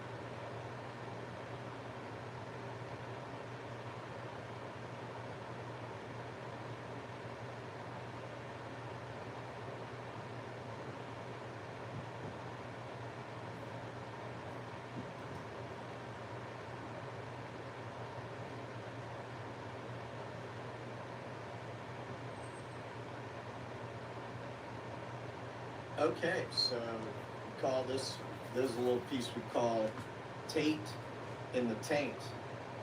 That's some Tate. Somebody's getting some Tate in the taint over there in the courthouse, in the jailhouse. All right, so here, you ever heard the expression, watch out what you wish for, you might get it? So here's Andrew Tate begging the authorities to come for him on Candace's show. Here in Miami. I'm right here in Miami. Come get me, arrest me, perp walk me, put me on the news, tell everyone I'm a human trafficker. You think I'm not versed? You think I'm not ready? I'm not gonna be stealing this shit. You can come get me, raid my house, take my stuff. You think I sleep with a full phone full of evidence? You think I don't wipe my phone every night? You think I'm dumb? Come get me, arrest me, let's do this all over again. I've done it for 4 years in Romania. You think I'm scared of your state jail after an Eastern European gulag? I'm staying right here. Well, your wish is the government's command, apparently. They came and got him by his request. Both Andrew and Tristan Tate have been arrested by U.S. Marshals outside of a private event in Miami, Florida, following an extradition request by the U.K. government against the brothers on over 50 charges related to rape, arranging or facilitating trafficking for sexual exploitation, assault occasioning actual bodily harm, as well as additional charges relating to illegal child images. What? And pornography. I'm a little bit suspicious of that. I don't think he has child. I don't think so. I mean, that outfit, I would think it was a raid at a drag show. Look at that. The funny thing is the outfit that Andrew Tate is wearing in his perp walk is literally a woman's outfit. This is your alpha male? No, the light. It's the difference in light. It's too bright. It's not the most masculine fellow in the world. He's literally wearing a woman's outfit. It's just weird. Hey, jail is for poor people. Well, tempting the fates, as they say. Tate brothers are being threatened, treated like Jeffrey Epstein in jail, their lawyer says. All right, so this guy kind of wants to be the next Nick Shirley, I think, the Tyson Hawk, outside the jail, lamenting that there aren't protesters. Everybody, I'm currently outside the jail where Andrew Tate is being held. And dude, I don't see anybody here, bro. There's not a single. I mean, it is raining, to be fair, but bro, not a single person with a sign or a protest or anything. Guys, look at this. I'm pretty sure that right up there, it's like one of these buildings. It's pouring rain, but nobody here. What's going on? Listen, guys. I'm better looking than Nick Shirley, and I'm twice as stupid. Give me some money. Lawrence Southern nails it. Last Andrew Tate fan discovers bots. Yeah, what do you think? This guy has real support? No, that's all blind support. Follow me here on X for more coverage and to support my work. Listen, man, you gotta go after some Somalis. Yeah, right. That money. You gotta do some race baiting. Listen, kid. I'm gonna give you some free advice here. You never want to be on the pedo side of the argument. Right. You never want to be on that side. That's not even with the kind of scum that you're fishing for here. That's a bridge too far, man. That's a bridge. It's a little too on the nose. They don't want anybody looking at what's on that hard drive. They stay away from that stuff. So, from the New York Post, the Tate brothers are being harassed by other inmates and treated like Jeffrey Epstein while they await extradition. Isn't he a boxer? What do you mean he's being harassed by other inmates? Isn't he a fighter? Isn't he supposed to like just show them he's like the man or whatever? 38 were arrested. Something to tell you boys, like some of the people I have the analytics, so I do see that there's a lot of like teenagers that are in this chat, which is precisely the the trolls that are actual humans for the most part, but to the boys that are looking for someone to look up to that is a good example, I assure you that the person that's shouting loudly how manly they are, it's not going to be the person that you're going to want to look to. What you want to look for is the man that moves in silence, the man who has a stoicism to him, the man who notices when things need fixing and just steps in and does those things. Like, I don't know, anything, any kind of situation, that's the man that you want to look to. The man who is raising children and is raising them in an environment where they will learn to be strong, capable individuals, where they have a sense of respect for nature and other people. Someone who is going to, raise his kids to be good people, right? That's the type of man you want to look to as an example. But I promise you, the clavicle guy and the fucking Andrew Tates, like, they're just regular dudes like you that happen to get popular on social media, and they don't handle their fame very well.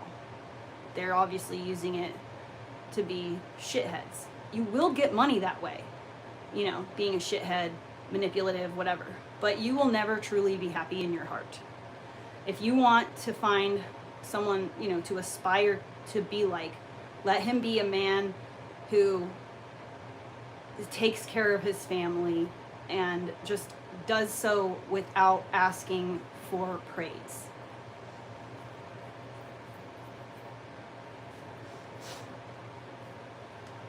I was at a bare knuckle boxing event in Miami, dressed like that. Go to a bare knuckles boxing event, dressed like Liberace. The bare knuckles fisting event. Boxing event in Miami on July 18th, and are being held in secure housing in federal detention. The brothers are fighting extradition to the UK, where they face a combined total of 59 criminal charges there, including rape, sex trafficking, and offenses related to indecent images of a child and extreme pornography. The charges have, quote, put a target on their back for them to get stabbed, jumped, murdered. Their lawyer, Joe McBride, they're both fighters. I just don't understand how Monday. They're scared in jail. Walks by their cell, they get called a word that starts with a P that's more appropriate to Jeffrey Epstein and not appropriate to them. Well, that's for a court to decide, Mr. McBride. McBride said, speaking outside the C. Clyde Atkins U courthouse, there's a pecking order in jail. It's very real. When you come in with those allegations, there's no excuses. McBride added that the child sex claims meant that the makes me happy, brothers are seen as fair game, and the public is green-lighting for them to get murdered in jail. These allegations against them are the worst for a multitude of reasons. It's one of the reasons why they're in solitary, he said. We hope to get them out. Andrew Tate's X account, which McBride told the Post is being updated by his team as he does not have access to a phone, has repeatedly stated that he's being held in the jail's special housing unit and I know why men do that now. Y'all cheap no phone asses. calls, no yard time. Doing It this also is easier claimed and that his doesn't hurt as neighbor much as is doing a regular fucking push-up. It incapable doesn't put as much who pressure on your screams freaking throughout wrists. the night. We can't usually This do it is because the from girl's got the Andrew nails. Tate account. I am know. in special housing unit. My water faucet is broken. I am not allowed bottles of water in SHU. I have nothing clean to drink. My only water comes from I'm a stronger shower, this way. warm, and from a brown and filthy faucet. It has given me persistent stomach problems.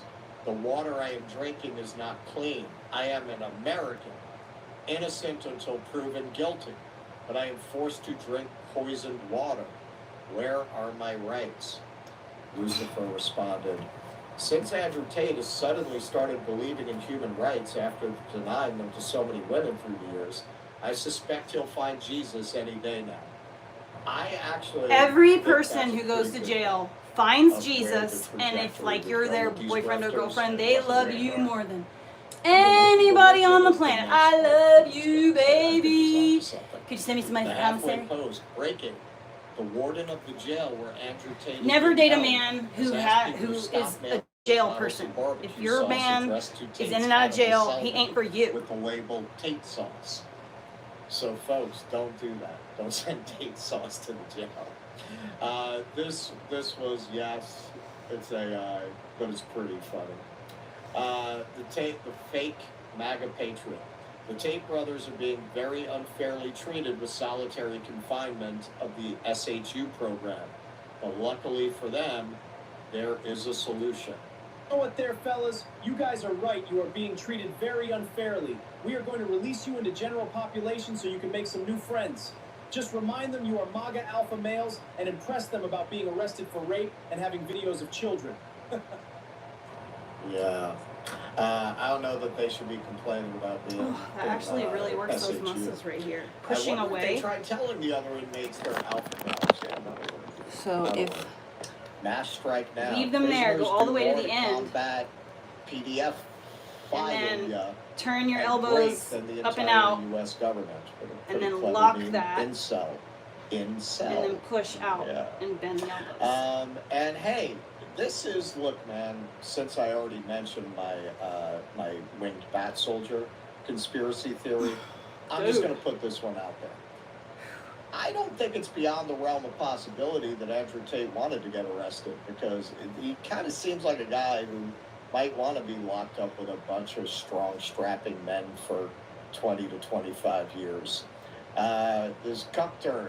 Andrew Tate taught the MAGA bros that it's better to have sex with a man than an ugly woman.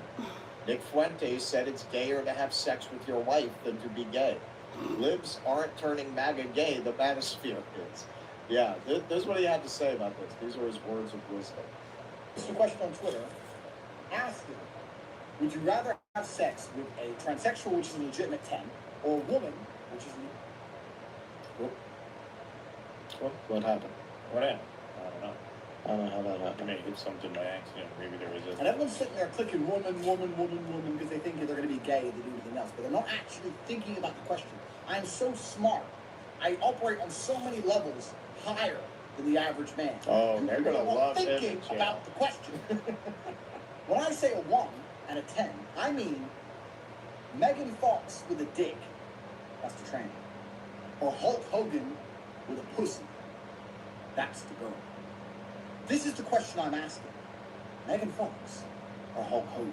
So you're thinking, well, I don't want to be gay, so I was just click the girl number 1, did it? You're gonna fuck Hulk Hogan. Okay, there's a pussy, but he's got mustache and muscles and shit. It's all hairy, big, Interesting. 6'5". It's pretty gay to me. That sounds pretty gay. I don't care if it's a pussy. That is gay. With Megan Fox, okay, he's got a dick, but maybe you can like scoot it out the way. I'm still Megan Fox. Interesting thought You know what I'm experiment. saying? At least she's small and shit, and you can hand her on her neck, mess her up. You ain't messing up Hulk Hogan. Hulk Hogan's gonna mess you up. So this is the question I'm asking. Ah, yeah, You so can he operate likes on to higher dominate plane. women in bed. Think Yes, about this. This is that's important. obvious. This is cultural.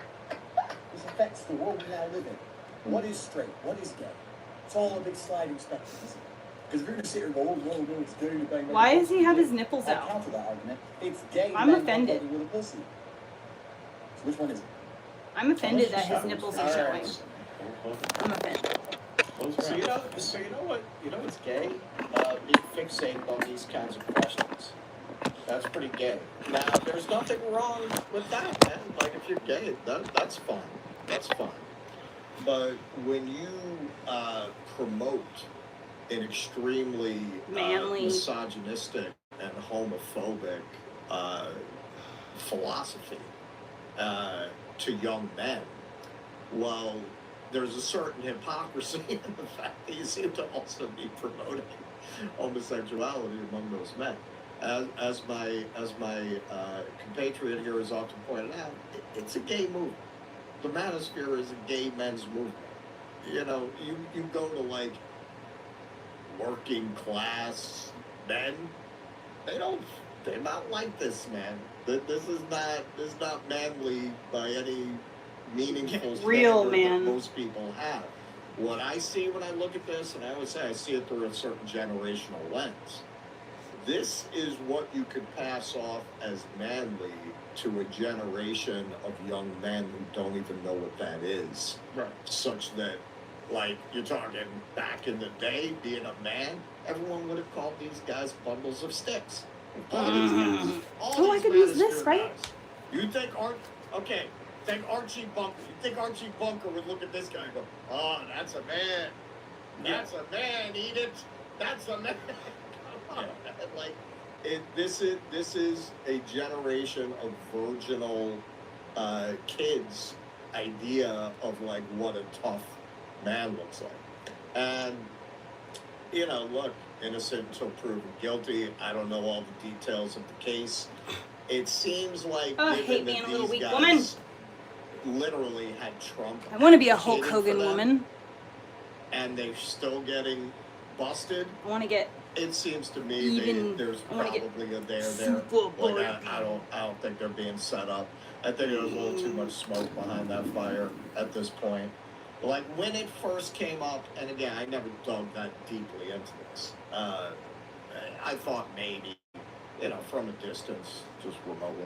Now, like, this keeps coming up, and you have Trump advocated to get them back from Romania, and then they got charged again, and with more serious stuff, and with claiming their stuff on the computer. Yeah, they probably did do that shit. I mean, in my opinion, they should have their day in court to prove their innocence or guilt. I don't know, dude. But I it just didn't think he would be a pedo. like, I'm wondering this if he's whole being set space up. that they're part of, That's the only that thing that in a makes me way curious. Or the Andrew media Tate is was twisting pioneer something of. and making it like It's different. full of the worst Or like the people girl because is no decent like people 17 and a would half and the promote media what is they're twisting it to say promoting it's to child. I just gullible don't really young like. men. They would feel I don't too know. There's bad. just something about Andrew So Tate. naturally, these people And I'm really are like scum. Not all of them pretty are good at criminal spotting scum, but creepers they're like all that. But like, essentially scum. These guys just seem I'd like, never they're even got that probably vibe among the from worst of him. them. Honestly. Yeah. But you know I mean, what? it If I is- really it think is, about it, you know, Andrew Tate. he would totally use those lines on teenage girls. Because adult women don't take him seriously. So, I don't know. I definitely want to read the transcripts just out of curiosity. But something I never really, I don't know, I just assumed that like that there was like bimbos who like fell for his shit, you know? But now that I think about it, women are a little smarter now. And once we get older, he doesn't really go for girls that are older though. So like in their 20s or something, usually. I don't know. What do you think? Do you think Andrew Tate could be capable of pedo stuff? Like actual little kid, like I don't know about that. As young as 15. Yes, 100%. He definitely hates women. But you got to think about this, Nicholas. All men are told from the time that they're very small, don't do XYZ because that's girly, or like you're not a girl, you can't do XYZ, right? And so these things are like crying, you know, acting, flapping your hands around, whatever. So men grow up being told that those things that are seen as weak are women things, specifically. So men have this deep-seated, ingrained in them dislike of weak things, and therefore feminine qualities, therefore women, you know? And it really carries over into adult life, this actual dislike of women as people, you know? And it's much more prevalent than you would think. You may be different, but if you stick around in this chat for longer than 5 minutes, you will see them come out. Men hate women. They all hate women, for the most part. It's wild. And it's because they've been told, you know, those, like, all the things that are seen as feminine are also weak and pathetic and can't do that. Bad. It's bad to do those things.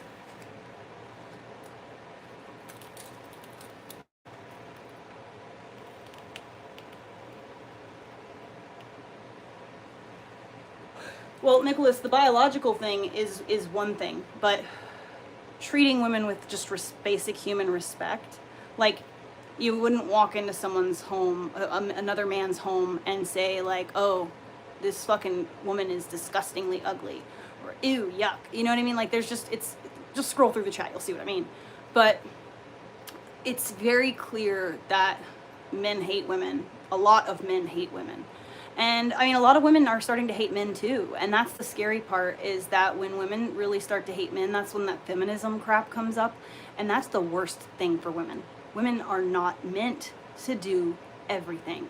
We're not meant to do the man things, okay? It literally forces, when, like, what you do with yourself causes certain hormonal and gene expression. So as a woman, if we are forced to do tasks that are truly manly, like hard labor, you know, whatever, we start to produce testosterone, more testosterone than our bodies are meant to handle. And it affects us, you know? So what we need is a man, a teammate, a provider, and a security, someone who we know will keep us safe. And once we feel safe, then we can fall into our estrogen cycle and be more in our feminine. But when a woman does not feel safe, and a woman feels like she has to handle things because someone's not going to actually do what they say, or like, you know, she has to like write a list in order for you to like know what to do, like those are just adding to the mental load. So, you know, women are not meant to do these types of things. Biologically, we're just not meant to do them. And so, you know, 21st century girls can do anything a man can do, but better. You know what I mean? And that's just a sour way to have, like, feminism is toxic as fuck. It really is. And it's made this deep divide happen between men and women. So men have been raised, you know, don't be like a girl, don't, you know, ugh. And then women have been raised, oh, you can do anything, you're capable, you're just as powerful and capable, you can do anything a man can do. Well, no, actually, I can't pee standing up. I mean, I can, but not the way man can. You know what I mean? I can't ever penetrate someone with my phallus because I don't have one. So there are things you could never do as a woman. That's just the way of it. So, you know, we've been so bamboozled by the people that control the world that, you know, we don't realize that first of all, and I mean, I'm a woman, so this is going to sound like I'm inflating women in some way because, you know, I am a woman, so I want to be like worshipped or something, which isn't the case. But truly, if you think about this logically, if there was a physical location that we could as human beings go to, that humanity sprung forth from, like instead of women giving birth to new life, there was a physical location, like a Stargate or something, You know that place would be the most sacred place in fucking humanity. People would be laying flowers and sacraments would be done. Things would be, ceremonies would be held. There would be a worshiping of this portal of life, right? Like, so why is it that we as women are supposed to be the lesser sex? That's not the case. Women are capable. We're just not meant to do certain things. Like, we're just meant to do women things, and that's okay.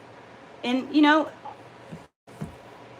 I think that men are it's like the gods of ancient times, if you really think about it. Like, the men are like the gods. They have, they're do the thing, fight for the house, raise the children, be out in the yard doing the hard stuff, build the chicken coop, build the fence, so that the wife can raise the chickens and provide you with the eggs. You know what I'm saying?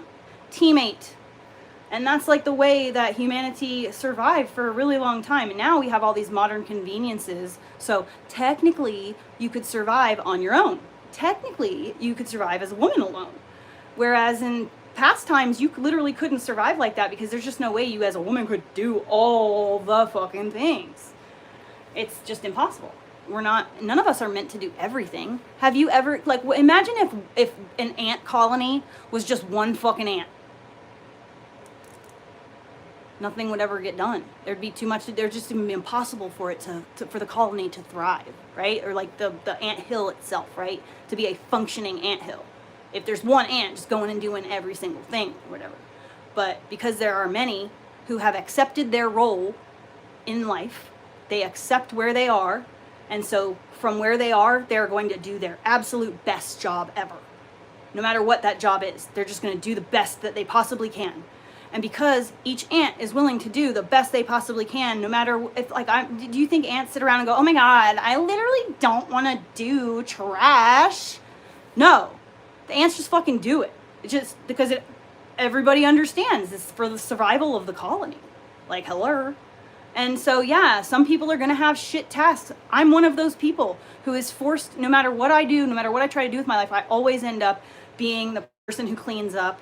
That's my job. I clean houses. I do fucking landscaping. I clean yards, technically. I use a weed eater, which is very similar to using a vacuum, So, and a blower and all that stuff, right? So, like, I'm my role in this world is to clean. And I understand that and I accept it. So just put me in a room and I'm going to fucking clean it. Because that's just what God has bestowed upon me. I am the lowly cleaner lady. And that's okay. I accept my spot in the caste system, because I understand that in order for the community to function, I have to accept my role, and I have to be willing to perform it to the best of my ability. And if we all just did that, like, fucking, the world would be so much better. Like, I don't understand why everyone's like, it's not my job. Like, did you notice it? Well, it's your job now. When you notice something, that's another thing about men that are so important, that we as women shouldn't have to think of these things.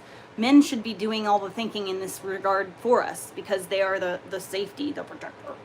But like, if you notice something, it becomes your responsibility to do something about it. If you notice something, if you notice trash on the ground, that's your fucking trash now, because you noticed it. So you pick that fucking trash up. How dare you walk right by that shit? What the fuck? And if we all just accepted that we're living here together, we're all on the same fucking team at the end of the day, right? We all want the same things, right? So why can't we just decide to do our best? The more that we choose as people to, like, it's not my business, it's not my job, it's not my problem, it's in our little bubble. You shut your car door and it's like fucking little airtight bubble. You can't hear outside what's going on in the world. You can't hear the birds. You can't hear the fucking wind. You can't hear nothing. You're just fucking sealed, hermetically sealed in a little pod. And so you just hurtle yourself down the road in your little hermetically sealed pod, completely oblivious of any of the life activity happening around you. Completely oblivious. And, you know, I just like, I wish people weren't like that. I wish people were more attention, would give their attention. And like when you notice something, if you feel there's some like disturbance in the force, if you see some type of disturbance in your immediate square mile, it's literally your responsibility to do something about it. Like 1 square mile around yourself, your physical body, that is your responsibility, your perimeter. So that means if your neighbors are sick and like it's your responsibility to be thoughtful and make them a meal. If your neighbor is an overwhelmed single mom, you know, it's your responsibility to be like, hey, like, I can help with the kids, or I can do grocery shopping for you. Because if you're a man, you shouldn't ask to take anyone's kids. But you could offer to go grocery shopping for the single mom. Not you pay, you do the task. You know what I'm saying? Just take the responsibility off of her hands a little bit. And if we help the single moms in our community, then those single moms are going to do a better job raising their children. And so now we're not all around hanging around bad kids who want to fucking cause problems all the time, right? That are going to grow up to be like troublemakers and shit. Why can't we just care about one another and want each other to be at our own level or above, you know? Instead of it's got to be like me better than everybody. I want the stuff. I want the shoes. I want the clothes. I want the hair and the eyelashes. Like, what is that? Like, I bet you saw like 4 homeless people on your way to get your eyelashes done.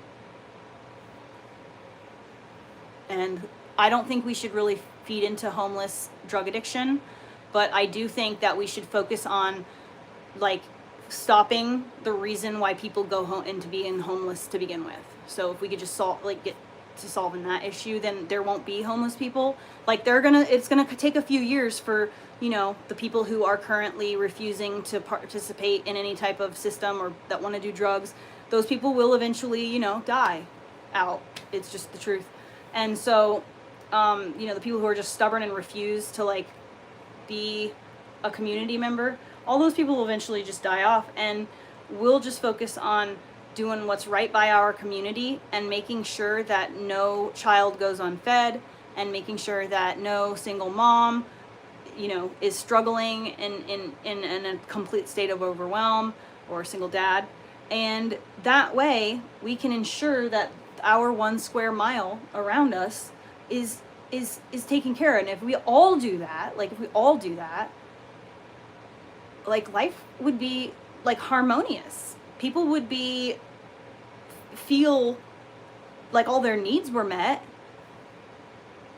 Then we wouldn't have like irritable people on the road. We wouldn't have fucking irritable people serving us food, and irritable people, you know, fucking, I don't know, doing any basic human task that they deem themselves too good for, you know? Okay, be right back. I gotta pee.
Do you leave outside? No? Okay. Is the larger-than-life cartoon version of an alpha male. No, they the don't way do Donald well with Trump gray was area more shit. like a cartoon version of a businessman, right? And so their appeal is to people who want some foray into that world, but who have no access to it. There's a right? difference between If finding you're- moments of, self-care and being allowed, whatever. Obviously. But the thing is at the end of the day, if all of us cared and took care of things we notice that we're capable of taking care of, obviously, like, if I notice someone with a fucking broken down car, I'm not gonna stop and help them because I'm not gonna be of help in any way. I'm just gonna be another human body standing there going, you know what I mean? So, like, there are obviously, stay in your lane, but if you are if you are a welder and you see something needs to be welded, weld. If you are a house cleaner and you see that someone's house needs cleaned, clean. If you cook food and you see someone needs to eat food, feed. That's what I mean. And if we all were considerate in that way and cared more about our 1 square mile, then all of the things that we're having to do to make our society better are just gonna kind of fall away. Like, there won't be garbage on the side of the road anymore because we will all be considerate, and therefore none of us be throwing garbage on the ground, right? So, maybe for a little while, the first round of individuals committed to the movement, right? Those people are gonna have to do things that they don't want to do necessarily. But that's just how shit works.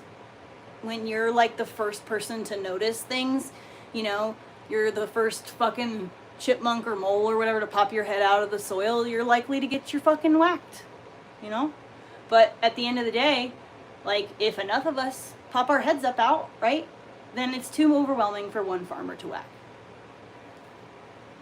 Which therein lies my whole thing is it's overwhelming for one person to do anything.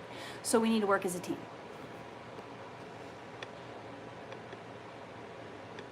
Yes, people who complain about 100% dank.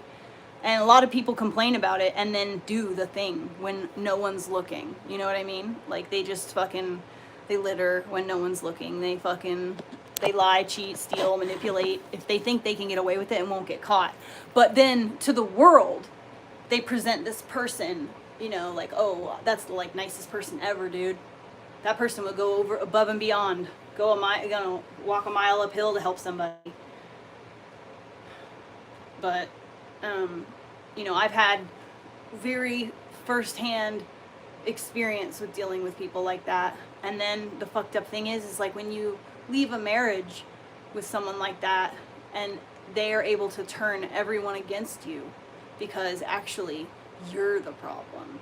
They're so kind and so good and so generous. They could never do the things that you're saying they did. So, I'm not Irish or Scottish. My hair is not naturally red. My hair is blonde. Good night, Papa. I love you.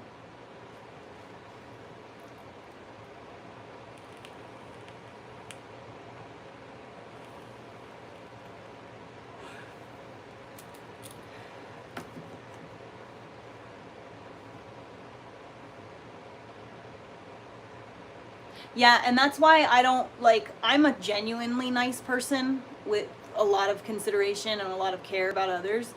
And that's why I'm not afraid to be grumpy or not all the time. I'm not going to try to put on some fake nice bullshit. I don't need to. I'm just going to be nice with my actions. You know what I mean? I don't have to fucking smile all the time. I don't have to look happy and hello! Ooh, get out of here with that shit. Leave me alone.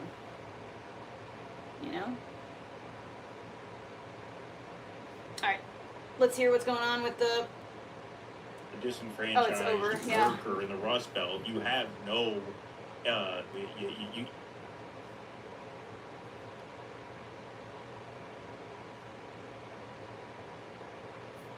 Ooh, Papa Meat. Welcome back to the Papa Meat channel. How you doing? How you doing? Come on, sit down because today we're going to be talking about wedding disasters. But I'm not going to do it alone. I have my wife here. Come here, wifey. Come on. It's hard to speak. Faster. Oh, the carpet. God. Hurry up. Place. It's a joke. There are gonna be people like, you're gonna get a bunch of guys DMing. Also, if you're a man, my wife's fine. All right? People don't know Allison has her own YouTube channel. It's not you, Allison. It's cool. It's cute. It's called Beer Pup. She hasn't uploaded there in a while. Maybe she will soon. I don't know. But listen, every time you come on this channel, people always say, he doesn't treat her right. You know what? We joke a lot, don't we? It's our love life. You have to say, yeah, you have to say yes. I don't know. It's 50-50. I just don't assume. Okay, well, this is why we have large gaps of our collaborations, because this attitude has got to stop. We're going to talk about wedding disasters today. Was our wedding a disaster? No, I think it worked out really well. We've talked about our wedding once before on this channel. I think you didn't like the horse, but for me it was fine. The horse did step on your toe, didn't it? The horse broke my literal foot, and that's led to this physique today because I was bedbound for 8 months. Weddings are one of the most beautiful days in a person's life, but that doesn't mean they can't get ugly. Planning a good wedding can take months, if not an entire year. Everything from food, decorations, seating, and even things you can't control, like weather, need to be meticulously accounted for. Like our wedding, the horse was accounted for. To sum up everything, basically, I think that we should use our free will Yeah, they were not to that do expensive. right. We had a very cheap wedding. It was nice. Ew. Like, just because we can lie, cheat, steal, manipulate, just because we could, doesn't mean we are gonna. My fairy tale wedding. I'm gonna be in a big carriage, wearing white, coming out in my dress. I could see you marrying. I could see you. You're like, I'm into I could see you marrying like a butch lesbian and being the bottom. Well, yeah, she's wearing the tux and I'm wearing the dress. I feel like that's probably happened before. Oh, 1,000,000%. Nothing wrong with it. I'm just saying that's what I see Nick doing. Regardless of how much planning you put in, there will always be a near endless amount of things that could go wrong. So today we're going to talk about some of the biggest wedding disasters out there. Now, we can't talk about this topic without bringing up one of the most widely publicized weddings ever. I don't want to watch stuff where people get hurt. Please don't show me people getting hurt. Hey, congratulations, Taylor! Say it. Thank you, Mr. Wood. Mr. fucking Wood. Thanks for putting a ring on it, Mr. Big fucking man. I'm Mrs. Taylor fucking Kelsey. Is she keeping her last name? Oh, she's got to keep her last name. Also, The that corporate prenup, overlords that own her soul. That paperwork on the prenup has to be like Oh my God, I can't even imagine. When he divorces Taylor, which he inevitably will do, which the public will say that Taylor left him, when he realizes that he's in I'm gonna go. a patch of rough I'm gonna pumpkins, skedaddle. that motherfucker, he's gonna go missing. Travis Kelce, reportedly missing on his yacht. I'm gonna Coast of go South Africa, and, photo with him in the ocean. There's going to be an awesome album. Take a nap, maybe. I don't know. Oh, man. I kind of want to go. I want to do something productive, but like, so I don't often get like days to do like literally whatever I want. I usually have to like have some responsibility that I have to do, and that just makes it very hard for me to like. So if I have an appointment at like, let's say 2 o'clock, that means that all day I'm waiting for 2 o'clock. And so I can't relax, I can't do anything until after that appointment. And then once that appointment is over, okay, then I can do whatever I want. But I know that, you know, if I have to do anything, I cannot start any project. I can't do anything. Because if I do, I'm going to get sucked into whatever I'm doing, and then I'm going to completely forget to leave for my appointment. I'm going to miss my appointment. I've done it thousands of times. So I've learned that if I have an appointment at what doesn't matter what time it is, that is what is happening that day. Oh, brain. Like no wood. But she goes full lesbian. I think You I'm gonna Taylor Swift go is fart such a around lesbian? for a little while. I think Taylor Swift is definitely one of those. No, people I don't have that OCD. She's like one of the trad wives. I mean, that's just I definitely have like. Lesbian sex. It's just. I definitely have some obsessive tendencies, some compulsions, if you will. But no, I don't have OCD. I'm not in a situation where it's, you know, I wouldn't claim to have OCD because like OCD is like not fun. It's not quirky. It's not cute. It sucks. So no. But I used to be quite obsessive compulsive. I will say that. But I learned how to get out of there, and I stopped doing it. I taught myself how to not be obsessive and have compulsions. Again, not OCD, but, you know, I was obsessive about things. But anyways, I wrote a book about it. how to become a person who doesn't give a fuck about stupid shit. But anyway, so not OCD, but definitely a little bit autistic, little autism, and a little bit of ADHD, and like some can't fucking do math stuff. What is that shit called? Dyscalculia. Not so much. I don't have what is that shit called when you don't read right?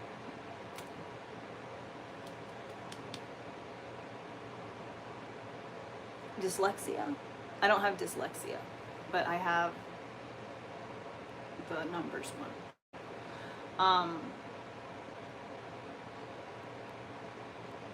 PDA for sure. A little bit of touch of the PDA. But so again, since I've realized all these things about myself, since I found out like, oh, you've always been autistic as fuck. Not like the cute kind either, but like, you know, stuck in these like ways, struggling. I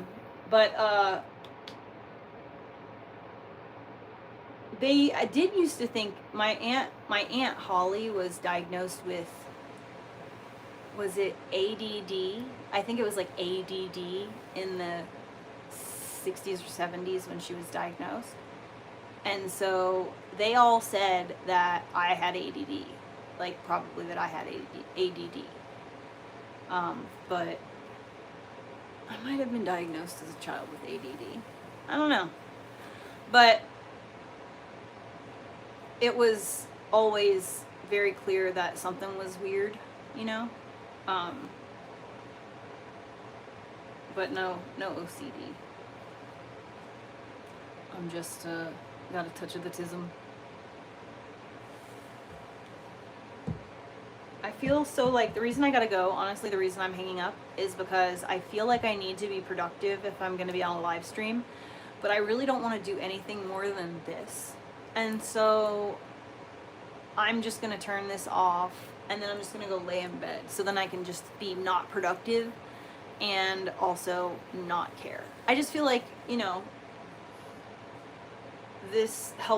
I use this as a tool to help me be productive and to at least get through some things that I don't necessarily want to do, but that like, if I live stream it, at least I could get some money for doing it, you know? So, you know, I'm exercising and I'm forcing myself to do it on live stream so that I'll get paid, which is quite nice. It's not much, but it's more than I would make if I didn't live stream, that's for sure. I recommend to everybody that they should start a YouTube live streaming channel. Don't be afraid to show who you truly are, because like people are gonna talk shit no matter what. It's very good for you if you're a shy person to force yourself to do this. I was very shy as a kid. Like I would cry when people would talk to me. Like if in front of a room, if I got talked to, I would like not be able to handle it. I would break down. I was very shy, very insecure, very shy, very shameful, shaming, scared, but I was also like severely abused. So exposure therapy. Yep. I'm gonna go vegetate for a little while. Yep, I am. All right, I love you guys. I'll see you later. This is a cool, you know, this little group was cool. You guys should come back so that we don't all have just jerks. Gio, I love you. I'll see you later.